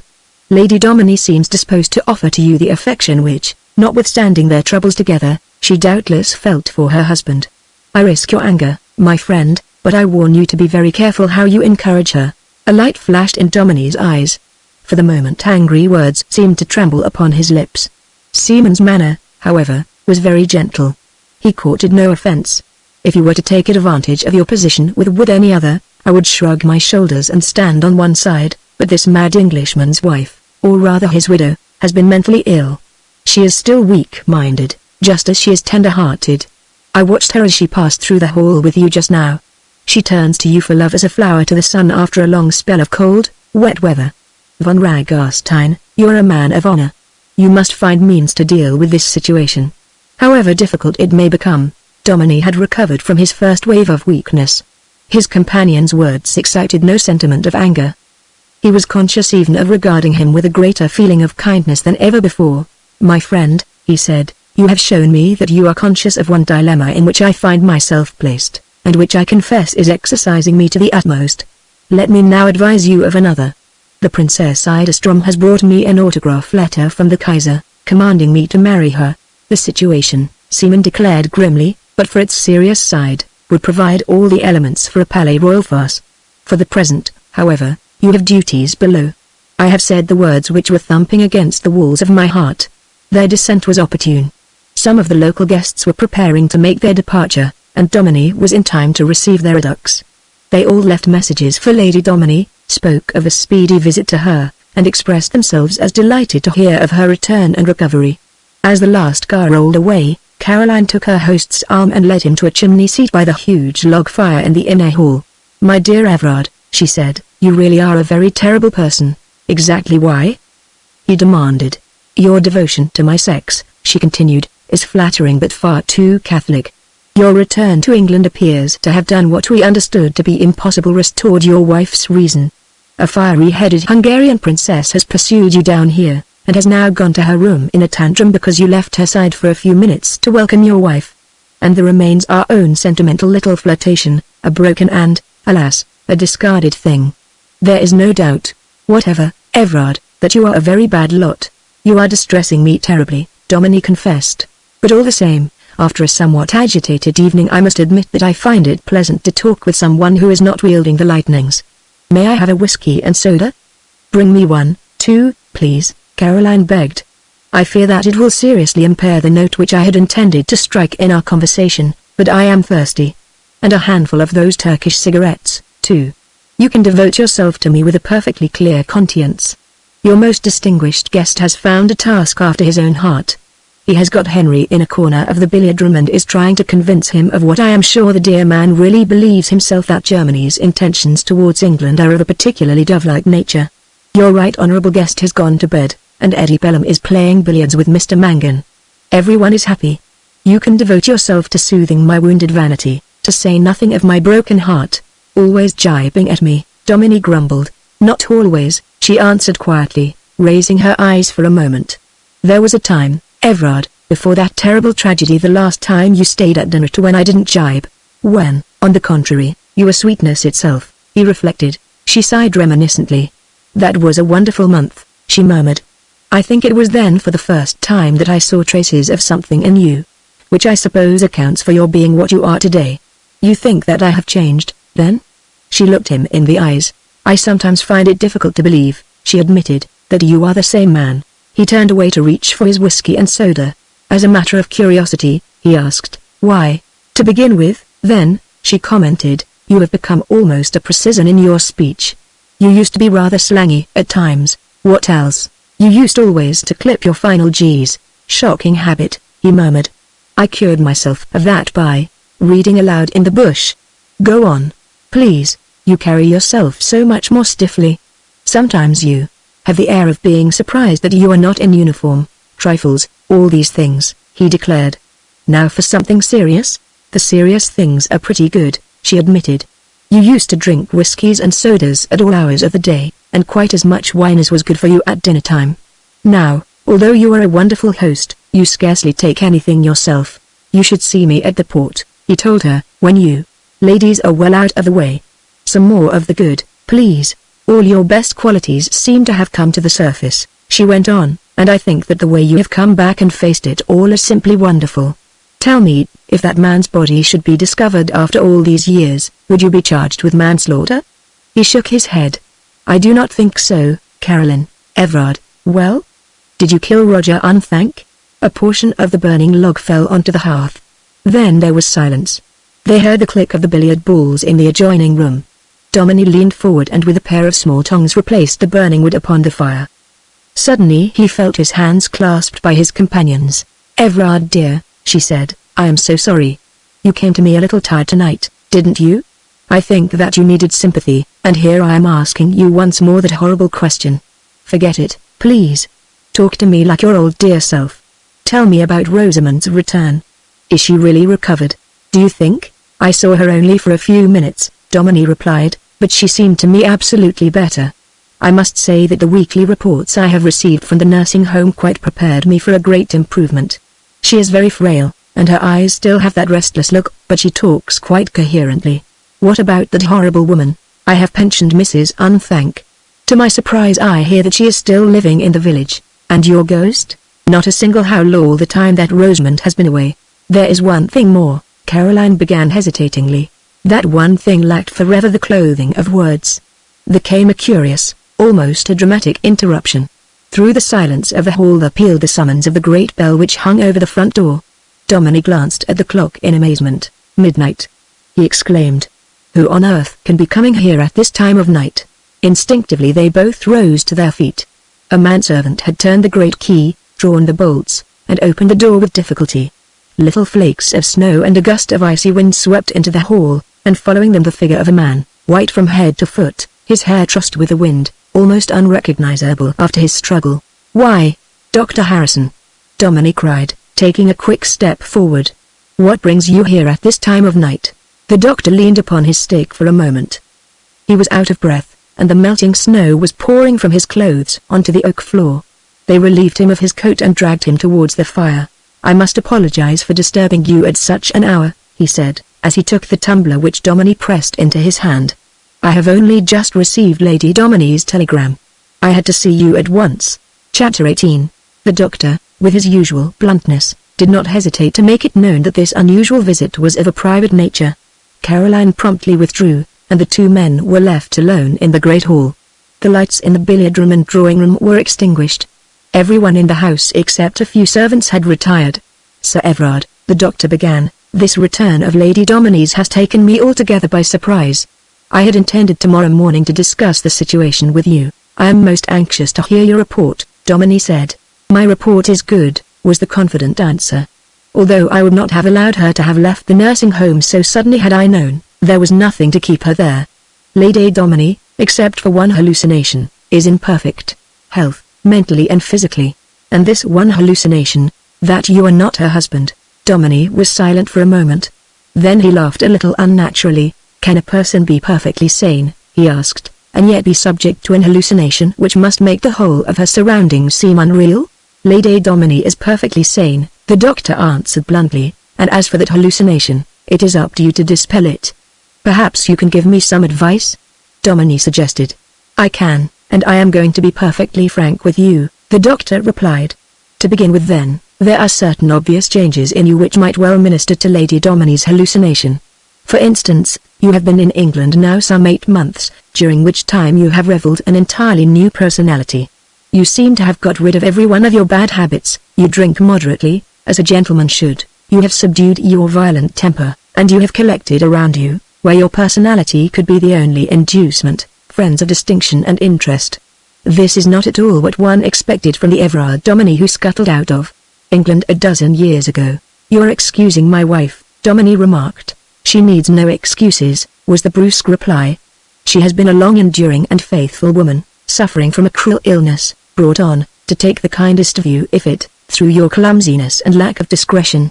Like all good women, forgiveness is second nature to her. It has now become her wish to take her proper place in life. But if her hallucination continues, Domini asked, if she seriously doubts that I am indeed her husband, how can she do that? That is the problem you and I have to face, the doctor said sternly. The fact that your wife has been willing to return here to you, whilst still subject to that hallucination, is a view of the matter which I can neither discuss nor understand. I am here tonight, though, to lay a charge upon you. You have to remember that your wife needs still one step towards a perfect recovery, and until that step has been surmounted you have a very difficult but imperative task. Domini set his teeth for a moment. He felt the doctor's keen grey eyes glowing from under his shaggy eyebrows as he leaned forward, his hands upon his knees. You mean, Domini suggested quietly, that until that hallucination has passed we must remain upon the same terms as we have done since my arrival home. You've got it, the doctor assented. It's a tangled up position, but we've got to deal with it, or rather you have. I can assure you, he went on, that all her other delusions have gone. She speaks of the ghost of Roger Unthank, of the cries in the night, of his mysterious death, as parts of a painful past. She is quite conscious of her several attempts upon your life and bitterly regrets them. Now we come to the real danger. She appears to be possessed of a passionate devotion towards you. Whilst still believing that you are not her husband, Domini pushed his chair back from the fire as though he felt the heat. His eyes seemed glued upon the doctor's. I do not pretend, the latter continued gravely, to account for that, but it is my duty to warn you, Sir Everard, that devotion may lead her to great lengths. Lady Domini is naturally of an exceedingly affectionate disposition, and this return to a stronger condition of physical health and a fuller share of human feelings has probably reawakened all those tendencies which her growing fondness for you and your position as her reputed husband make perfectly natural. I warn you, Sir Everard, that you may find your position an exceedingly difficult one, but, difficult though it may be, there is a plain duty before you. Keep and encourage your wife's affection if you can, but let it be a charge upon you that whilst the hallucination remains that affection must never pass certain bounds. Lady Domini is a good and sweet woman. If she woke up one morning with that hallucination still in her mind, and any sense of guilt on her conscience, all our labours for these last months might well be wasted, and she herself might very possibly end her days in a madhouse. Doctor, Domini said firmly. I appreciate every word you say. You can rely upon me. The doctor looked at him. I believe I can, he admitted, with a sigh of relief. I am glad of it. There is just one more phase of the position, Domini went on, after a pause. Supposing this hallucination of hers should pass? Supposing she should suddenly become convinced that I am her husband?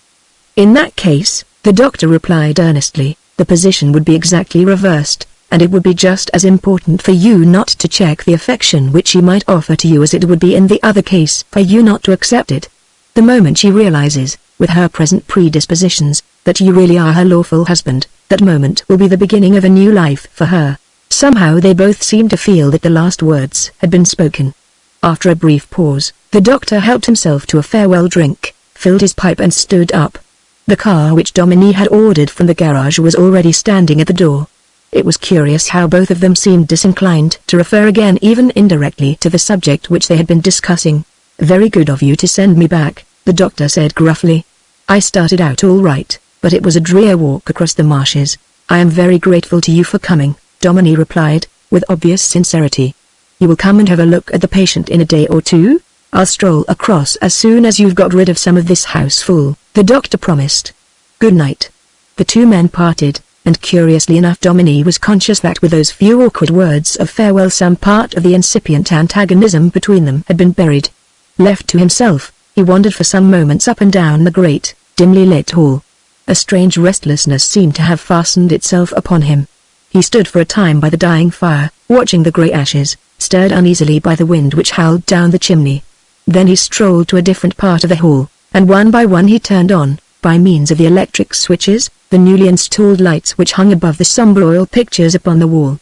He looked into the faces of some of these dead dominies, trying to recall what he had heard of their history, and dwelling longest upon a gallant of the Stuart epoch, whose misdeeds had supplied material for every intimate chronicler of those days. When at last the sight of a sleepy manservant hovering in the background forced his steps upstairs, he still lingered for a few moments in the corridor and turned the handle of his bedroom door with almost reluctant fingers. His heart gave a great jump as he realized that there was someone there. He stood for a moment upon the threshold, then laughed shortly to himself at his foolish imagining. It was his servant who was patiently awaiting his arrival. "You can go to bed, Dickens," he directed. "I shall not want you again tonight. We shoot in the morning." The man silently took his leave, and Dominic commenced his preparations for bed. He was in no humor for sleep, however, and, still attired in his shirt and trousers, he wrapped a dressing gown around him, drew a reading lamp to his side, and threw himself into an easy chair, a book in his hand. It was some time before he realized that the volume was upside down, and even when he had righted it, the words he saw had no meaning for him. All the time a queer procession of women's faces was passing before his eyes. Caroline, with her half-flirtatious, wholly sentimental bon camaraderie, Stephanie, with her voluptuous figure and passionate ease, and then, blotting the others utterly out of his thoughts and memory, Rosamond, with all the sweetness of life shining out of her eager face. He saw her as she had come to him last, with that little unspoken cry upon her tremulous lips, and the haunting appeal in her soft gaze. All other memories faded away. They were as though they had never been. Those dreary years of exile in Africa, the day-by-day tension of his precarious life, were absolutely forgotten. His heart was calling all the time for an unknown boon. He felt himself immersed in a world of cobwebs, of weakness more potent than all his boasted strength. Then he suddenly felt that the madness which he had begun to fear had really come. It was the thing for which he longed yet dreaded most. The faint click, the soft withdrawal of the panel, actually pushed back by a pair of white hands. Rosamond herself was there. Her eyes shone at him, mystically, wonderfully. Her lips were parted in a delightful smile, a smile in which there was a spice of girlish mischief. She turned for a moment to close the panel. Then she came towards him with her finger upraised. "I cannot sleep," she said softly. "Do you mind my coming for a few minutes?" "Of course not," he answered. "Come and sit down." She curled up in his easy chair. "Just for a moment," she murmured contentedly. "Give me your hands, dear." "But how cold." "You must come nearer to the fire yourself." He sat on the arm of her chair, and she stroked his head with her hands. "You were not afraid, then?" she asked, "when you saw me come through the panel." "I should never be afraid of any harm that you might bring me, dear," he assured her. "Because all that foolishness is really gone," she continued eagerly. "I know that whatever happened to poor Roger, it was not you who killed him. Even if I heard his ghost calling again tonight, I should have no fear. I can't think why I ever wanted to hurt you, Everard. I am sure that I always loved you." His arm went very softly around her. She responded to his embrace without hesitation. Her cheek rested upon his shoulder. He felt the warmth of her arm through her white, fur-lined dressing gown. "Why do you doubt any longer then?" he asked hoarsely. "That I am your husband?" She sighed. "Ah, but I know you are not," she answered. "Is it wrong of me to feel what I do for you, I wonder? You are so like yet so unlike him." "He is dead. He died in Africa. Isn't it strange that I should know it? But I do." "But who am I then?" he whispered. She looked at him pitifully. "I do not know," she confessed, "but you are kind to me. And when I feel you are near I am happy. It is because I wanted to see you that I could not stay any longer at the nursing home. That must mean that I am very fond of you." "You are not afraid," he asked, "to be here alone with me?" She put her other arm around his neck and drew his face down. "I am not afraid," she assured him. "I am happy." "But, dear, what is the matter? A moment ago you were cold. Now your head is wet, your hands are burning. Are you not happy because I am here?" Her lips were seeking his. His own touched them for a moment. Then he kissed her on both cheeks. She made a little grimace. "I am afraid," she said, "that you are not really fond of me. Can't you believe," he asked hoarsely, "that I am really Everard your husband? Look at me. Can't you feel that you have loved me before?" She shook her head a little sadly. "No, you are not Everard," she sighed, "but," she added, her eyes lighting up, "you bring me love and happiness and life, and—" A few seconds before, Dominic felt from his soul that he would have welcomed an earthquake, a thunderbolt, the crumbling of the floor beneath his feet to have been spared the torture of her sweet importunities. Yet nothing so horrible as this interruption which really came could ever have presented itself before his mind. Half in his arms, with her head thrown back, listening he, too, horrified, convulsed for a moment even with real physical fear, they heard the silence of the night broken by that one awful cry, the cry of a man's soul in torment, imprisoned in the jaws of a beast. They listened to it together until its echoes died away.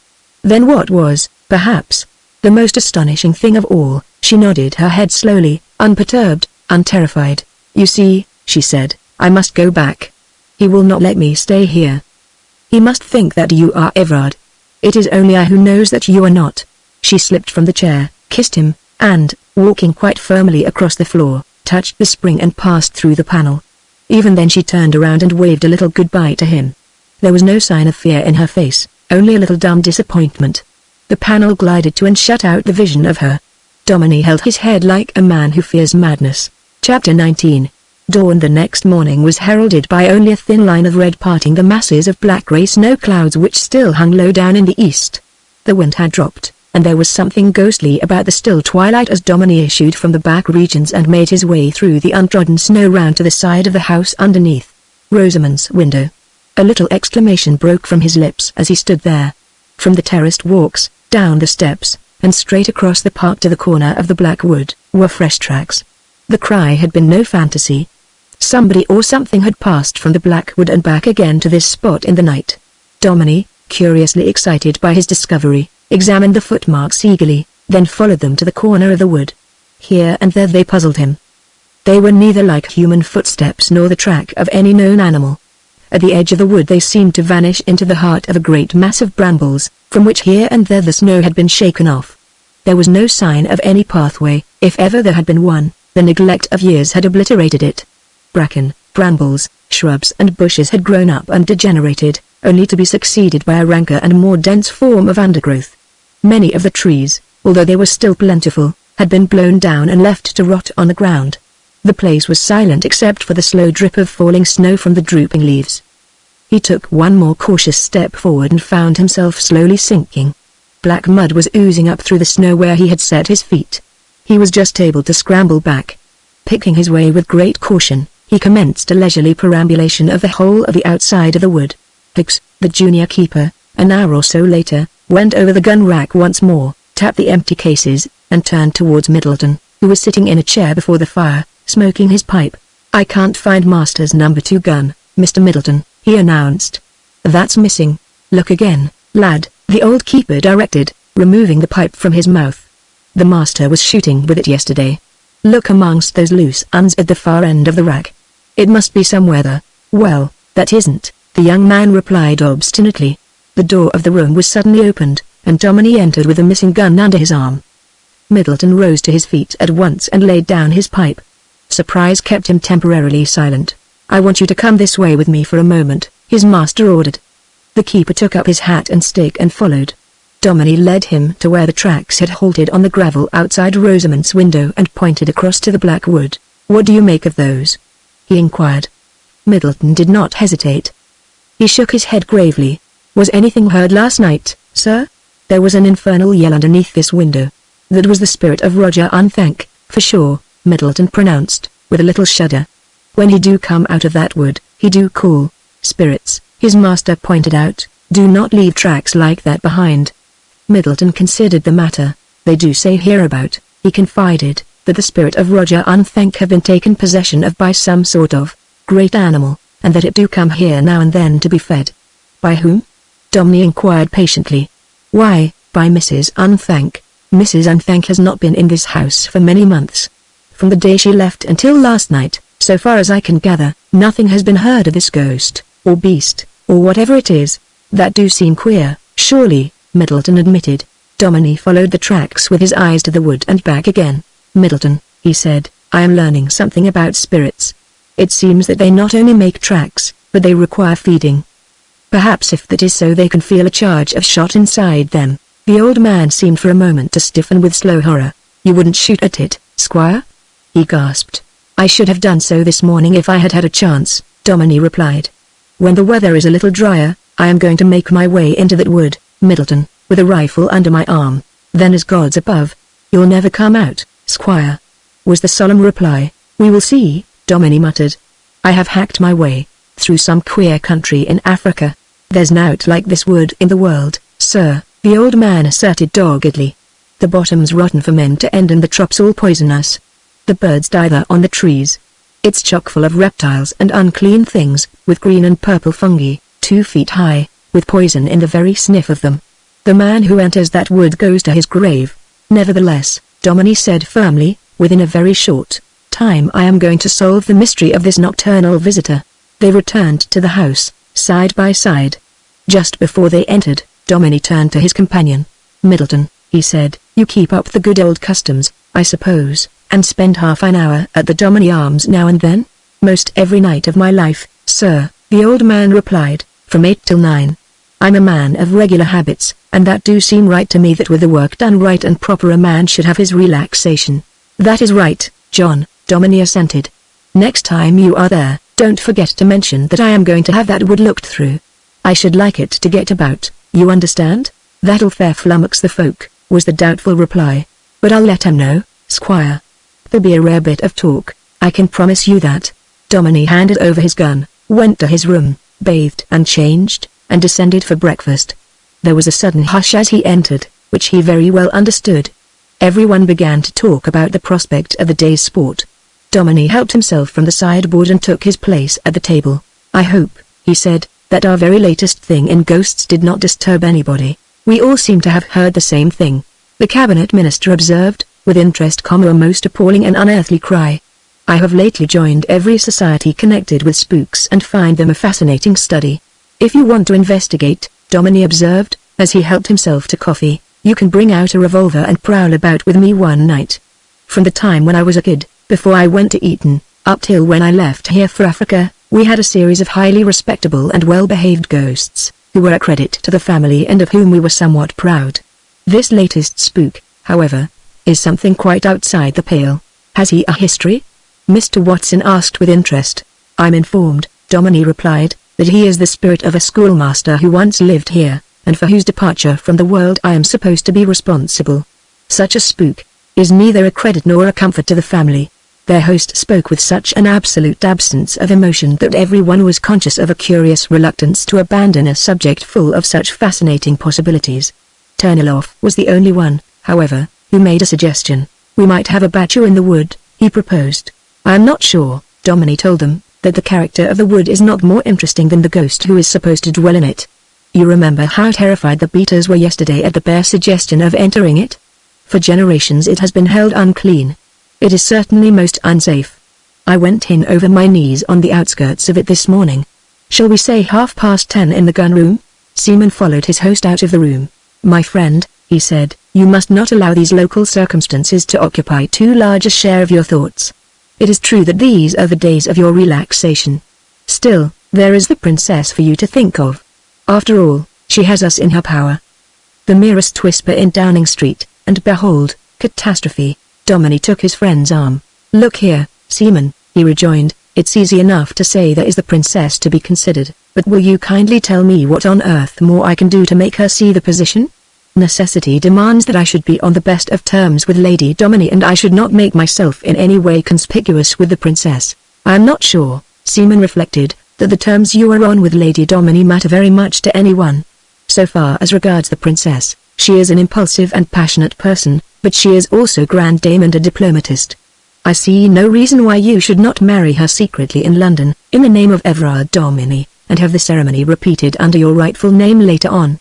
They had paused to help themselves to cigarettes, which were displayed with a cabinet of cigars on a round table in the hall. Domini waited for a moment before he answered. "Has the princess confided to you that that is her wish?" he asked. "Something of the sort," Seaman acknowledged. "She wishes the suggestion, however, to come from you. And your advice?" Seaman blew out a little cloud of cigar smoke. "My friend," he confessed, "I'm a little afraid of the princess. I ask you no questions as to your own feelings with regard to her. I take it for granted that as a man of honor it will be your duty to offer her your hand in marriage, sooner or later. I see no harm in anticipating a few months, if by that means we can pacify her. Turniloff would arrange it at the embassy. He is devoted to her, and it will strengthen your position with him." Domini turned away towards the stairs. "We will discuss this again before we leave," he said gloomily. Domini was admitted at once by her maid into his wife's sitting room. Rosamond, in a charming morning robe of pale blue lined with grey fur, had just finished breakfast. She held out her hands to him with a delighted little cry of welcome. "How nice of you to come, Everard!" she exclaimed. "I was hoping I should see you for a moment before you went off." He raised her fingers to his lips and sat down by her side. She seemed entirely delighted by his presence. and he felt instinctively that she was quite unaffected by the event of the night before. "You slept well?" he inquired. "Perfectly," she answered. He tackled the subject bravely, as he had made up his mind on every opportunity. "You do not lie awake thinking of our nocturnal visitor, then?" "Not for one moment. You see," she went on conversationally, "if you were really Everard, then I might be frightened, for some day or other I feel that if Everard comes here, the spirit of Roger Unthank will do him some sort of mischief." "Why?" he asked. "You don't know about these things, of course," she went on, "but Roger Unthank was in love with me, although I had scarcely ever spoken to him, before I married Everard. I think I told you that much yesterday, didn't I? After I was married, the poor man nearly went out of his mind. He gave up his work and used to haunt the park here. One evening Everard caught him and they fought, and Roger Unthank was never seen again. I think that anyone around here would tell you," she went on, dropping her voice a little, "that Everard killed Roger and threw him into one of those swampy places near the Blackwood, where a body sinks and nothing is ever seen of it again." "I do not believe he did anything of the sort," Domini declared. "Oh, I don't know," she replied doubtfully. "Everard had a terrible temper, and that night he came home covered with blood, looking awful. It was the night when I was taken ill." "Well, no more tragedies," he insisted. "I have come up to remind you that we have guests here. When are you coming down to see them?" She laughed like a child. "You say we just as though you were really my husband," she declared. "You must not tell anyone else of your fancy," he warned her. She acquiesced at once. "Oh, I quite understand," she assured him. "I shall be very, very careful. And, Everard, you have such clever guests, not at all the sort of people my Everard would have had here, and I have been out of the world for so long, that I am afraid I shan't be able to talk to them. Nurse Alice is tremendously impressed. I am sure I should be terrified to sit at the end of the table, and Caroline will hate not being hostess any longer. Let me come down at tea time and after dinner, and slip into things gradually. You can easily say that I am still an invalid, though of course I'm not at all. You shall do exactly as you choose," he promised, as he took his leave. So when the shooting party tramped into the hall that afternoon, a little weary, but flushed with exercise and the pleasure of the day's sport, they found, seated in a corner of the room, behind the great round table upon which tea was set out, a rather pale but extraordinarily childlike and fascinating woman, with large, sweet eyes which seemed to be begging for their protection and sympathy as she rose hesitatingly to her feet. Domini was by her side in a moment, and his first few words of introduction brought everyone around her. She said very little, but what she said was delightfully natural and gracious. "It has been so kind of you," she said to Caroline, "to help my husband entertain his guests. I am very much better, but I have been ill for so long that I have forgotten a great many things, and I should be a very poor hostess.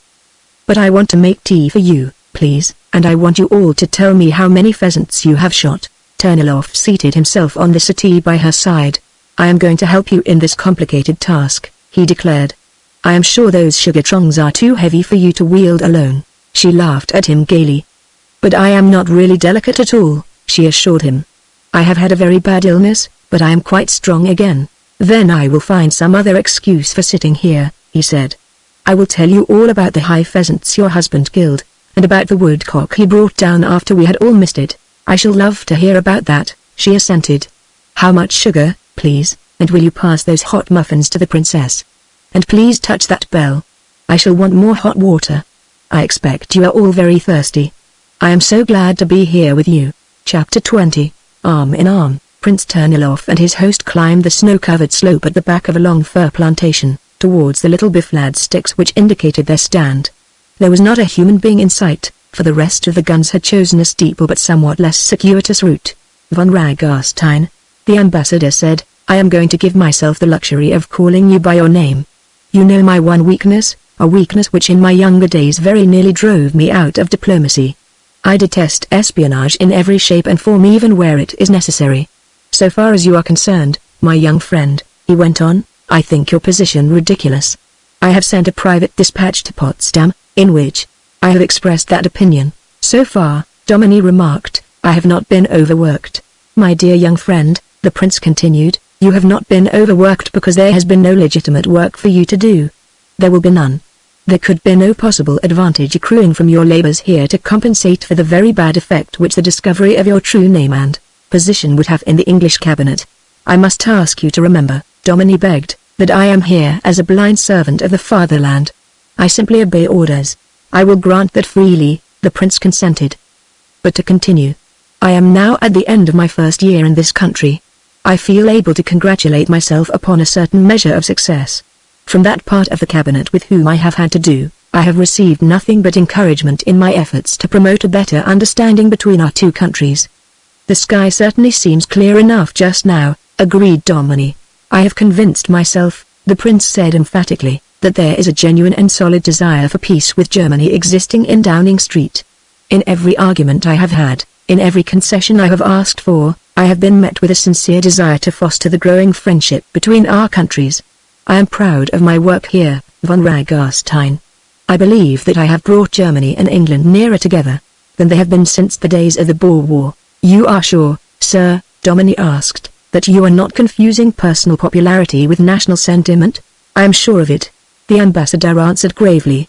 "Such popularity as I may have achieved here has been due to an appreciation of the more healthy state of world politics now existing.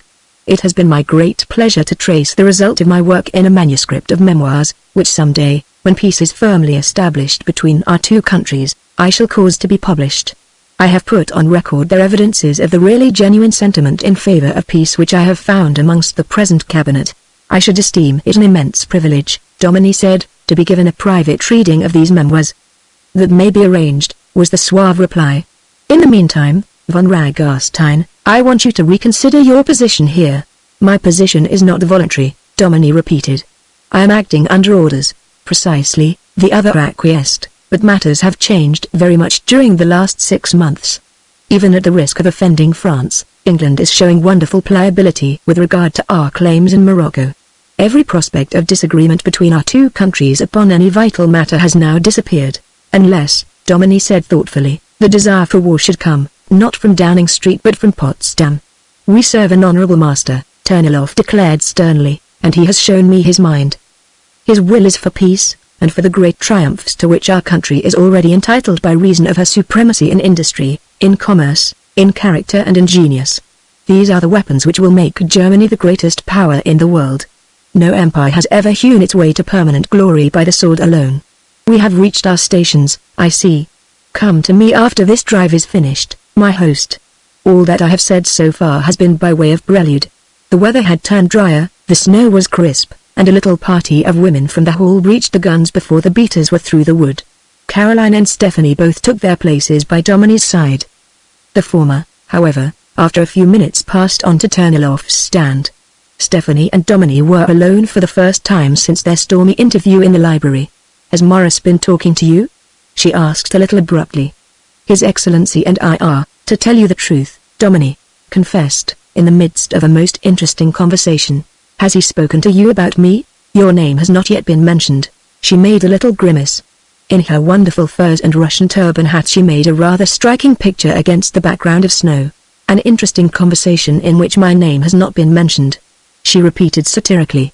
"I think you were coming into it before very long," Domini assured her. "His Excellency warned me that all he had said so far was merely the prelude to a matter of larger importance." Stephanie smiled. "Dear Morris is so diplomatic," she murmured. "I am perfectly certain he is going to begin by remonstrating you for your shocking treatment of me." Their conversation was interrupted for a few minutes by the sport. Domini called the faithful Middleton to his side for a further supply of cartridges. Stephanie bided her time, which came when the beaters at last emerged from the wood. "Shocking," Stephanie repeated, reverting to their conversation, "is the mildest word in my vocabulary which I can apply to your treatment of me. Leopold, I feel bruised all over inside. My pride is humbled." "It is because you look at the matter only from a feminine point of view," Domini persisted. "And you," she answered in a low tone, "once the fondest and the most passionate of lovers, only from a political one. You think a great deal of your country, Leopold. Have I no claims upon you?" "Upon Everard Domini, none," he insisted. "When the time comes, and Leopold von Ragarstein can claim all that is his right, believe me, you will have no cause to complain of coldness or dilatoriness. He will have only one thought, only one hope to end the torture of these years of separation as speedily as may be." The strained look passed from her face. Her tone became more natural. "But, dear," she pleaded, "there is no need to wait. Your sovereign gives you permission. Your political chief will more than endorse it. I am on the spot, Domini replied, and believe me, I know what is safest and best. I cannot live as two men and keep my face steadfast to the world. The prince, however, has not spoken to me yet. I will hear what he has to say. Stephanie turned a little haughtily away. You are putting me in the position of a supplicant, she exclaimed. Tonight we must have an understanding. The little party moved on altogether to another cover. Rosamond had joined them and hung on to Domini's arm with delight. The brisk walk across the park had brought color to her cheeks. She walked with all the free and vigorous grace of a healthy woman. Domini found himself watching her, as she deserted him a little later on to stand by Turniloff's side, with a little thrill of tangled emotions. He felt a touch on his arm. Stephanie, who was passing with another of the guns, paused to whisper in his ear. There might be a greater danger, one that has evaded even your cautious mind in overplaying your part. Domini was taken possession of by Caroline on their walk to the next stand.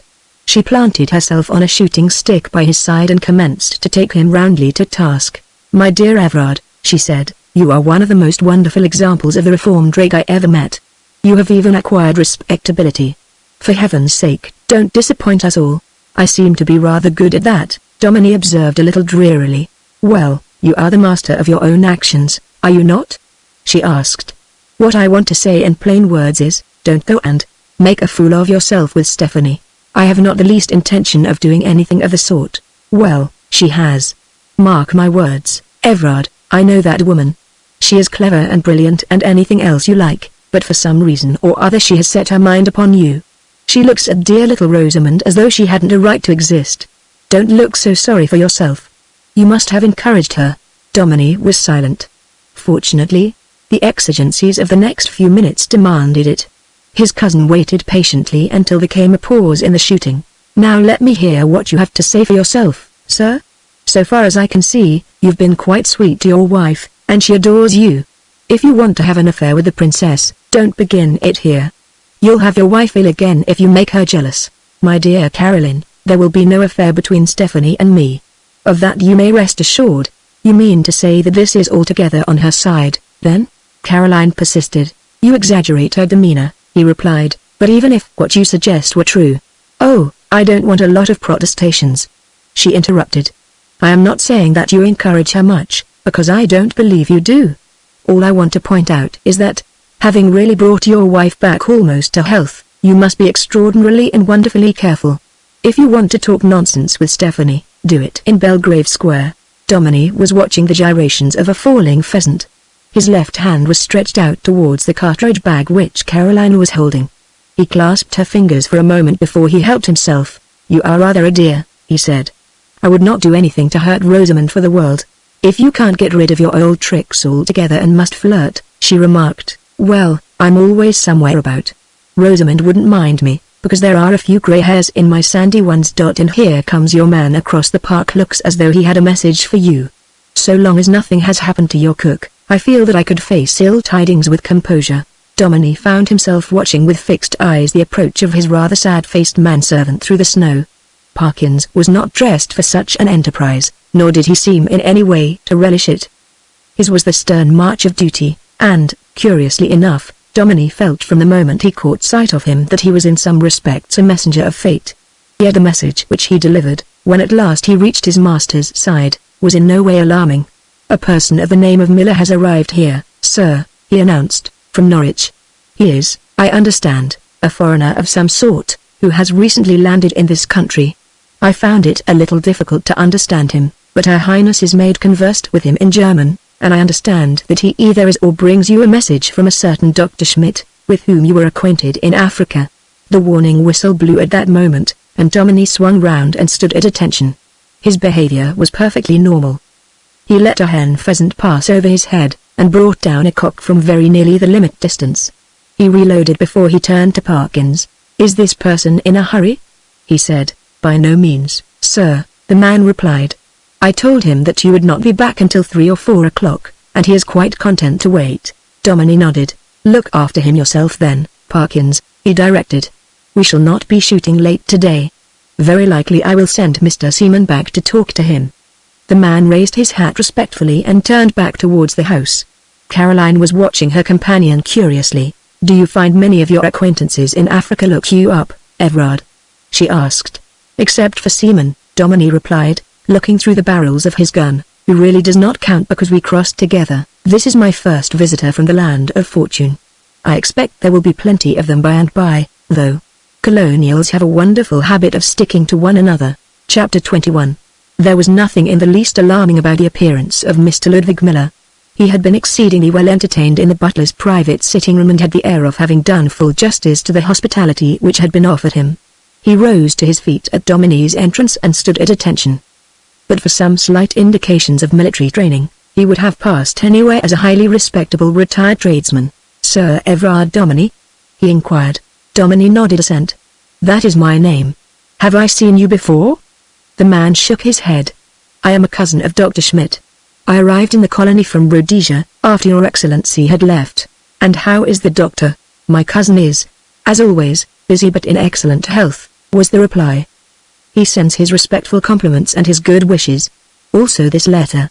With a little flourish the man produced an envelope inscribed, "To Sir Everard Domini, Baronet, Domini Hall, in the county of Norfolk, England." Domini broke the seal just as Seaman entered.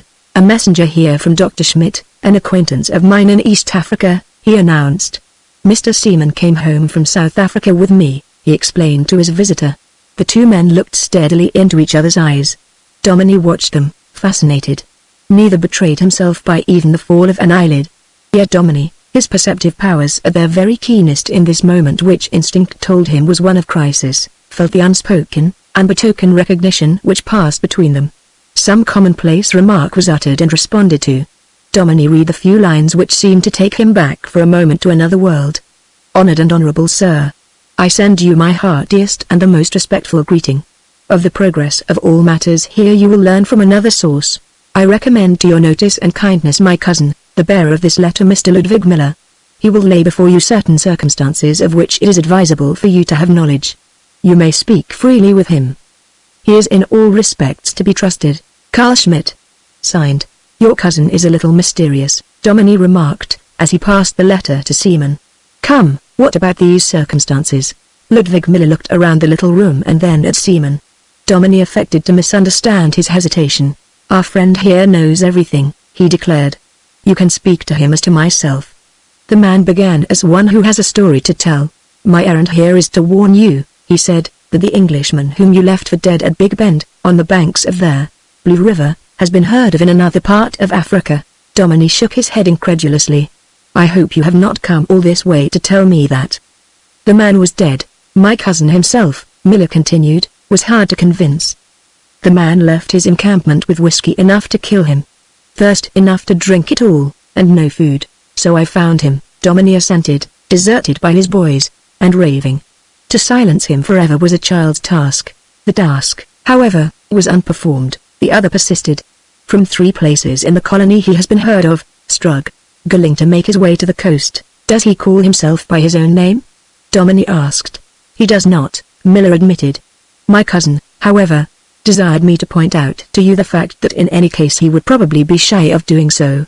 He is behaving in an absurd manner. He is in a very weakly state, and without a doubt he is to some degree insane. Nevertheless, the fact remains that he is in the colony, or was 3 months ago, and that if he succeeds in reaching the coast you may at any time be surprised by a visit from him here. I am sent to warn you in order that you may take whatever steps may be necessary and not be placed at a disadvantage if he should appear." "This is queer news you have brought us, Miller," Seaman said thoughtfully. "It is news which greatly disturbed Dr. Schmidt," the man replied. "He has had the natives up one after another for cross-examination. Nothing can shake their story, if we believed it," Seaman continued. "This other European, if he had business in this direction, might walk in here at any moment. It was to warn you of that possibility that I am here." "How much do you know personally," Seaman asked, "of the existent circumstances?" The man shook his head vaguely.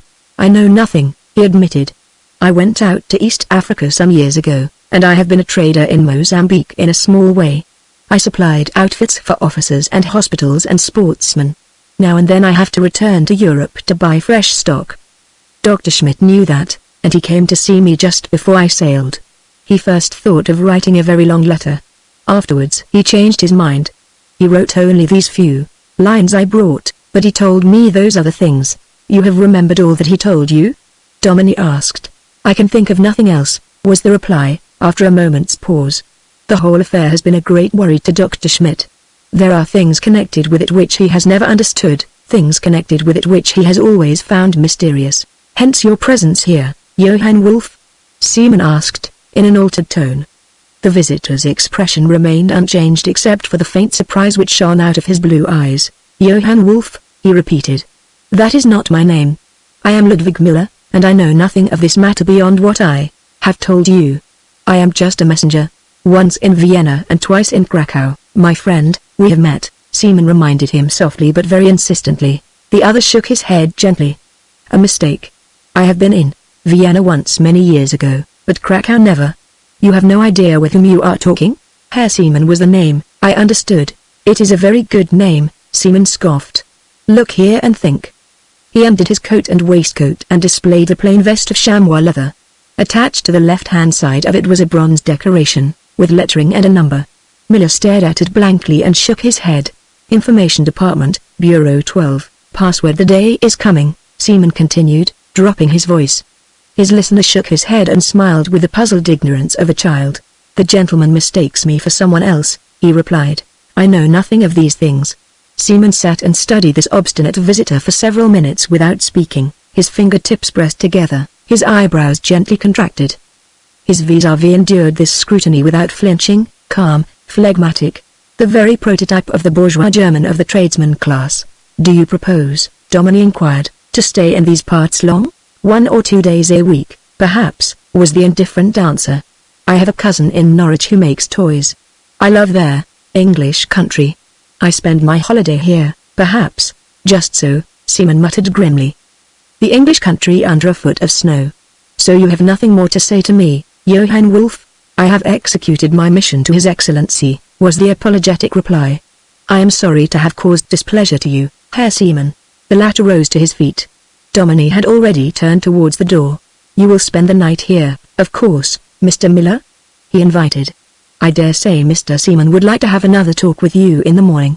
I shall gladly spend the night here, Your Excellency, was the polite reply. I do not think that I have anything to say, however, which would interest your friend. You are making a great mistake, Wolf, Seaman declared angrily. I am your superior in the service, and your attitude towards me is indefensible. If the gentleman would only believe, the culprit begged, that he is mistaking me for someone else. There was trouble in Seaman's face as the two men made their way to the front of the house and trouble in his tone as he answered his companion's query. What do you think of that fellow and his visit? I do not know what to think, but there is a great deal that I know, Seaman replied gravely. The man is a spy, a favorite in the Wilhelmstrasse and only made use of on important occasions. His name is Wolf Johann Wolf. And this story of his? You ought to be the best judge of that. I am, Dominie assented confidently. Without the shadow of a doubt I threw the body of the man I killed into the blue river and watched it sink. Then the story is a fake, Seaman decided. For some reason or other we have come under the suspicion of our own secret service. Seaman, as they emerged into the hall, was summoned imperiously to her side by the Princess Idestrom. Dominie disappeared for a moment and returned presently, having discarded some of his soaked shooting garments. He was followed by his valet, bearing a note upon a silver tray. From the person in Mr. Parkin's room to Mr. Seaman, sir, the man announced, in a low tone. Dominie took it from the salver with a little nod. Then he turned to where the youngest and the most frivolous of his guests were in the act of rising from the tea table. A game of pills, Eddie, he proposed. They tell me that pool is one of your greatest accomplishments. I'm pretty useful, the young man confessed, with a satisfied chuckle. Give you a black at snooker, what? Dominie took his arm and led him into the billiard room. You will give me nothing, young fellow, he replied. Set them up, and I will show you how I made a living for 2 months at Johannesburg. Chapter 22. The evening at Dominie Hall was practically a repetition of the previous one, with a different set of guests from the outer world. After dinner, Dominie was absent for a few minutes and returned with Rosamond upon his arm. She received the congratulations of her neighbors charmingly, and a little court soon gathered around her. Dr. Harrison, who had been dining, remained upon the outskirts, listening to her light-hearted and at times almost brilliant chatter with grave and watchful interest. Dominie, satisfied that she was being entertained, obeyed Turnilloff's gestured behest and strolled with him to a distant corner of the hall. Let me now, my dear host, the prince began, with some eagerness in his tone, continue and, I trust, conclude the conversation to which all that I said this morning was merely the prelude. I am entirely at your service, murmured his host. I have tried to make you understand that from my own point of view, and I am in a position to know something. The fear of war between this country and our own has passed. England is willing to make all reasonable sacrifices to ensure peace. She wants peace, she intends peace, therefore there will be peace. Therefore, I maintain, my young friend, it is far better for you to disappear at once from this false position. I am scarcely my own master, Dominie replied. You yourself must know that. I am here as a servant under orders. Join your protests with mine, the prince suggested. I will make a report directly I get back to London. To my mind, the matter is urgent. If anything should lead to the discovery of your false position in this country, the friendship between us, which has become a real pleasure to me, must seriously undermine my own position. Dominie had risen to his feet and was standing on the hearthrug, in front of a fire of blazing logs. The ambassador was sitting with crossed legs in a comfortable easy-chair, smoking one of the long, thin cigars which were his particular fancy. Your Excellency, Dominie said, there is just one fallacy in all that you have said. A fallacy? You have come to the absolute conclusion, Dominie continued, that because England wants peace there will be peace. I am of Siemens' mind. I believe in the ultimate power of the military party of Germany. I believe that in time they will thrust their will upon the Kaiser, if he is not at the present moment secretly in league with them. Therefore, I believe that there will be war. If I shared that belief with you, my friend, the ambassador said quietly, I should consider my position here one of dishonor. My mandate is for peace, and my charge is from their Kaiser's lips. Stephanie, with the air of one a little weary of the conversation, broke away from a distant group and came towards them. Her beautiful eyes seemed tired, she moved listlessly, and she even spoke with less than her usual assurance. Am I disturbing a serious conversation? She asked. Send me away if I am. His Excellency and I, Dominie observed, have reached a cul-de-sac in our argument, the blank wall of good-natured but fundamental disagreement. Then I shall claim you for a while, Stephanie declared, taking Dominie's arm. Lady Dominie has attracted all the men to her circle, and I am lonely. The prince bowed. I deny the cul-de-sac, he said, but I yield our host. I shall seek my opponent at billiards. He turned away and Stephanie sank into his vacant place. So you and my cousin, she remarked, as she made room for Dominie to sit by her side, have come to a disagreement. Not an unfriendly one, her host assured her. That I am sure of. Morris seems, indeed, to have taken a wonderful liking to you. I cannot remember that you ever met before, except for that day or two in Saxony. That is so. The first time I exchanged any intimate conversation with the prince was in London. I have the utmost respect and regard for him, but I cannot help feeling that the pleasant intimacy to which he has admitted me is to a large extent owing to the desire of our friends in Berlin. So far as I am concerned, I have never met anyone, of any nation, whose character I admire more. Morris lives his life loftily. He is one of the few great aristocrats I have met who carries his nobility of birth into his simplest thought and action. There is just one thing, she added, which would break his heart, and that, the subject upon which you two disagree, a war between Germany and this country. The prince is an idealist, Dominie said. Sometimes I wonder why he was sent here, why they did not send someone of a more intriguing character. She shrugged her shoulders. You agree with that great Frenchman, she observed, that no ambassador can remain a gentleman politically. Well, I have never been a diplomat, so I cannot say, Dominie replied. You have many qualifications, I should think, she observed cuttingly. Such as? You are absolutely callous, absolutely without heart or sympathy where your work is concerned. I do not admit it, he protested. I go back to London tomorrow, she continued, a very miserable and unhappy woman. I take with me the letter which should have brought me happiness. The love for which I have sacrificed my life has failed me. Not even the whip of a royal command, not even all that I have to offer, can give me even 5 seconds of happiness. All that I have pleaded for, Dominie reminded her earnestly, is delay. And what delay do you think, she asked, with a sudden note of passion in her tone, would the Leopold von Ragarstein of 6 years ago have pleaded for? Delay. He found words then which would have melted an iceberg.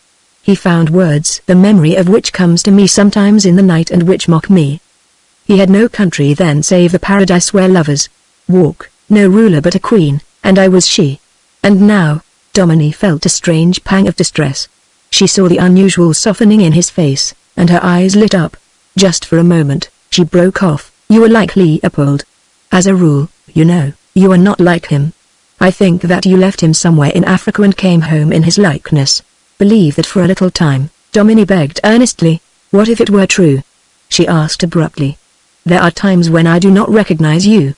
There are words Leopold used to use which I have never heard from your lips.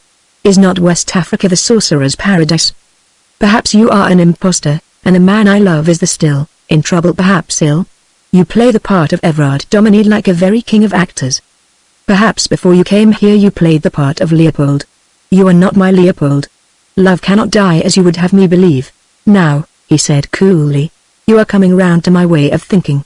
I have been assuring you, from the very first moment we met at the Carlton, that I was not your Leopold, that I was Everard Domini. I shall put you to the test, she exclaimed suddenly, rising to her feet. Your arm, if you please. She led him across the hall to where little groups of people were gossiping, playing bridge, and Seaman, the center of a little group of gullible amateur speculators, was lecturing on mines. They stopped to say a word or two here and there, but Stephanie's fingers never left her companion's arm. They passed down a corridor hung with a collection of wonderful sporting prints in which she affected some interest, into a small gallery which led into the ballroom. Here they were alone. She laid her hands upon his shoulders and looked up into his eyes. Her lips drew nearer to his. Kiss me upon the lips, Leopold, she ordered. There is no Leopold here, he replied, you yourself have said it. She came a little nearer. Upon the lips, she whispered. He held her, stooped down, and their lips met. Then she stood apart from him. Her eyes were for a moment closed, her hands were extended as though to prevent any chance of his approaching her again. Now I know the truth, she muttered. Domini found an opportunity to draw Seaman away from his little group of investment-seeking friends. My friend, he said, trouble grows. Anything more from Schmidt's supposed emissary? Seaman asked quickly. No. I am going to keep away from him this evening, and I advise you to do the same. The trouble is with the princess. With the princess, declared Seaman. I think you have blundered. I quite appreciate your general principles of behaving internally and externally as though you were the person whom you pretend to be. It is the very essence of all successful espionage. But you should know when to make exceptions. I see grave objections myself to your obeying the Kaiser's behest. On the other hand, I see no objection whatever to your treating the princess in a more human manner, to your visiting her in London, and giving her more ardent proofs of your continued affection. If I once begin— Look here, Seaman interrupted, the princess is a woman of the world. She knows what she is doing, and there is a definite tie between you. I tell you frankly that I could not bear to see you playing the idiot for a moment with Lady Domini, but with the princess, scruples don't enter into the question at all. You should by no means make an enemy of her. Well, I have done it, Domini acknowledged. She has gone off to bed now, and she is leaving early tomorrow morning. She thinks I have borrowed some West African magic, that I have left her lover's soul out there and come home in his body. Well, if she does, Seaman declared, you're out of your troubles. Am I? Domini replied gloomily. First of all, she may do a lot of mischief before she goes. And then, supposing by any 1,000 to 1 chance the story of this cousin of Schmidt's should be true, and she should find Domini out there, still alive? The princess is not of German birth, you know. She cares nothing for Germany's future. As a matter of fact, I think, like a great many Hungarians, she prefers England. They say that an Englishman has as many lives as a cat. Supposing that chap Domini did come to life again and she brings him home? You say yourself that you do not mean to make much use of me until after the war has started. In the parlance of this country, of idioms, that will rather upset the apple cart, will it not? Has the princess a suite of rooms here? Seaman inquired. Over in the west wing. Good idea. You go and see what you can do with her. She will not think of going to bed at this time of night. Seaman nodded. Leave it to me, he directed. You go out and play the host. Domini played the host first and then the husband. Rosamond welcomed him with a little cry of pleasure. I have been enjoying myself so much, Everard, she exclaimed. Everybody has been so kind, and Mr. Mangan has taught me a new patience. And now, I think, Dr. Harrison intervened a little. Gruffly, it's time to knock off for the evening. She turned very sweetly to Everard. Will you take me upstairs? She begged. I have been hoping so much that you would come before Dr. Harrison sent me off. I should have been very disappointed if I had been too late, Domini assured her. Now say good night to everybody. Why, you talk to me as though I were a child, she laughed. Well, goodbye, everybody, then. You see, My stern husband is taking me off. When are you coming to see me, Dr. Harrison? Nothing to see you for, was the gruff reply. You are as well as any woman here. Just a little unsympathetic, isn't he? She complained to Domini. Please take me through the hall, so that I can say goodbye to everyone else. Is the Princess Ida Strom there? I am afraid that she has gone to bed, Domini answered, as they passed out of the room. She said something about a headache. She is very beautiful, Rosamond said wistfully. I wish she looked as though she liked me a little more. Is she very fond of you, Everard? I think that I am rather in her bad books just at present, Domini confessed. I wonder. I am very observant, and I have seen her looking at you sometimes of course, Rosamond went on, as I am not really your wife and you are not really my husband, it is very stupid of me to feel jealous, isn't it, Everard? Not a bit, he answered. If I am not your husband, I will not be anybody else's. I love you to say that, she admitted, with a little sigh, but it seems wrong somewhere. Look how cross the Duchess looks. Someone must have played the wrong card. Rosamond's farewells were not easily made, Turnilloff especially seemed reluctant to let her go. She excused herself gracefully, however, promising to sit up a little later the next evening. Domini led the way upstairs, curiously gratified at her lingering progress. He took her to the door of her room and looked in. The nurse was sitting in an easy chair, reading, and the maid was sewing in the background. Well, you look very comfortable here, he declared cheerfully. Pray do not move, nurse. Rosamond held his hands, as though reluctant to let him go. Then she drew his face down and kissed him. Yes, she said a little plaintively. It's very comfortable, Everard. Yes, dear. She drew his head down and whispered in his ear. May I come in and say good night for 2 minutes? He smiled a wonderfully kind smile but shook his head. Not tonight, dear, he replied. The prince loves to sit up late, and I shall be downstairs with him. Besides, that bully of a doctor of yours insists upon 10 hours sleep. She sighed like a disappointed child. Very well. She paused for a moment to listen. Wasn't that a car? She asked. Some of our guests going early, I dare say, he replied, as he turned away. Chapter 23. Seaman did not at once start on his mission to the princess. He made his way instead to the servants' quarters and knocked at the door of the butler's sitting room. There was no reply. He tried the handle in vain. The door was locked. A tall, grave-faced man in somber black came out from an adjoining apartment. You are looking for the person who arrived this evening from abroad, sir? He inquired. I am, Seaman replied. Has he locked himself in? He has left the hall, sir. Left. Seaman repeated. Do you mean gone away for good? Apparently, sir. I do not understand his language myself, but I believe he considered his reception here, for some reason or other, unfavorable. He took advantage of the car which went down to the station for the evening papers and caught the last train. Seaman was silent for a moment. The news was a shock to him. What is your position here? He asked his informant. My name is Reynolds, sir, was the respectful reply. I am Mr. Pelham's servant. Can you tell me why, if this man has left the door here is locked? Mr. Parkins locked it before he went out, sir. He accompanied Mr. Miller, I think his name was, to the station. Seaman had the air of a man not wholly satisfied. Is it usual to lock up a sitting room in this fashion? He asked. Mr. Parkins always does it, sir. The cabinets of cigars are kept there, also the wine cellar key and the key of the plate chest. None of the other servants use the room except at Mr. Parkins' invitation. I understand, Seaman said, as he turned away. Much obliged for your information, Reynolds. I will speak to Mr. Parkins later.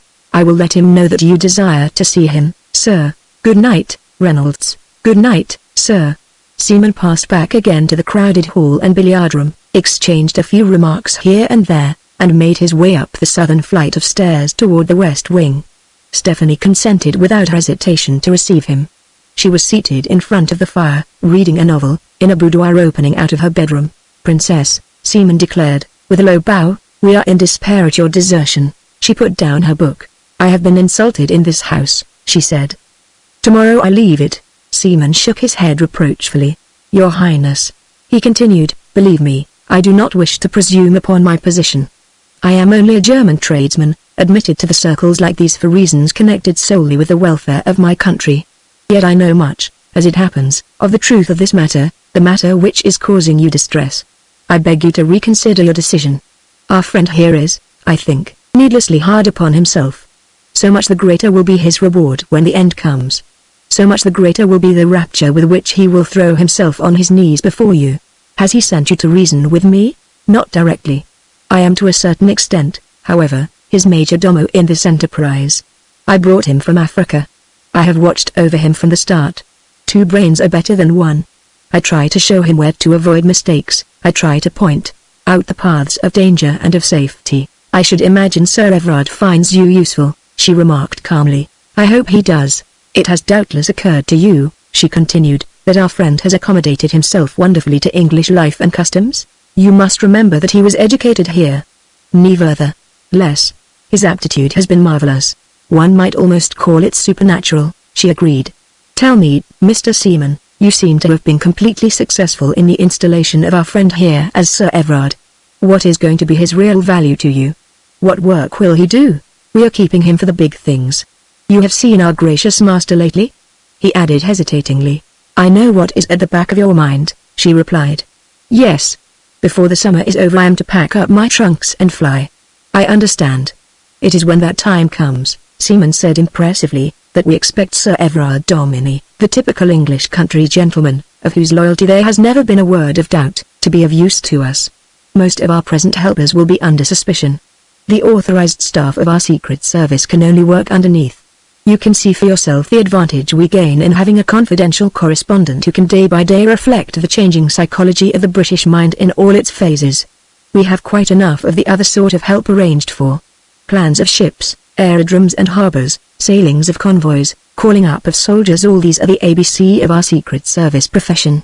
We shall never ask our friend here for a single fact, but, from his town house in Berkeley Square, the host of cabinet ministers, of soldiers, of the best brains of the country, our fingers will never leave the pulse of Britain's day-by-day life. Stephanie threw herself back in her easy chair and clasped her hands behind her head. These things you are expecting from our present host? We are, and we expect to get them. I have watched him day by day. My confidence in him has grown. Stephanie was silent. She sat looking into the fire. Seaman, keenly observant as always, realized the change in her, yet found something of mystery in her new detachment of manner. Your Highness, he urged, I'm not here to speak on behalf of the man who at heart is, I know, your lover. He will plead his own cause when the time comes. But I am here to plead for patience. I am here to implore you to take no rash step, to do nothing which might imperil in any way his position here. I stand outside the gates of the world which your sex can make a paradise. I am no judge of the things that happen there. But in your heart I feel there is bitterness, because the man for whom you care has chosen to place his country first. I implore your patience, Princess.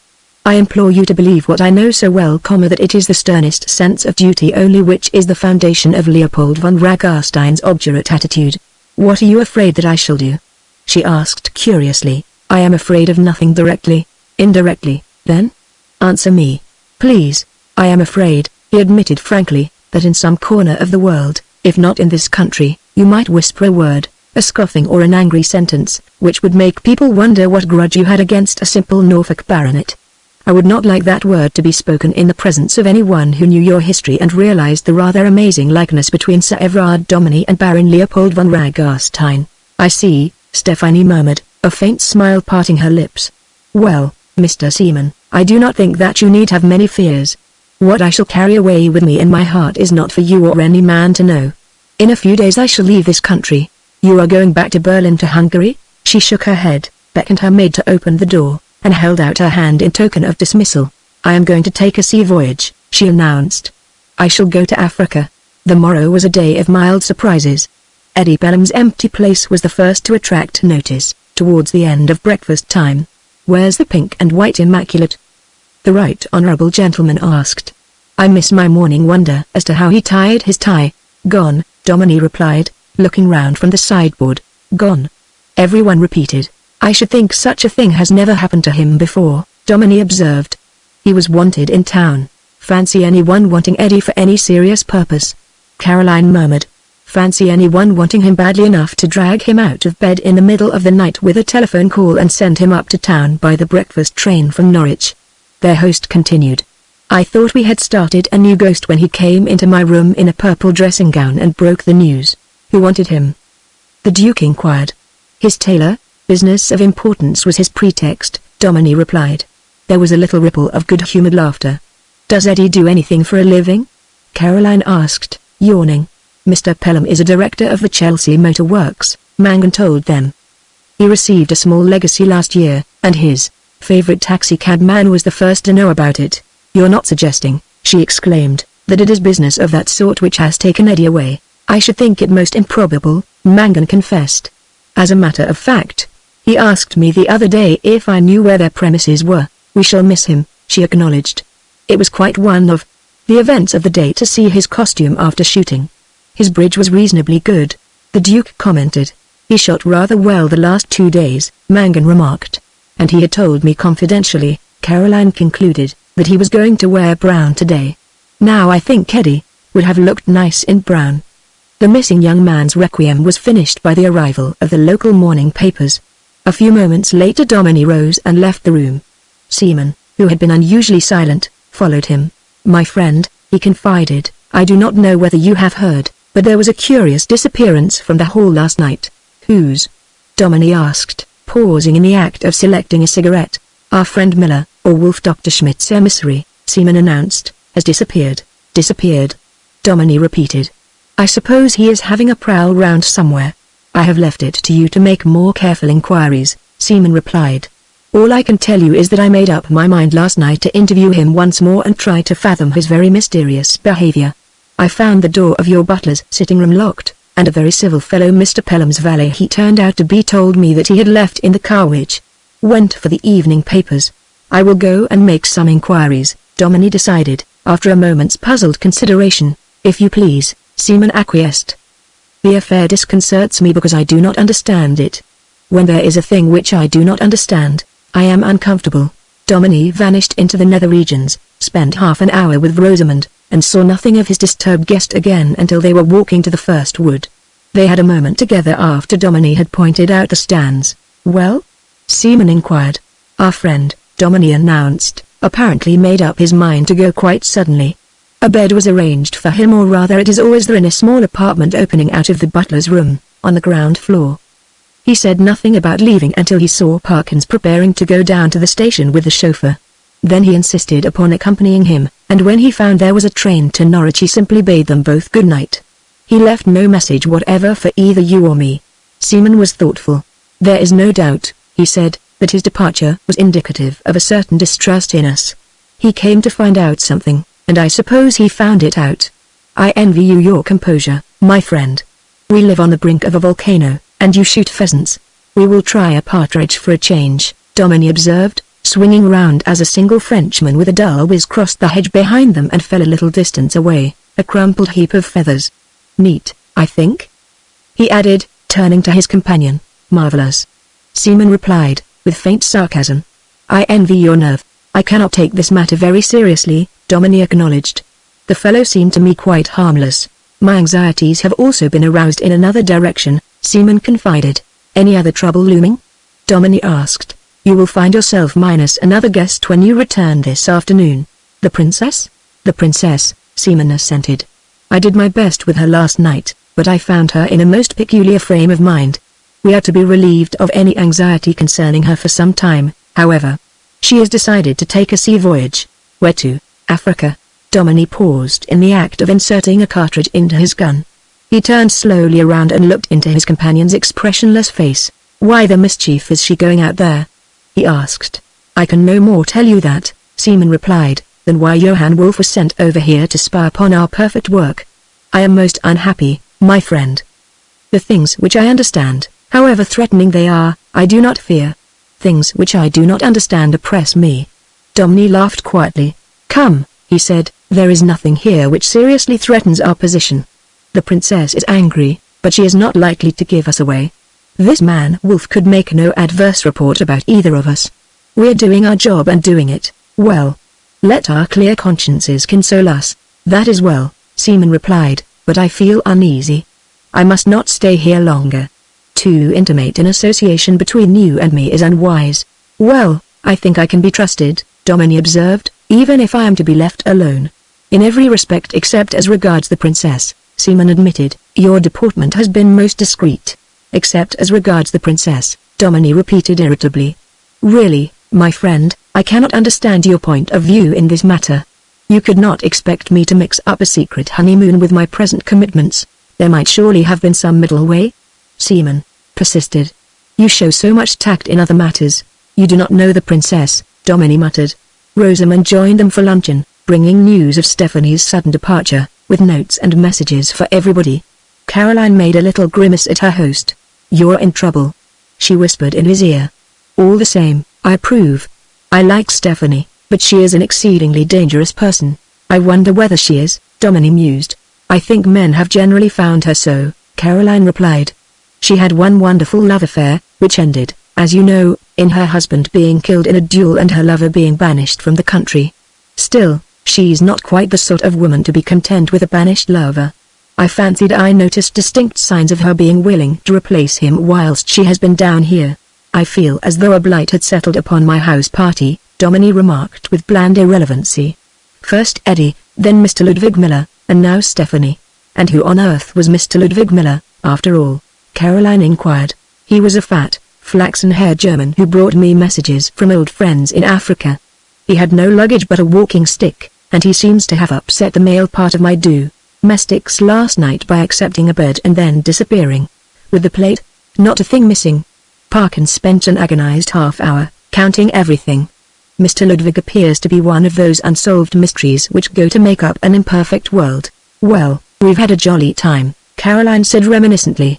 Tomorrow Henry and I are off, and I suppose the others. I must say on the whole I am delighted with our visit. You are very gracious, Domini murmured. I came, perhaps, expecting to see a little more of you, she went on deliberately, but there is a very great compensation for my disappointment.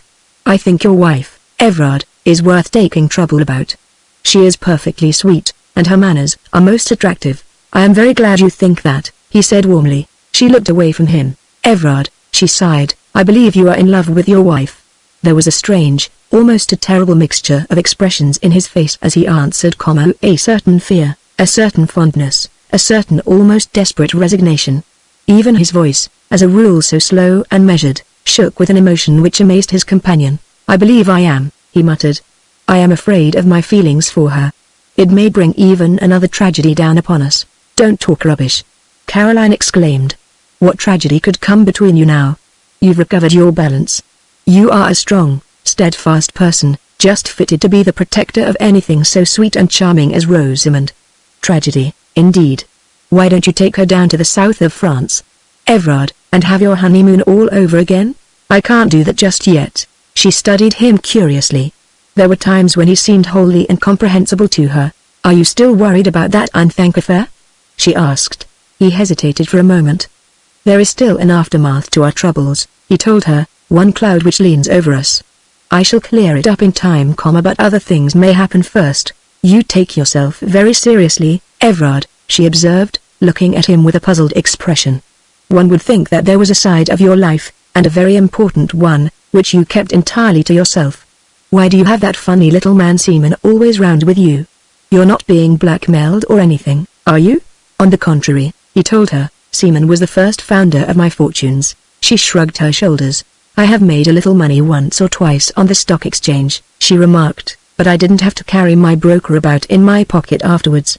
Seaman is a good-hearted little fellow, and he loves companionship. He will drift away presently, and one won't see anything of him for ages. Henry began to wonder, she concluded dryly, whether you were going to stand for Parliament on the Anglo-German alliance ticket. Domini laughed as he caught Middleton's reproachful eye in the doorway of the farmer's kitchen in which they were hunting. He gave the signal to rise. I have had some thoughts of Parliament, he admitted. But well, Henry need not worry. Chapter 24. The next morning saw the breaking up of Domini's carefully arranged shooting party. The prince took his host's arm and led him to one side for a few moments, as the cars were being loaded up. His first few words were of formal thanks. He spoke then more intimately. Von Ragarstein, he said, I desire to refer back for a moment to our conversation the other day. Domini shook his head and glanced behind. I know only one name here, Prince Domini, then. I will confess that you play and carry the part through perfectly.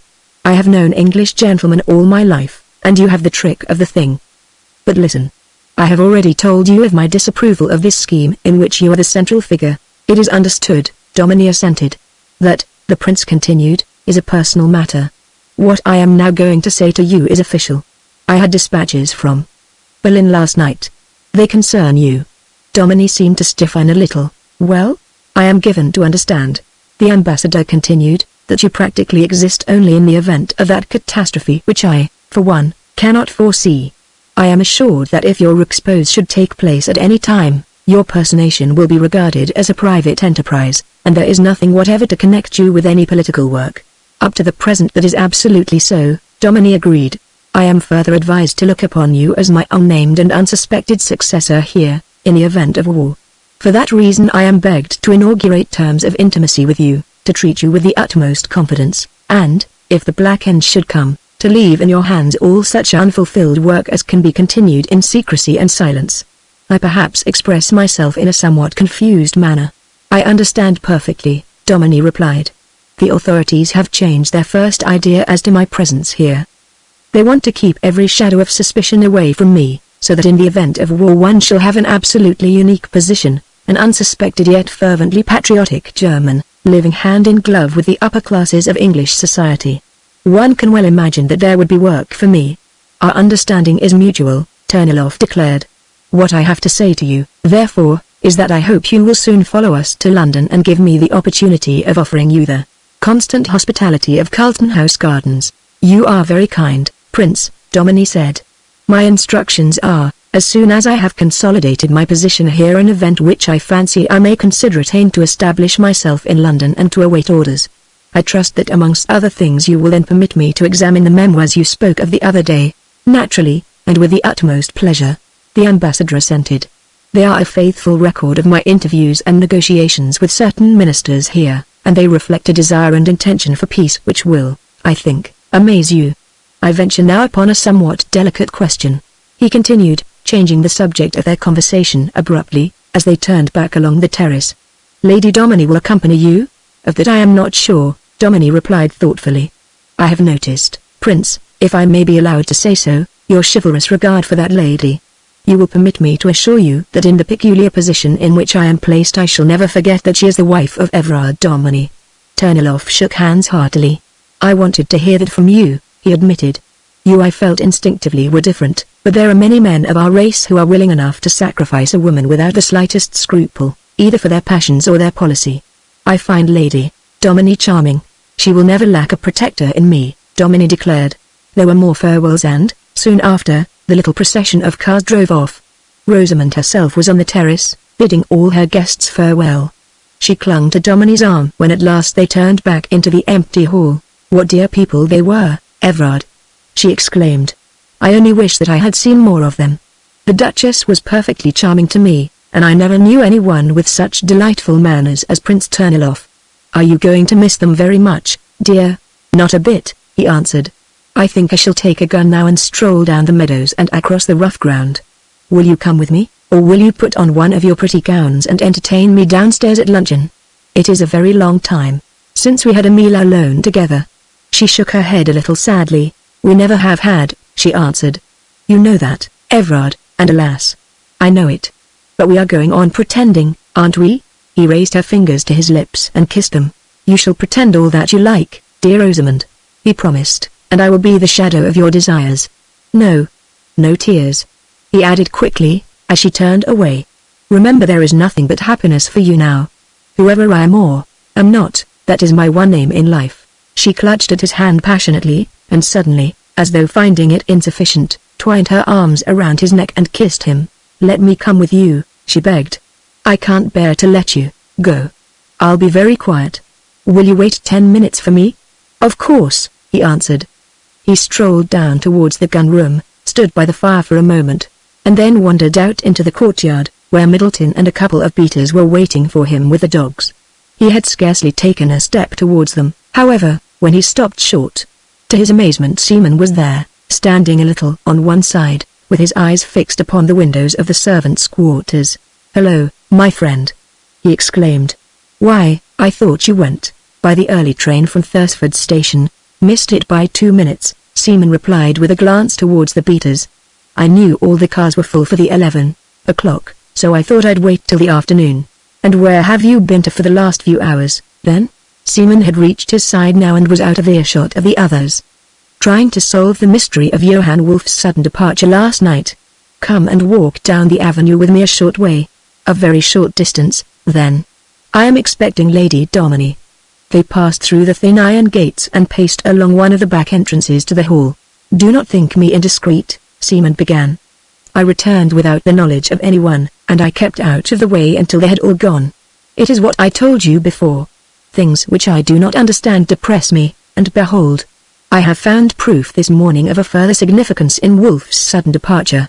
Proceed, Domini begged. I learned this morning, entirely by accident, that Mr. Pelham's servant was either mistaken or willfully deceived me.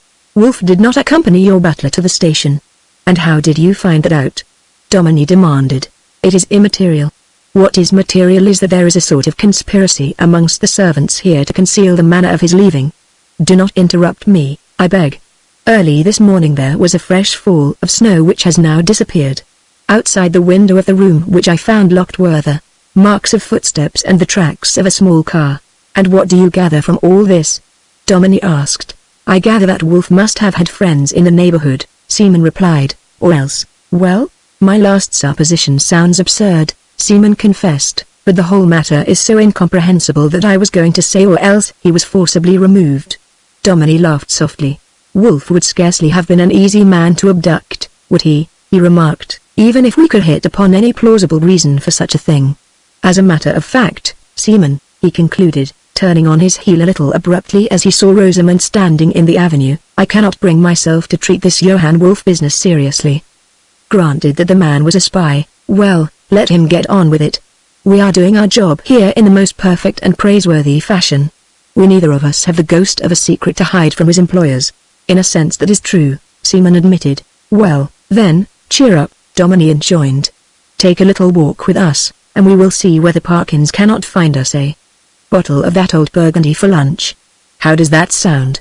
If you will excuse me from taking the walk, Seaman begged, I would like to remain here until your return. You are more likely to do harm, Domini reminded him, and set the servants talking. If you show too much interest in this man's disappearance, I shall be careful, Seaman promised, but there are certain things which I cannot help. I work always from instinct, and my instinct is never wrong. I will ask no more questions of your servants, but I know that there is something mysterious about the sudden departure of Johann Wolf. Domini and Rosamund returned about 1 o'clock to find a note from Seaman, which the former tore open as his companion stood warming her feet in front of the fire. There were only a few lines. I am following an idea. It takes me to London. Let us meet there within a few days. S. Has he really gone? Rosamund asked. Back to London. She laughed happily. Then we shall lunch it after all. Delightful. I have my wish. There was a sudden glow in Domini's face, a glow which was instantly suppressed. Shall I ever have mine? He asked, with a queer little break in his voice. Chapter 25. Terniloff and Domini, one morning about 6 months later, lounged underneath a great elm tree at Ranelagh, having iced drinks after a round of golf. Several millions of perspiring Englishmen were at the same moment studying with dazed wonder the headlines in the midday papers. I suppose, the ambassador remarked, as he leaned back in his chair with an air of lazy content, that I am being accused of fiddling while Rome burns. Everyone has certainly not your confidence in the situation, Domini rejoined calmly. There is no one else who knows quite so much, Terniloff reminded him. Domini sipped his drink for a moment or two in silence. Have you the latest news of the Russian mobilization? He asked. They had some startling figures in the city this morning. The prince waved his hand. My faith is not founded on these extraneous incidents, he replied. If Russia mobilizes, it is for defense. No nation in the world would dream of attacking Germany, nor has Germany the slightest intention of imperiling her coming supremacy amongst the nations by such crude methods as military enterprise. Servia must be punished, naturally, but to that, in principle, every nation in Europe is agreed. We shall not permit Austria to overstep the mark. You are at least consistent, Prince, Domini remarked. Terniloff smiled. That is because I have been taken behind the scenes, he said. I have been shown, as is the privilege of ambassadors, the mind of our rulers. You, my friend, he went on, spent your youth amongst the military faction. You think that you are the most important people in Germany. Well, You are not. The Kaiser has willed it otherwise. By the by, I had yesterday a most extraordinary cable from Stephanie. Domini ceased swinging his putter carelessly over the head of a daisy and turned his head to listen. Is she on the way home? She is due in Southampton at any moment now. She wants to know where she can see me immediately upon her arrival, as she has information of the utmost importance to give me. Did she ever tell you the reason for her journey to Africa? She was most mysterious about it. If such an idea had had any logical outcome, I should have surmised that she was going there to seek information as to your past. She gave Seaman the same idea, Domini observed. I scarcely see what she has to gain. In Africa, as a matter of fact, he went on, my life would bear the strictest investigation. The whole affair is singularly foolish, the prince declared. Still, I am not sure that you have been altogether wise. Even accepting your position, I see no reason why you should not have obeyed the Kaiser's behest. My experience of your society here is that love affairs between men and women moving in the same circles are not uncommon. That, Domini urged, is when they are all tarred with the same brush. My behavior towards Lady Domini has been culpable enough as it is. To have placed her in the position of a neglected wife would have been indefensible. Further, it might have affected the position which it is in the interests of my work that I should maintain here. An old subject. The ambassador sighed, best not rediscussed. Behold, our womenkind. Rosamond and the princess had issued from the house, and the two men hastened to meet them. The latter looked charming, exquisitely gowned, and stately in appearance. By her side Rosamond, dressed with the same success but in younger fashion, seemed almost like a child. They passed into the luncheon room, crowded with many little parties of distinguished and interesting people, brilliant with the red livery of the waiters, the profusion of flowers, all that nameless elegance which had made the place society's most popular rendezvous. The women, as they settled into their places, asked a question which was on the lips of a great many English people of that day. Is there any news? Turnilov perhaps felt that he was the cynosure of many eager and anxious eyes. He smiled light-heartedly as he answered. None. If there were, I am convinced that it would be good. I have been allowed to play out my titanic struggle against Sir Everard without interruption. I suppose the next important question to whether it is to be peace or war is, how did you play? The princess asked. I surpassed myself, her husband replied, but of course no ordinary human golfer is of any account against Domini. He plays far too well for any self-respecting girl. The ambassador broke off and paused while he helped himself to mayonnaise. For any self-respecting German to play against, he concluded. Luncheon was a very pleasant meal, and a good many people noticed the vivacity of the beautiful Lady Domini whose picture was beginning to appear in the illustrated papers. Afterwards they drank coffee and sipped liqueurs under the great elm tree on the lawn, listening to the music and congratulating themselves upon having made their escape from London. In the ever-shifting panorama of gaily dressed women and flannel-clad men, the monotony of which was varied here and there by the passing of a diplomatist or a Frenchman, scrupulously attired in morning clothes, were many familiar faces. Caroline and a little group of friends waved to them from the terrace. Eddie Pelham, in immaculate white, and a long tennis coat with dark blue edgings, paused to speak to them on his way to the courts. How is the motor business, Eddie? Domini asked, with a twinkle in his eyes. So. I'm not quite so keen as I was. To tell you the truth, the young man confided, glancing around and lowering his voice so that no one should share the momentous information, I was lucky enough to pick up a small share in Jeremiah Moore's racing stable at Newmarket, the other day. I fancy I know a little more about GGs than I do about the inside of motors. What? I should think very possibly that you are right, Domini assented, as the young man passed on with a farewell salute. Turnilov looked after him curiously. It is the type of young man, that, he declared, which we cannot understand. What would happen to him, in the event of a war? In the event of his being called upon, say, either to fight or do some work of national importance for his country? I expect he would do it, Domini replied. He would do it pluckily, wholeheartedly and badly. He is a type of the upper-class young Englishman, over-sanguine and entirely undisciplined. They expect, and their country expects for them that in the case of emergency pluck would take the place of training. The Right Honourable Gerald Watson stood upon the steps talking to the wife of the Italian ambassador. She left him presently, and he came strolling down the lawn with his hands behind his back and his eyes seeming to see out past the golf links. There goes a man, Turnilov murmured, whom lately I have found changed. When I first came here he met me quite openly. I believe, even now, He is sincerely desirous of peace and amicable relations between our two countries, and yet something has fallen between us. I cannot tell what it is. I cannot tell even of what nature it is, but I have an instinct for people's attitude towards me, and the English are the worst race in the world at hiding their feelings. Has Mr. Watson, I wonder, come under the spell of your connection? The Duke of Worcester? He seemed so friendly with both of us down in Norfolk. Their womenkind left them at that moment to talk to some acquaintances seated a short distance away. Mr. Watson, passing within a few yards of them, was brought to a standstill by Dominie's greeting. They talked for a moment or two upon idle subjects. Your news, I trust, continues favourable?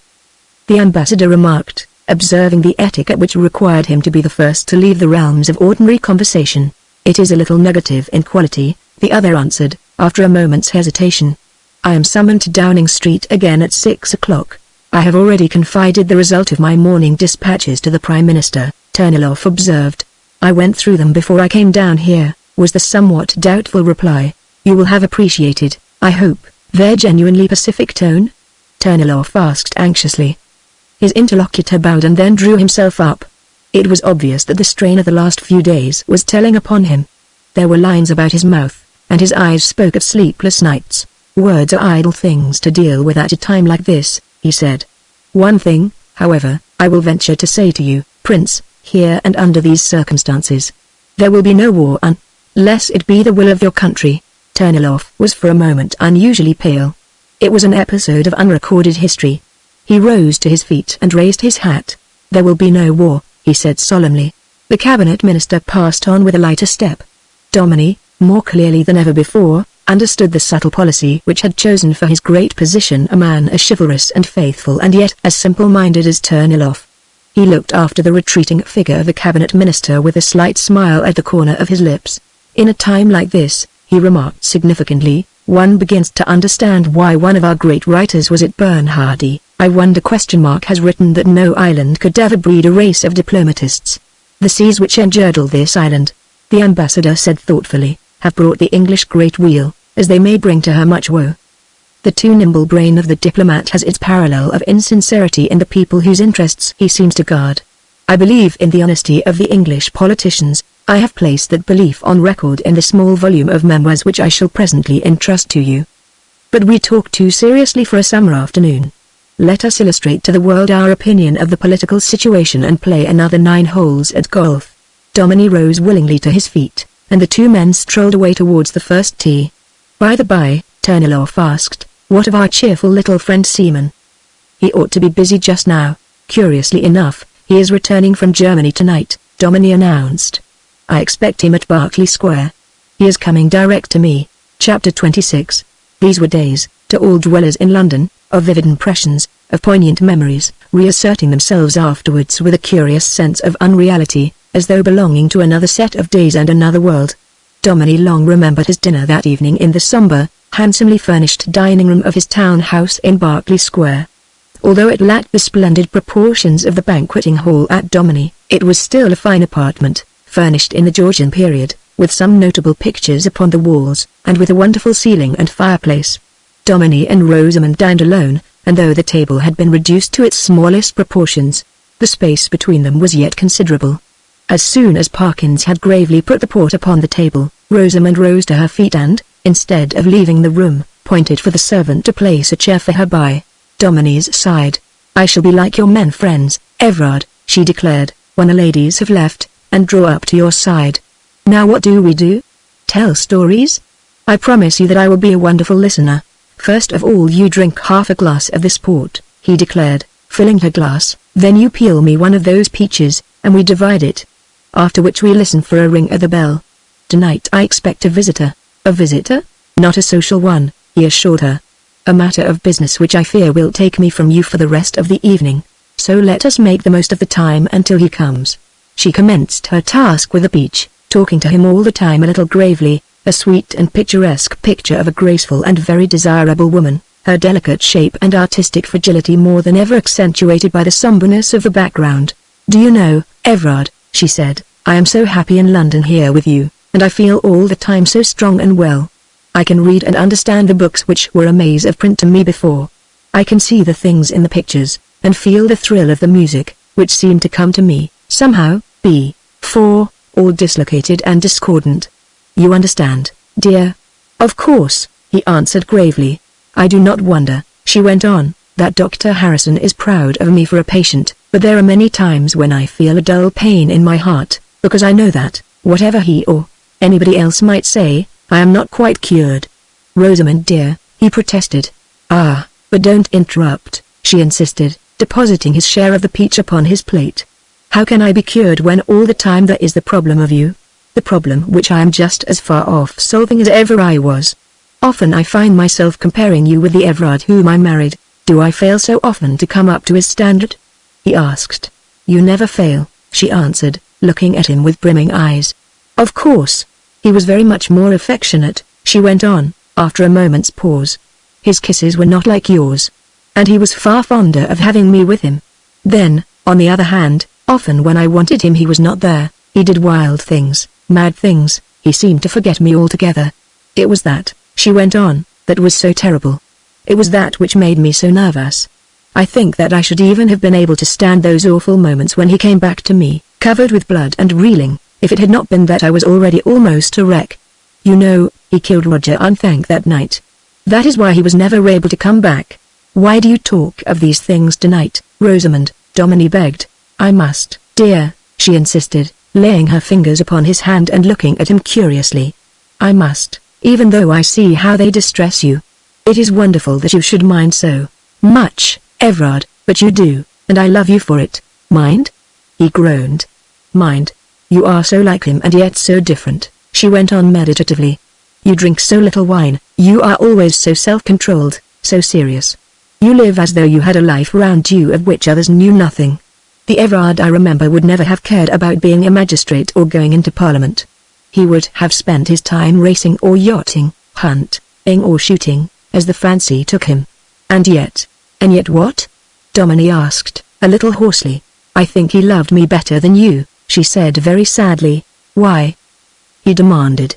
I cannot tell you, she answered, with her eyes upon her plate, but I think that he did. Domini walked suddenly to the window and leaned out. There were drops of moisture upon his forehead, he felt the fierce need of air. When he came back she was still sitting there, still looking down. I have spoken to Dr. Harrison about it, she went on, her voice scarcely audible. He told me that you probably loved more than you dared to show, because someday the real Everard might come back. That is quite true, he reminded her softly. He may come back at any moment. She gripped his hand, her voice shook with passion. She leaned towards him, her other arm stole around his neck. But I don't want him to come back, she cried. I want you. Domini sat for a moment motionless, like a figure of stone. Through the wide-flung, blind-shielded windows came the raucous cry of a newsboy, breaking the stillness of the summer evening. And then another and sharper interruption, the stopping of a taxicab outside, the firm, insistent ringing of the front doorbell. Recollection came to Domini, and a great strength.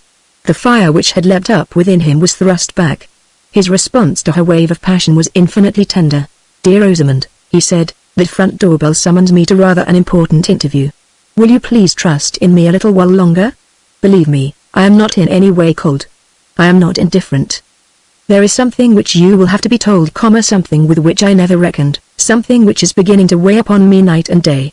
Trust me, Rosamond, and wait. She sank back into her chair with a piquant and yet pathetic little grimace. You tell me always to wait, she complained. I will be patient, but you shall tell me this. You are so kind to me. You make or mar my life. You must care a little. Please.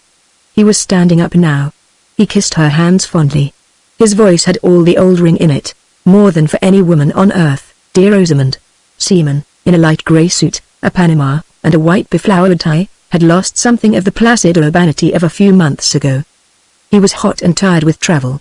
There were new lines in his face and a queer expression of anxiety about his eyes, at the corners of which little wrinkles had begun to appear. He responded to Domini's welcome with a fervor which was almost feverish, scrutinized him closely, as though expecting to find some change, and finally sank into an easy chair with a little gesture of relief. He had been carrying a small, brown dispatch case, which he laid on the carpet by his side. You have news? Domini asked. Yes, was the momentous reply, I have news. Domini rang the bell. He had already surmised, from the dressing case and coats in the hall, that his visitor had come direct from the station. "What will you have?" he inquired. "A bottle of hock with seltzer water, and ice if you have it," Seaman replied. "Also a plate of cold meat, but it must be served here. And afterwards the biggest cigar you have." "I have indeed news, news disturbing, news magnificent, news astounding." Dominie gave some orders to the servant who answered his summons. For a few moments they spoke trivialities of the journey. When everything was served, however, and the door closed, Seaman could wait no longer. His appetite, his thirst, his speech, seemed all stimulated to swift action. "We are of the same temperament," he said. "That I know. We will speak first of what is more than disturbing, a little terrifying. The mystery of Johann Wolf has been solved. The man who came to us with messages from Schmidt in South Africa?" Dominie asked. "I had almost forgotten about him." "The same. What was at the back of his visit to us that night I cannot even now imagine. Neither is it clear why he held aloof from me, who am his superior in practically the same service. There we are, from the commencement, confronted with a very singular happening, but scarcely so singular as the denouement. Wolf vanished from your house that night into an English fortress. It seems incredible," Dominie declared bluntly. "It is nevertheless true," Seaman insisted. "No member of our service is allowed to remain more than 1 month without communicating his existence and whereabouts to headquarters. No word has been received from Wolf since that night in January. On the other hand, indirect information has reached us that he is in durance over here." "But such a thing is against the law, unheard of," Dominie protested. "No country can keep the citizen of another country in prison without formulating a definite charge or bringing him up for trial." Seaman smiled grimly. "That's all very well in any ordinary case," he said. "Wolf has been a marked man for years, though. Wilhelmstrasse would soon make fuss enough, if it were of any use, but it would not be. There are 1 or 2 Englishmen in German prisons at the present moment, concerning whose welfare the English Foreign Office has not even thought it worthwhile to inquire. What troubles me more than the actual fact of Wolf's disappearance is the mystery of his visit to you and his apprehension practically on the spot." "They must have tracked him down there," Dominie remarked. "Yes, but they couldn't thrust a pair of tongs into your butler's sitting room, extract Johann Wolf, and set him down inside Norwich Castle or whatever prison he may be in," Seaman objected. "However, the most disquieting feature about Wolf is that it introduces something we don't understand. For the rest, we have many men as good, and better, and the time for their utility is past. You're our great hope now, Dominie." "It is to be, then?" Seaman took a long and ecstatic draught of his hock and seltzer. "It is to be," he declared solemnly. "There was never any doubt about it. If Russia ceases to mobilize tomorrow, if every statesman in Serbia crawls to Vienna with a rope around his neck, the result would still be the same. The word has gone out. The whole of Germany is like a vast military camp. It comes exactly 12 months before the final day fixed by our great authorities, but the opportunity is too great, too wonderful for hesitation. By the end of August we shall be in Paris." "You bring news indeed," Dominie murmured, standing for a moment by the opened window. "I have been received with favor in the very loftiest circles," Seaman continued. "You and I both stand high in the list of those to whom great rewards shall come. His Majesty approves altogether of your reluctance to avail yourself of his permission to wed the Princess Idestrom. Von Ragarstein has decided well," he declared. "These are not the days for marriage or giving in marriage. These, the most momentous days the world has ever known. The days when an empire shall spring into being, the mightiest since the continents fell into shape and the stars looked down upon this present world. Those are the words of the All-Highest. In his eyes the greatest of all attributes is singleness of purpose. You followed your own purpose, contrary to my advice, contrary to Terniloff's. You will gain by it." Seaman finished his meal in due course, and the tray was removed. Soon the two men were alone again, Seaman puffing out dense volumes of smoke, gripping his cigar between his teeth, brandishing it sometimes in his hand to give effect to his words. A little of his marvelous caution seemed to have deserted him. For the first time he spoke directly to his companion. "Von Ragarstein," he said, "it is a great country, ours. It is a wonderful empire we shall build. Tonight I am on fire with the mighty things. I have a list of instructions for you, many details. They can wait. We will talk of our future, our great and glorious destiny as the mightiest nation who has ever earned for herself the right to govern the world. You would think that in Germany there was excitement. There is none. The task of everyone is allotted, their work made clear to them. Like a mighty piece of gigantic machinery, we move towards war. Every regiment knows its station, every battery commander knows his positions, every general knows his exact line of attack. Rations, clothing, hospitals, every unit of which you can think, has its movements calculated out for it to the last nicety. And the final result? Domini asked. Is that also calculated? Seaman, with trembling fingers, unlocked the little dispatch box which stood by his side and took from it jealously a sheet of linen-backed parchment. You, my friend, he said, are one of the first to gaze upon this. This will show you the dream of our Kaiser. This will show you the framework of the empire that is to be. He laid out a map upon the table. The two men bent over it. It was a map of Europe, in which England, a diminished France, Spain, Portugal and Italy, were painted in dark blue. For the rest, the whole of the space included between two Lions, one from Hamburg to Athens, the other from Finland to the Black Sea, was painted a deep scarlet, with here and there portions of it in slightly lighter coloring. Seaman laid his palm upon the map. There lies our future empire, he said solemnly and impressively. Explain it to me, Domini begged. Broadly speaking, everything between those two lines belongs to the new German Empire. Poland, Courland, Lithuania, and the Ukraine will possess a certain degree of autonomous government, which will practically amount to nothing. Asia is there at our feet. No longer will Great Britain control the supplies of the world. Raw materials of every description will be ours. Leather, tallow, wheat, oil, fats, timber, they are all there for us to draw upon. And for wealth, India and China. What more could you have, my friend? You take my breath away. But what about Austria? Seaman's grin was almost sardonic. Austria, he said, must already feel her doom creeping upon her. There is no room in Middle Europe for two empires, and the House of Habsburg must fall before the House of Hohenzollern. Austria, body and soul, must become part of the German Empire. Then further down, mark you. Romania must become a vassal state or be conquered. Bulgaria is already ours. Turkey, with Constantinople, is pledged. Greece will either join us or be wiped out. Serbia will be blotted from the map. Probably also Montenegro. These countries which are painted in fainter red, like Turkey, Bulgaria and Greece, become vassal states, to be absorbed one by one as opportunity presents itself. Domini's finger strayed northward. Belgium, he observed, has disappeared. Belgium we shall occupy and enslave, Seaman replied. Our line of advance into France lies that way, and we need her ports to dominate the Thames. Holland and the Scandinavian countries, as you observe, are left in the lighter shade of red. If an opportunity occurs, Holland and Denmark may be incited to take the field against us. If they do so, it means absorption. If they remain, as they probably will, scared neutrals, they will nonetheless be our vassal states when the last gun has been fired. And Norway and Sweden? Seaman looked down at the map and smiled. Look at them, he said. They lie at our mercy.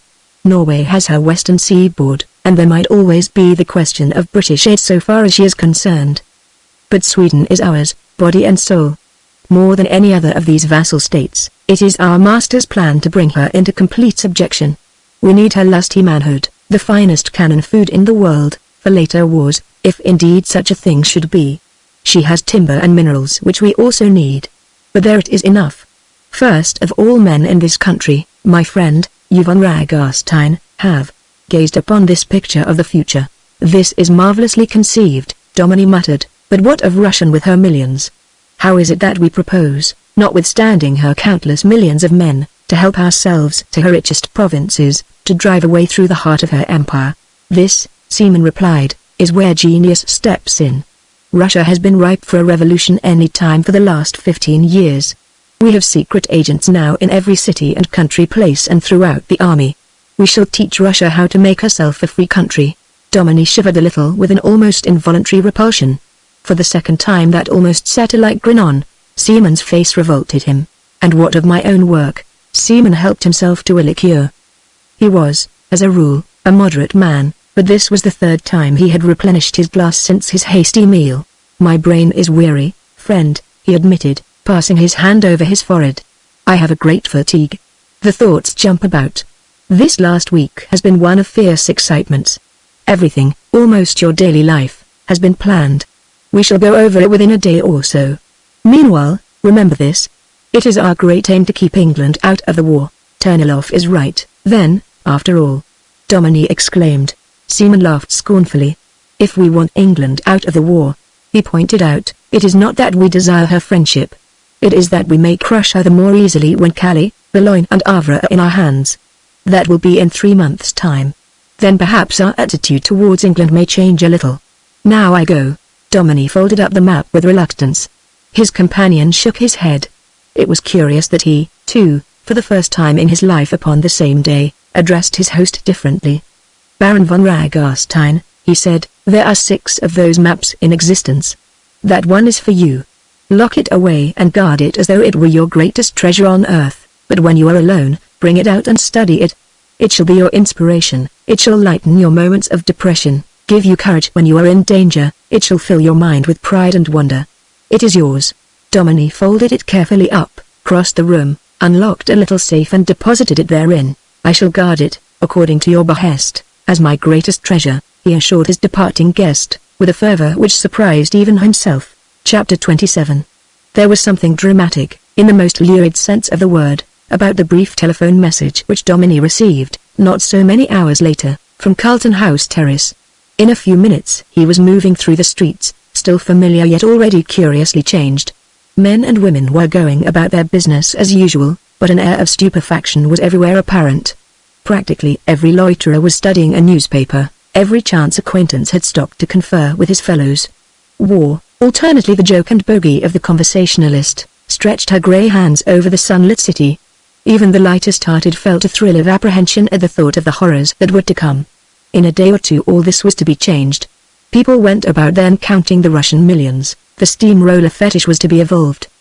The most peaceful stockbroker or shopkeeper, who had never even been to a review in his life, could make calculations of manpower with a stump of pencil on the back of an old envelope, which would convince the greatest pessimist that Germany and Austria were outnumbered by at least 3 to 1.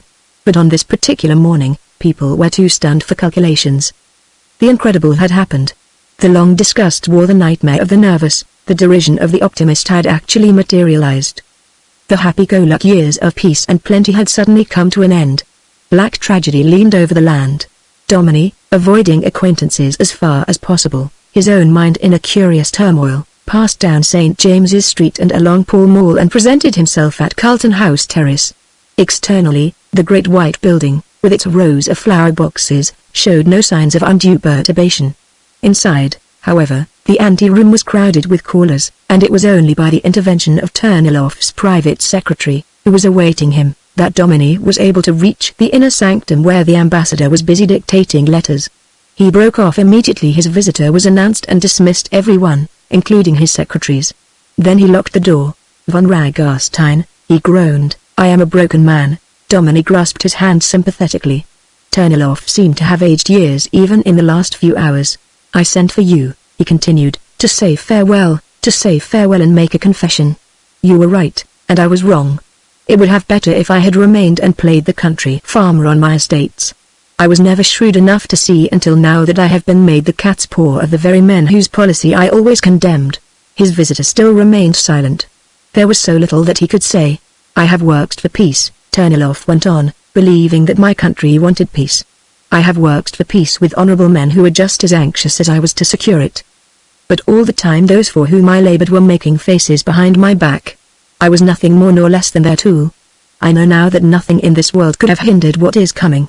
Everyone will at least realize, Dominie reminded him, that you did your best for peace. That is one reason why I sent for you, was the agitated reply. Not long ago I spoke of a little volume, a diary which I have been keeping of my work in this country. I promised to show it to you. You have asked me for it several times lately. I am going to show it to you now. It is written up to yesterday. It will tell you of all my efforts and how they were foiled. It is an absolutely faithful narrative of my work here, and the English response to it. The prince crossed the room, unlocked one of the smaller safes, which stood against the side of the wall, withdrew a Morocco-bound volume the size of a small portfolio, and returned to Dominie. I beg you, he said earnestly, to read this with the utmost care and to await my instructions with regard to it. You can judge, no doubt, he went on a little bitterly, why I give it into your keeping. Even the embassy here is not free from our own spies, and the existence of these memoirs is known. The moment I reach Germany, their fate is assured. I am a German and a patriot, although my heart is bitter against those who are bringing this blot upon our country. For that reason, These memoirs must be kept in a safe place until I see a good use for them. You mean if the governing party in Germany should change? Precisely. They would then form at once my justification, and place English diplomacy in such a light before the saner portion of my fellow countrymen that an honorable peace might be rendered possible. Study them carefully, von Ragarstein. Perhaps even your own allegiance to the party you serve may waver for a moment as you read. I serve no party, Domini said quietly, only my country. Ternilov sighed. Alas. There is no time for us to enter into one of our old arguments on the ethics of government.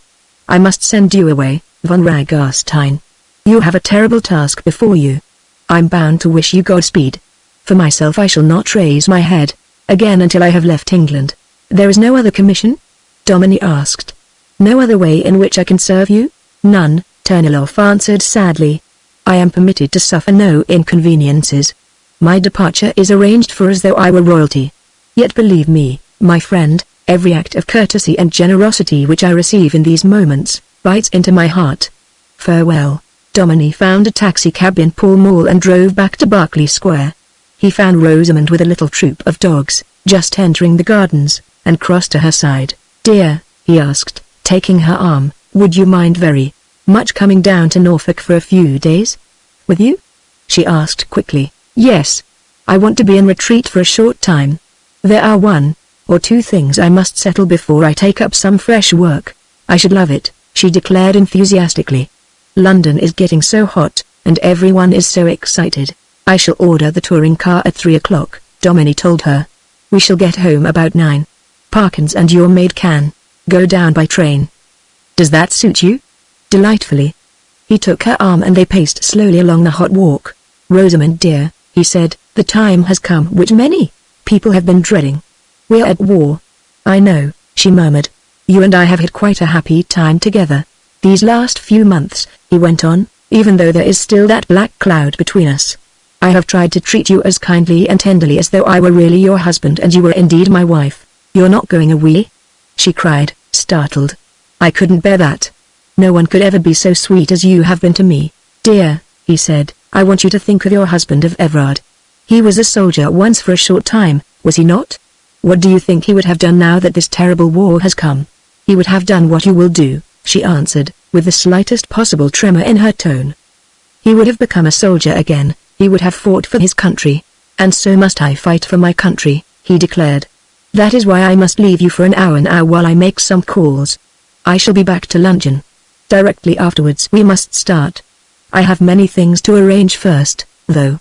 Life is not going to be very easy for the next few days. She held on to his arm. She seemed curiously reluctant to let him go. Everard, she said, when we are at Domini shall I be able to see Dr. Harrison? Of course, he assured her. There is something I want to say to him, she confided, something I want to ask you, too. Are you the same person, Everard, when you are in town as when you are in the country? He was a little taken aback at her question asked, too, with such almost plaintive seriousness. The very aberration it suggested seemed altogether denied by her appearance. She was wearing a dress of black and white muslin, a large black hat, Paris shoes. Her stockings, her gloves, all the trifling details of her toilette, were carefully chosen, and her clothes themselves gracefully and naturally worn. Socially, too, she had been amazingly successful. Only the week before, Caroline had come to him with a little shrug of the shoulders. I have been trying to be kind to Rosamund, she said, and finding out instead how unnecessary it is. She is quite the most popular of the younger married women in our set. You don't deserve such luck, Everard. You know the proverb about the old rue, he had replied. His mind had wandered for a moment. He realized. Rosamund's question with a little start. The same person, dear? He repeated. I think so. Don't I seem so to you? She shook her head. I'm not sure, she answered, a little mysteriously. You see, in the country I still remember sometimes that awful night when I so nearly lost my reason. I have never seen you as you looked that night. You would rather not go back, perhaps? That is the strange part of it, she replied. There is nothing in the world I want so much to do. There's an empty taxi, dear, she added, as they reached the gate. I shall go in and tell Justin about the packing. Chapter 28. Within the course of the next few days, a strange rumor spread through Domini and the district, from the farm laborer to the farmer, from the school children to their homes, from the village post office to the neighboring hamlets. A gang of woodmen from a neighboring county, with an engine and all the machinery of their craft, had started to work razing to the ground everything in the shape of tree or shrub at the north end of the Black Wood. The matter of the war was promptly forgotten. Before the second day, every man, woman and child in the place had paid an awed visit to the outskirts of the wood, had listened to the whir of machinery, had gazed upon the great bridge of planks leading into the wood, had peered, in the hope of some strange discovery, into the tents of the men who were camping out. The men themselves were not communicative, and the first time the foreman had been known to open his mouth was when Dominie walked down to discuss progress, on the morning after his arrival. "It's a dirty bit of work, sir," he confided. "I don't know as I ever came across a bit of woodland as was so utterly, hopelessly rotten. Why, the wood crumbles when you touch it, and the men have to be within reach of one another the whole of the time, though we've a matter of 500 planks down there. Come across anything unusual yet?" "We ain't come across anything that isn't unusual so far, sir. My men are all wearing extra leggings to keep them from being bitten by the madders as long as my arm, some of 'em. And there's fungus the which, when you touch it, sends out a smell enough to make a man faint. We killed a cat the first day. As big and as fierce as a young tigress. It's a queer job, sir. How long will it take?" "Matter of 3 weeks, sir, and when we've got the timber out you'll be well advised to burn it. It's not worth a snap of the fingers. Begging your pardon, sir," the man went on, "the old lady in the distance there hangs about the whole of the time. Some of my men are half scared of her." Dominie swung around. On a mound a little distance away in the park, Rachel Unthank was standing. In her rusty black clothes, unrelieved by any trace of color, her white cheeks and strange eyes, even in the morning light she was a repellent figure. Dominie strolled across to her. "You see, Mrs. Unthank," he began. She interrupted him. Her skinny hand was stretched out towards the wood. "What are those men doing, Sir Everard Dominie?" She demanded. "What is your will with the wood?" "I am carrying out a determination I came to in the winter," Dominie replied. "Those men are going to cut and hew their way from one end of the Blackwood to the other, until not a tree or a bush remains upright. As they cut, they burn. Afterwards, I shall have it drained. We may live to see a field of corn there, Mrs. Unthank. You will dare to do this?" she asked hoarsely. "Will you dare to tell me why I should not, Mrs. Unthank?" She relapsed into silence, and Dominie passed on. But that night, as Rosamond and he were lingering over their dessert, enjoying the strange quiet and the wonderful breeze which crept in at the open window, Parkins announced a visitor. "Mrs. Unthank is in the library, sir," he announced. "She would be glad if you could spare her 5 minutes." Rosamond shivered slightly, but nodded as Dominie glanced towards her inquiringly. "Don't let me see her, please," she begged. "You must go, of course. Everard." "Yes, dear. I know what you are doing out there, although you have never said a word to me about it," she continued, with an odd little note of passion in her tone. "Don't let her persuade you to stop. Let them cut and burn and hew till there isn't room for a mouse to hide. You promise?" "I promise," he answered. Mrs. Unthank was making every effort to keep under control her fierce discomposure. She rose as Dominie entered the room and dropped an old-fashioned curtsy. "Well, Mrs. Unthank," he inquired, "what can I do for you?" "It's about the wood again, sir," she confessed. "I can't bear it. All night long I seem to hear those axes, and the calling of the men." "What is your objection, Mrs. Unthank, to the destruction of the Black Wood?" Dominie asked bluntly. "It is nothing more nor less than a noisome pest hole. Its very presence there, after all that she has suffered, is a menace to Lady Dominie's nerves. I am determined to sweep it from the face of the earth." The forced respect was already beginning to disappear from her manner. "There's evil will come to you if you do, Sir Everard," she declared doggedly. "Plenty of evil has come to me from that wood as it is," he reminded her. "You mean to disturb the spirit of him whose body you threw there?" she persisted. Dominie looked at her calmly. Some sort of evil seemed to have lit in her face. Her lips had shrunk apart, showing her yellow teeth. The fire in her narrowed eyes was the fire of hatred. "I am no murderer, Mrs. Unthank," he said. "Your son stole out from the shadow of that wood, attacked me in a cowardly manner, and we fought. He was mad when he attacked me. He fought like a madman, and, notwithstanding my superior strength, I was glad to get away alive. I never touched his body. It lay where he fell. If he crept into the wood and died there, then his death was not at my door. He sought for my life as I never sought for his." "You'd done him wrong," the woman muttered. "That again is false. His passion for Lady Dominie was uninvited and unreciprocated. Her only feeling concerning him was one of fear, that the whole countryside knows. Your son was a lonely, a morose and an ill-living man, Mrs. Unthank. If either of us had murder in our hearts, it was he, not I. And as for you, Dominie went on, after a moment's pause, I think that you have had your revenge, Mrs. Unthank. It was you who nursed my wife into insanity. It was you who fed her with the horror of your son's so-called spirit. I think that if I had stayed away another 2 years, Lady Dominie would have been in a madhouse today. I would to heaven. The woman cried, that you'd rotted to death in Africa. You carry your evil feelings far, Mrs. Unthank, he replied. Take my advice. Give up this foolish idea that the Blackwood is still the home of your son's spirit. Go and live on your own itty in another part of the country and forget. He moved across the room to throw open a window. Her eyes followed him wonderingly. I have heard a rumor, she said slowly, there has been a word spoken here and there about you. I've had my doubts sometimes. I have them again every time you speak. Are you really Everard Dominie? He swung around and faced her. Who else? There's one, she went on, has never believed it, and that's her ladyship. I've heard strange talk from the people who've come under your masterful ways. You're a harder man than the Everard Dominie I remember. What if you should be an impostor? You have only to prove that, Mrs. Unthank, Dominie replied, and a portion, at any rate, of the Blackwood may remain standing. You will find it a little difficult, though. You must excuse my ringing the bell. I see no object in asking you to remain longer.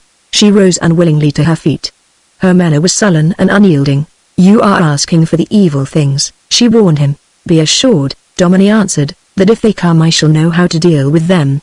Dominie found Rosamond and Dr. Harrison, who had walked over from the village, lingering on the terrace. He welcomed the latter warmly. You are a godsend, Doctor, he declared. I have been obliged to leave my port untasted for want of a companion. You will excuse us for a moment, Rosamond? She nodded pleasantly, and the doctor followed his host into the dining room and took his seat at the table where the dessert still remained. Old woman threatening mischief? The latter asked, with a keen glance from under his shaggy grey eyebrows. I think she means it, Dominie replied, as he filled his guest's glass. Personally, he went on, after a moment's pause, the present situation is beginning to confirm an old suspicion of mine. I'm a hard and fast materialist, you know, Doctor, in certain matters, and I have not the slightest faith in the vindictive mother, terrified to death lest the raising of a wood of unwholesome character should turn out into the cold world the spirit of her angel son. What do you believe? The doctor asked bluntly. I would rather not tell you at the present moment, Dominie answered. It would sound too fantastic. Your note this afternoon spoke of urgency, the doctor observed. The matter is urgent. I want you to do me a great favor to remain here all night.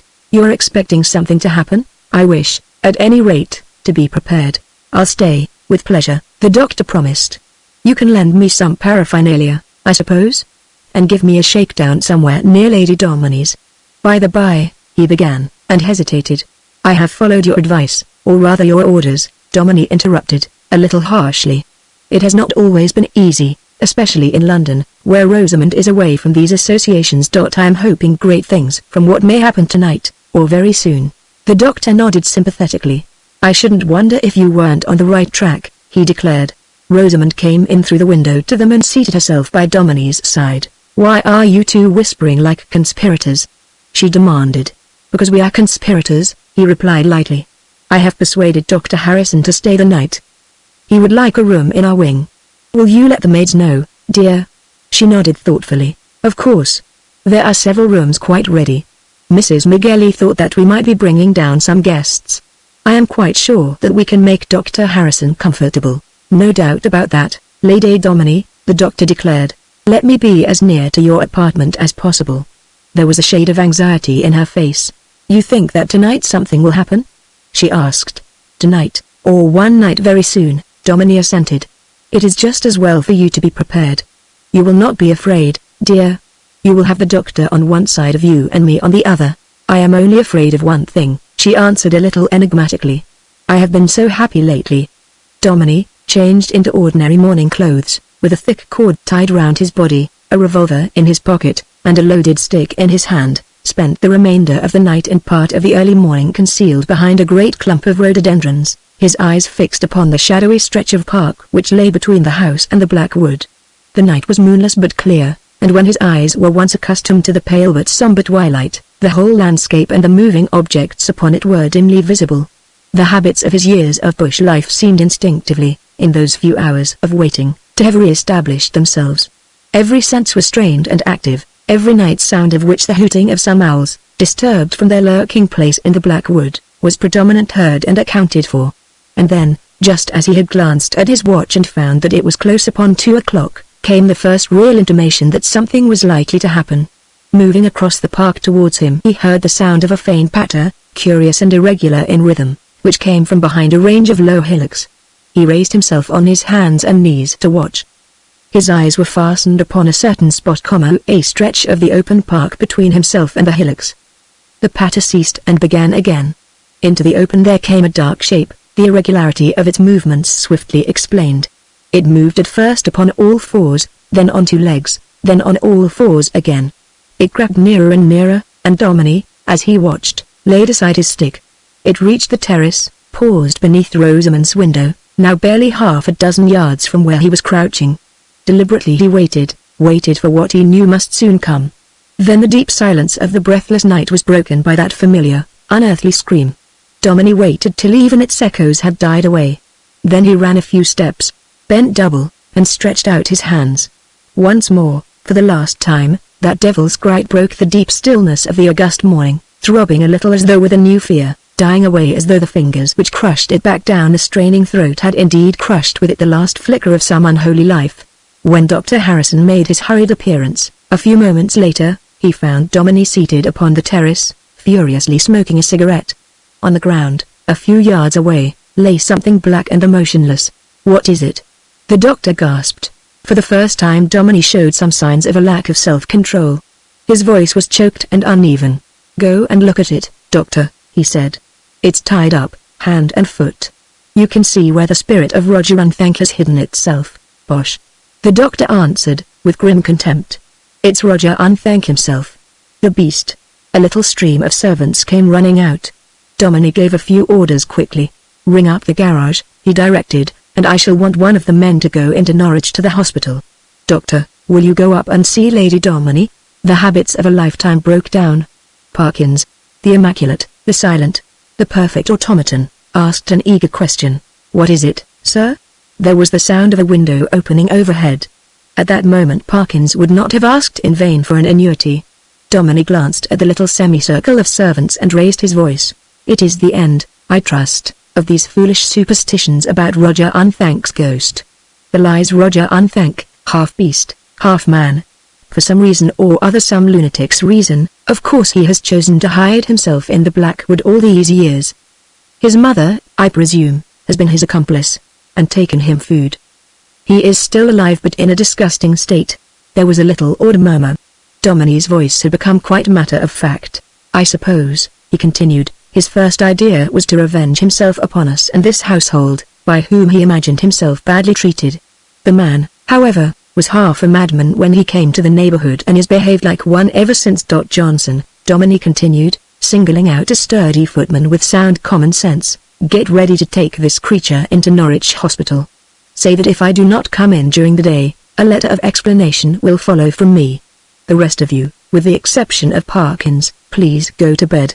With little exclamations of wonder they began to disperse. Then one of them paused and pointed across the park.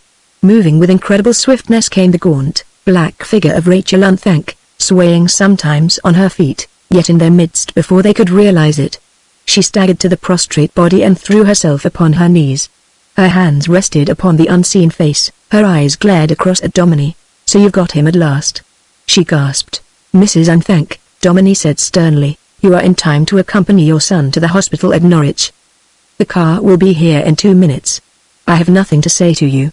Your own conscience should be sufficient punishment for keeping that poor creature alive in such a fashion and administering during my absence to his accursed desire for vengeance. He would have died if I hadn't brought him food," she muttered. "I have wept all the tears a woman's broken heart could wring out, beseeching him to come back to me. Yet," Dominie insisted, "you shared his foul plot for vengeance against a harmless woman. You let him come and make his ghoulish noises, night by night, under these windows, without a word of remonstrance. You knew very well what their accursed object was, you, with a delicate woman in your charge who trusted you. You are an evil pair, but of the two, You are worse than your half-witted son." The woman made no reply. She was still on her knees, bending over the prostrate figure, from whose lips now came a faint moaning. Then the lights of the car flashed out as it left the garage, passed through the iron gates and drew up a few yards away. "Help him in," Domini ordered. "You can loosen his cords, Johnson, as soon as you have started. He has very little strength. Tell them at the hospital I shall probably be there during the day, or tomorrow." With a little shiver the two men stooped to their task. Their prisoner muttered to himself all the time, but made no resistance. Rachel Unthank, as she stepped in to take her place by his side, turned once more to Domini. She was a broken woman. "You're rid of us," she sobbed, "perhaps forever. You said harsh things of both of us. Roger isn't always so bad. Sometimes he's more gentle than at others. You'd have thought then that he was just a baby, living there for love of the wind and the trees and the birds. If he comes to..." Her voice broke. Domini's reply was swift and not unkind. He pointed to the window above. "If Lady Domini recovers, you and your son are forgiven. If she never recovers, I wish you both the blackest corner of hell." The car drove off. Dr. Harrison met Domini on the threshold as he turned towards the house. "Her ladyship is unconscious now," he announced. "Perhaps that is a good sign. I never liked that unnatural calm. She'll be unconscious, I think, for a great many hours. For God's sake, come and get a whiskey and soda and give me one." The early morning sunshine lay upon the park when the two men at last separated. They stood for a moment looking out. From the black wood came the whir of a saw. The little troop of men had left their tents. The crash of a fallen tree heralded their morning's work. "You are still going on with that?" the doctor asked. "To the very last stump of a tree, to the last bush, to the last cluster of weeds," Domini replied, with a sudden passion in his tone. "I will have that place raised to the bare level of the earth, and I will have its poisonous swamps sucked dry. I have hated that foul spot," he went on, "ever since I realized what suffering it meant to her. My reign here may not be long, Doctor. I have my own tragedy to deal with, but those who come after me will never feel the blight of that accursed place." The doctor grunted. His inner thoughts he kept to himself. "Maybe you're right," he conceded. Chapter 29. The heat of a sulphurous afternoon, a curious parallel in its presage of coming storm to the fast approaching crisis in Domini's own affairs, had driven Domini from his study onto the terrace. In a chair by his side lounged Eddie Pelham, immaculate in a suit of white flannels. It was the 5th day since the mystery of the Black Wood had been solved. "Ripping, old chap, of you to have me down here," the young man remarked amiably, his hand stretching out to a tumbler which stood by his side. "The country, when you can get ice, is a paradise in this weather, especially when London's so full of ghastly rumours and all that sort of thing." "What's the latest news of her ladyship?" "Still unconscious," Domini replied. "The doctors, however, seem perfectly satisfied. Everything depends on her waking moments." The young man abandoned the subject with a murmur of hopeful sympathy. His eyes were fixed upon a little cloud of dust in the distance. "Expecting visitors today?" he asked. "Should not be surprised," was the somewhat laconic answer. The young man stood up, yawned and stretched himself. "I'll make myself scarce," he said.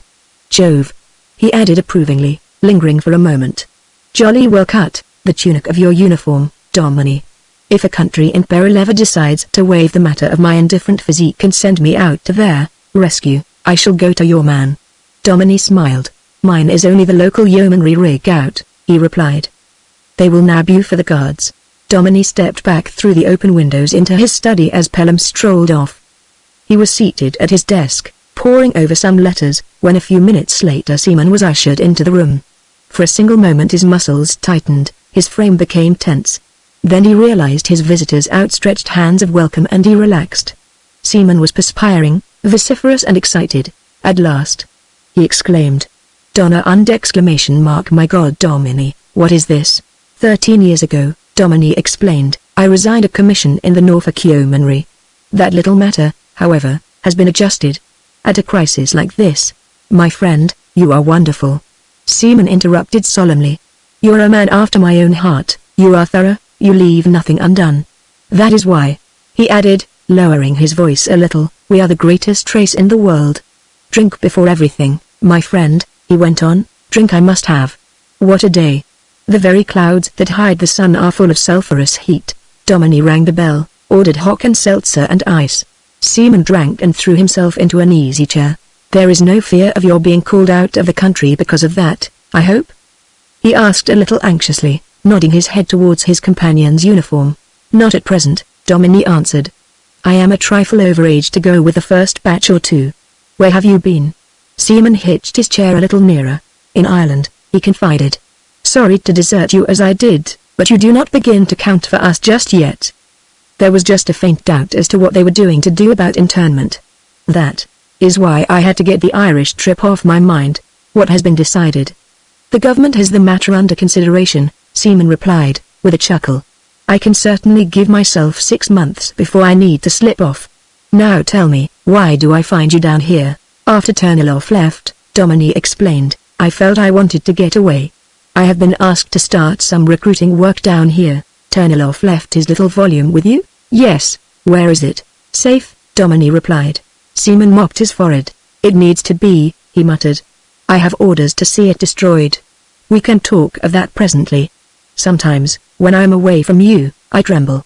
It may sound foolish, but you have in your possession just the two things that map and von Turnilov's memoirs which would wreck our propaganda in every country of the world. Both are safe," Domini assured him. "By the by, my friend," he went on, "do you know that you yourself are forgetting your usual caution?" "In what respect?" Seaman demanded quickly. "As you stooped to sit down just now, I distinctly saw the shape of your revolver in your hip pocket.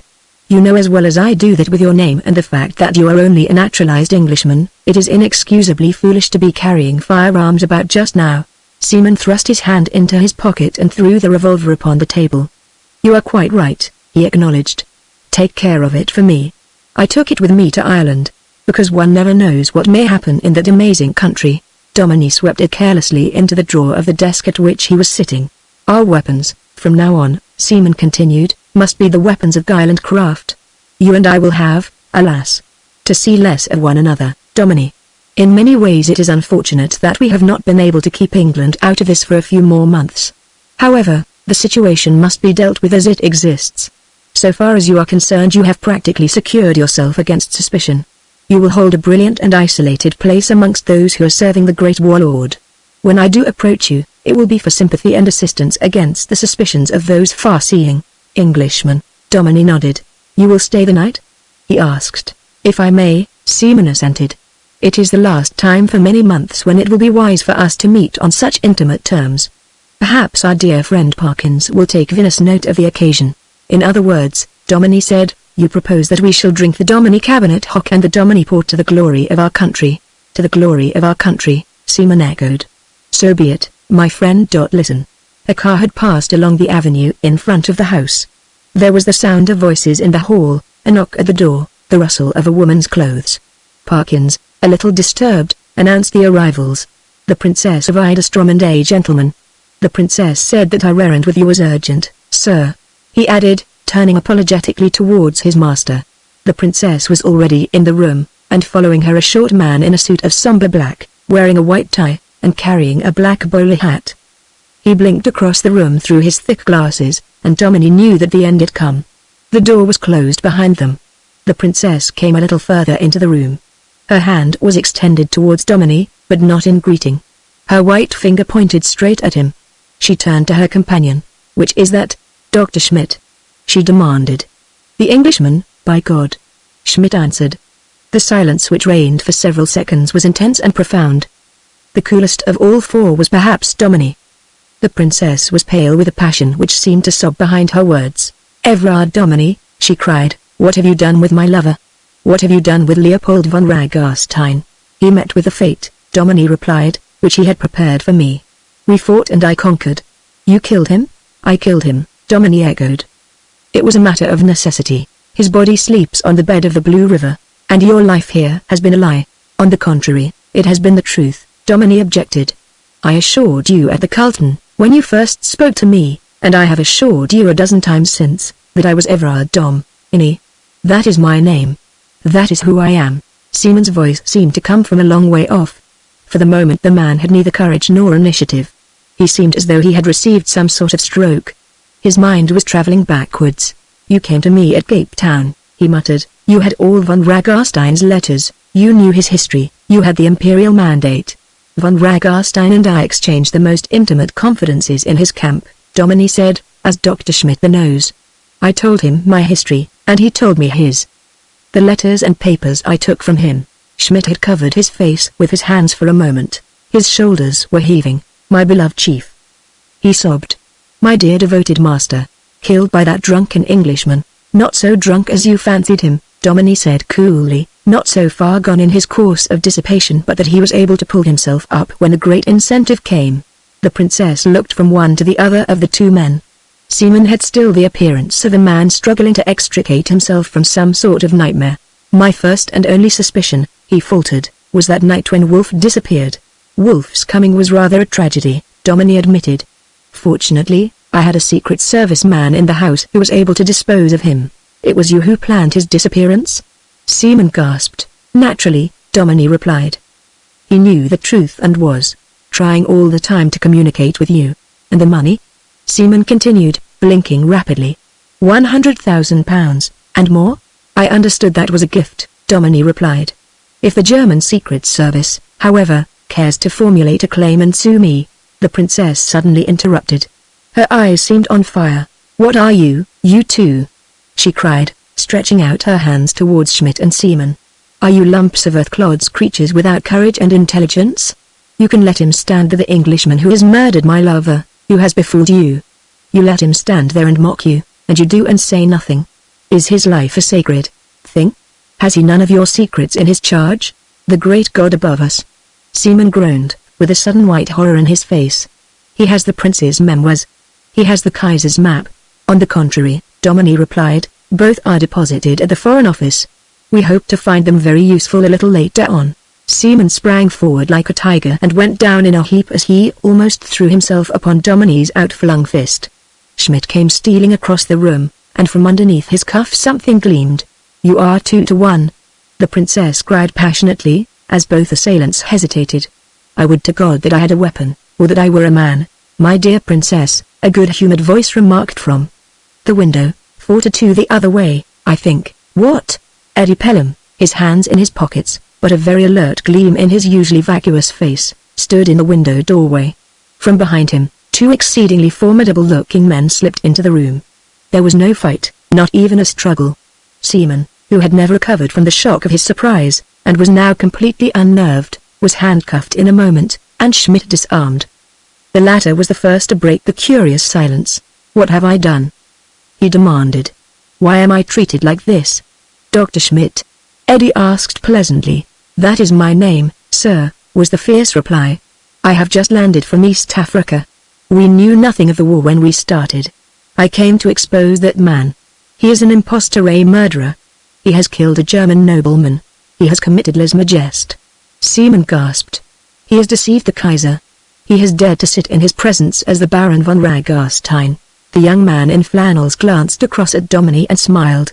I say, you two don't mean to be funny but you are, he declared. First of all, there's Dr. Schmidt accuses Sir Everard here of being an impostor because he assumed his own name, accuses him of murdering a man who had planned in cold blood. You were in that, by the by, Schmidt kill him, and then there's our friend here, the Secretary of the Society for Propagating Better Relations between the Businessmen of England and Germany, complaining because Sir Everard carried through in Germany, for England, exactly what he believed the Baron von Ragarstein was carrying out here for Germany. You're a curious, thick-headed race, you Germans. I demand again, Schmidt shouted, to know by what right I am treated as a criminal? Because you are one, Eddie answered coolly. You and von Ragarstein together planned the murder of Sir Everard Domini in East Africa, and I caught you creeping across the floor just now with a knife in your hand. That'll do for you. Any questions to ask, Seaman? None, was the surly reply. You are well advised, the young man remarked coolly. Within the last 2 days, your house in Forest Hill and your offices in London Wall have been searched. You have said enough, Seaman declared. Fate has gone against me. I thought I has abler servants than I and the strength to crush this island of popinjays and fools. Popinjays seem severe, Eddie murmured, in a hard tone. However, to get on with this little matter, he added, turning to one of his 2 subordinates. You will find a military car outside. Take these men over to the guardroom at the Norwich barracks. I have arranged for an escort to see them to town. Tell the colonel I'll be over later in the day. The princess rose from the chair into which she had subsided a few moments before. Domini turned towards her. Princess, he said, There can be little conversation between us. Yet I shall ask you to remember this. Von Ragarstein planned my death in cold blood. I could have slain him as an assassin, without the slightest risk, but I preferred to meet him face to face with the truth upon my lips. It was his life or mine. I fought for my country's sake, as he did for his. The princess looked at him with glittering eyes. I shall hate you to the end of my days, she declared, because you have killed the thing I love, but although I am a woman, I know justice. You were chivalrous towards me. You treated Leopold perhaps better than he would have treated you. I pray that I shall never see your face again. Be so good as to suffer me to leave this house at once, and unattended. Domini threw open the windows which led onto the terrace and stood on one side. She passed by without a glance at him and disappeared. Eddie came strolling along the terrace a few moments later. Nice old ducks, those two, dear heart, he confided. Seaman has just offered Forsyth, my burly ruffian in the blue serge suit, £100 to shoot him on the pretense that he was escaping. And what about Schmidt? Insisted on his rights as an officer and demanded the front seat and a cigar before the car started. A pretty job, Domini, and neatly cleaned up. Domini was watching the dust from the two cars which were disappearing down the avenue. Tell me, Eddie, he asked, there's one thing I have always been curious about. How did you manage to keep that fellow Wolf when there wasn't a war on, and he wasn't breaking the law? The young man grinned. We had to stretch a point there, old dear, he admitted. Plans of a fortress, eh? Do you mean to say that he had plans of a fortress upon him? Domini asked. Picture postcard of Norwich Castle, the young man confided, but keep it dark. Can I have a drink before I get the little car going? The turmoil of the day was over, and Domini, after one silent but passionate outburst of thankfulness at the passing from his life of this unnatural restraint, found all his thoughts absorbed by the struggle which was being fought out in the bedchamber above. The old doctor came down and joined him at dinner time. He met Domini's eager glance with a little nod. She's doing all right, he declared. No fever or anything? Bless you, no. She's as near as possible in perfect health physically. A different woman from what she was this time last year, I can tell you. When she wakes up, she'll either be herself again, without a single illusion of any sort, or... The doctor paused, sipped his wine, emptied his glass and set it down approvingly. Or? Domini insisted. Or that part of her brain will be more or less permanently affected. However, I am hoping for the best. Thank heavens you're on the spot. They finished their dinner almost in silence. Afterwards, they smoked for a few minutes upon the terrace. Then they made their way softly upstairs. The doctor parted with Domini at the door of the latter's room. I shall remain with her for an hour or so. After that I shall leave her entirely to herself. You'll be here in case there's a change? I shall be here, Domini promised. The minutes passed into hours, uncounted, unnoticed. Domini sat in his easy chair, stirred by a tumultuous wave of passionate emotion. The memory of those earlier days of his return came back to him with all their poignant longings. He felt again the same tearing at the heartstrings, the same strange, unnerving tenderness. The great world's drama, in which he knew that he, too, would surely continue to play his part, seemed like a thing far off, the concern of another race of men. Every fiber of his being seemed attuned to the magic and the music of one wild hope. Yet when there came what he had listened for so long, the hope seemed frozen into fear. He sat a little forward in his easy chair, his hands griping its sides, his eyes fixed upon the slowly widening crack in the panel. It was as it had been before. She stooped low, stood up again and came towards him. From behind an unseen hand closed the panel. She came to him with her arms outstretched and all the wonderful things of life and love in her shining eyes. That faint touch of the somnambulist had passed. She came to him as she had never come before. She was a very real and a very live woman. Everard! She cried. He took her into his arms. At their first kiss she thrilled from head to foot. For a moment she laid her head upon his shoulder. Oh, I have been so silly, she confessed. There were times when I couldn't believe that you were my Everard, mine. And now I know. Her lips sought his again. His parched with the desire of years. Along the corridor, the old doctor tiptoed his way to his room, with a pleased smile upon his face.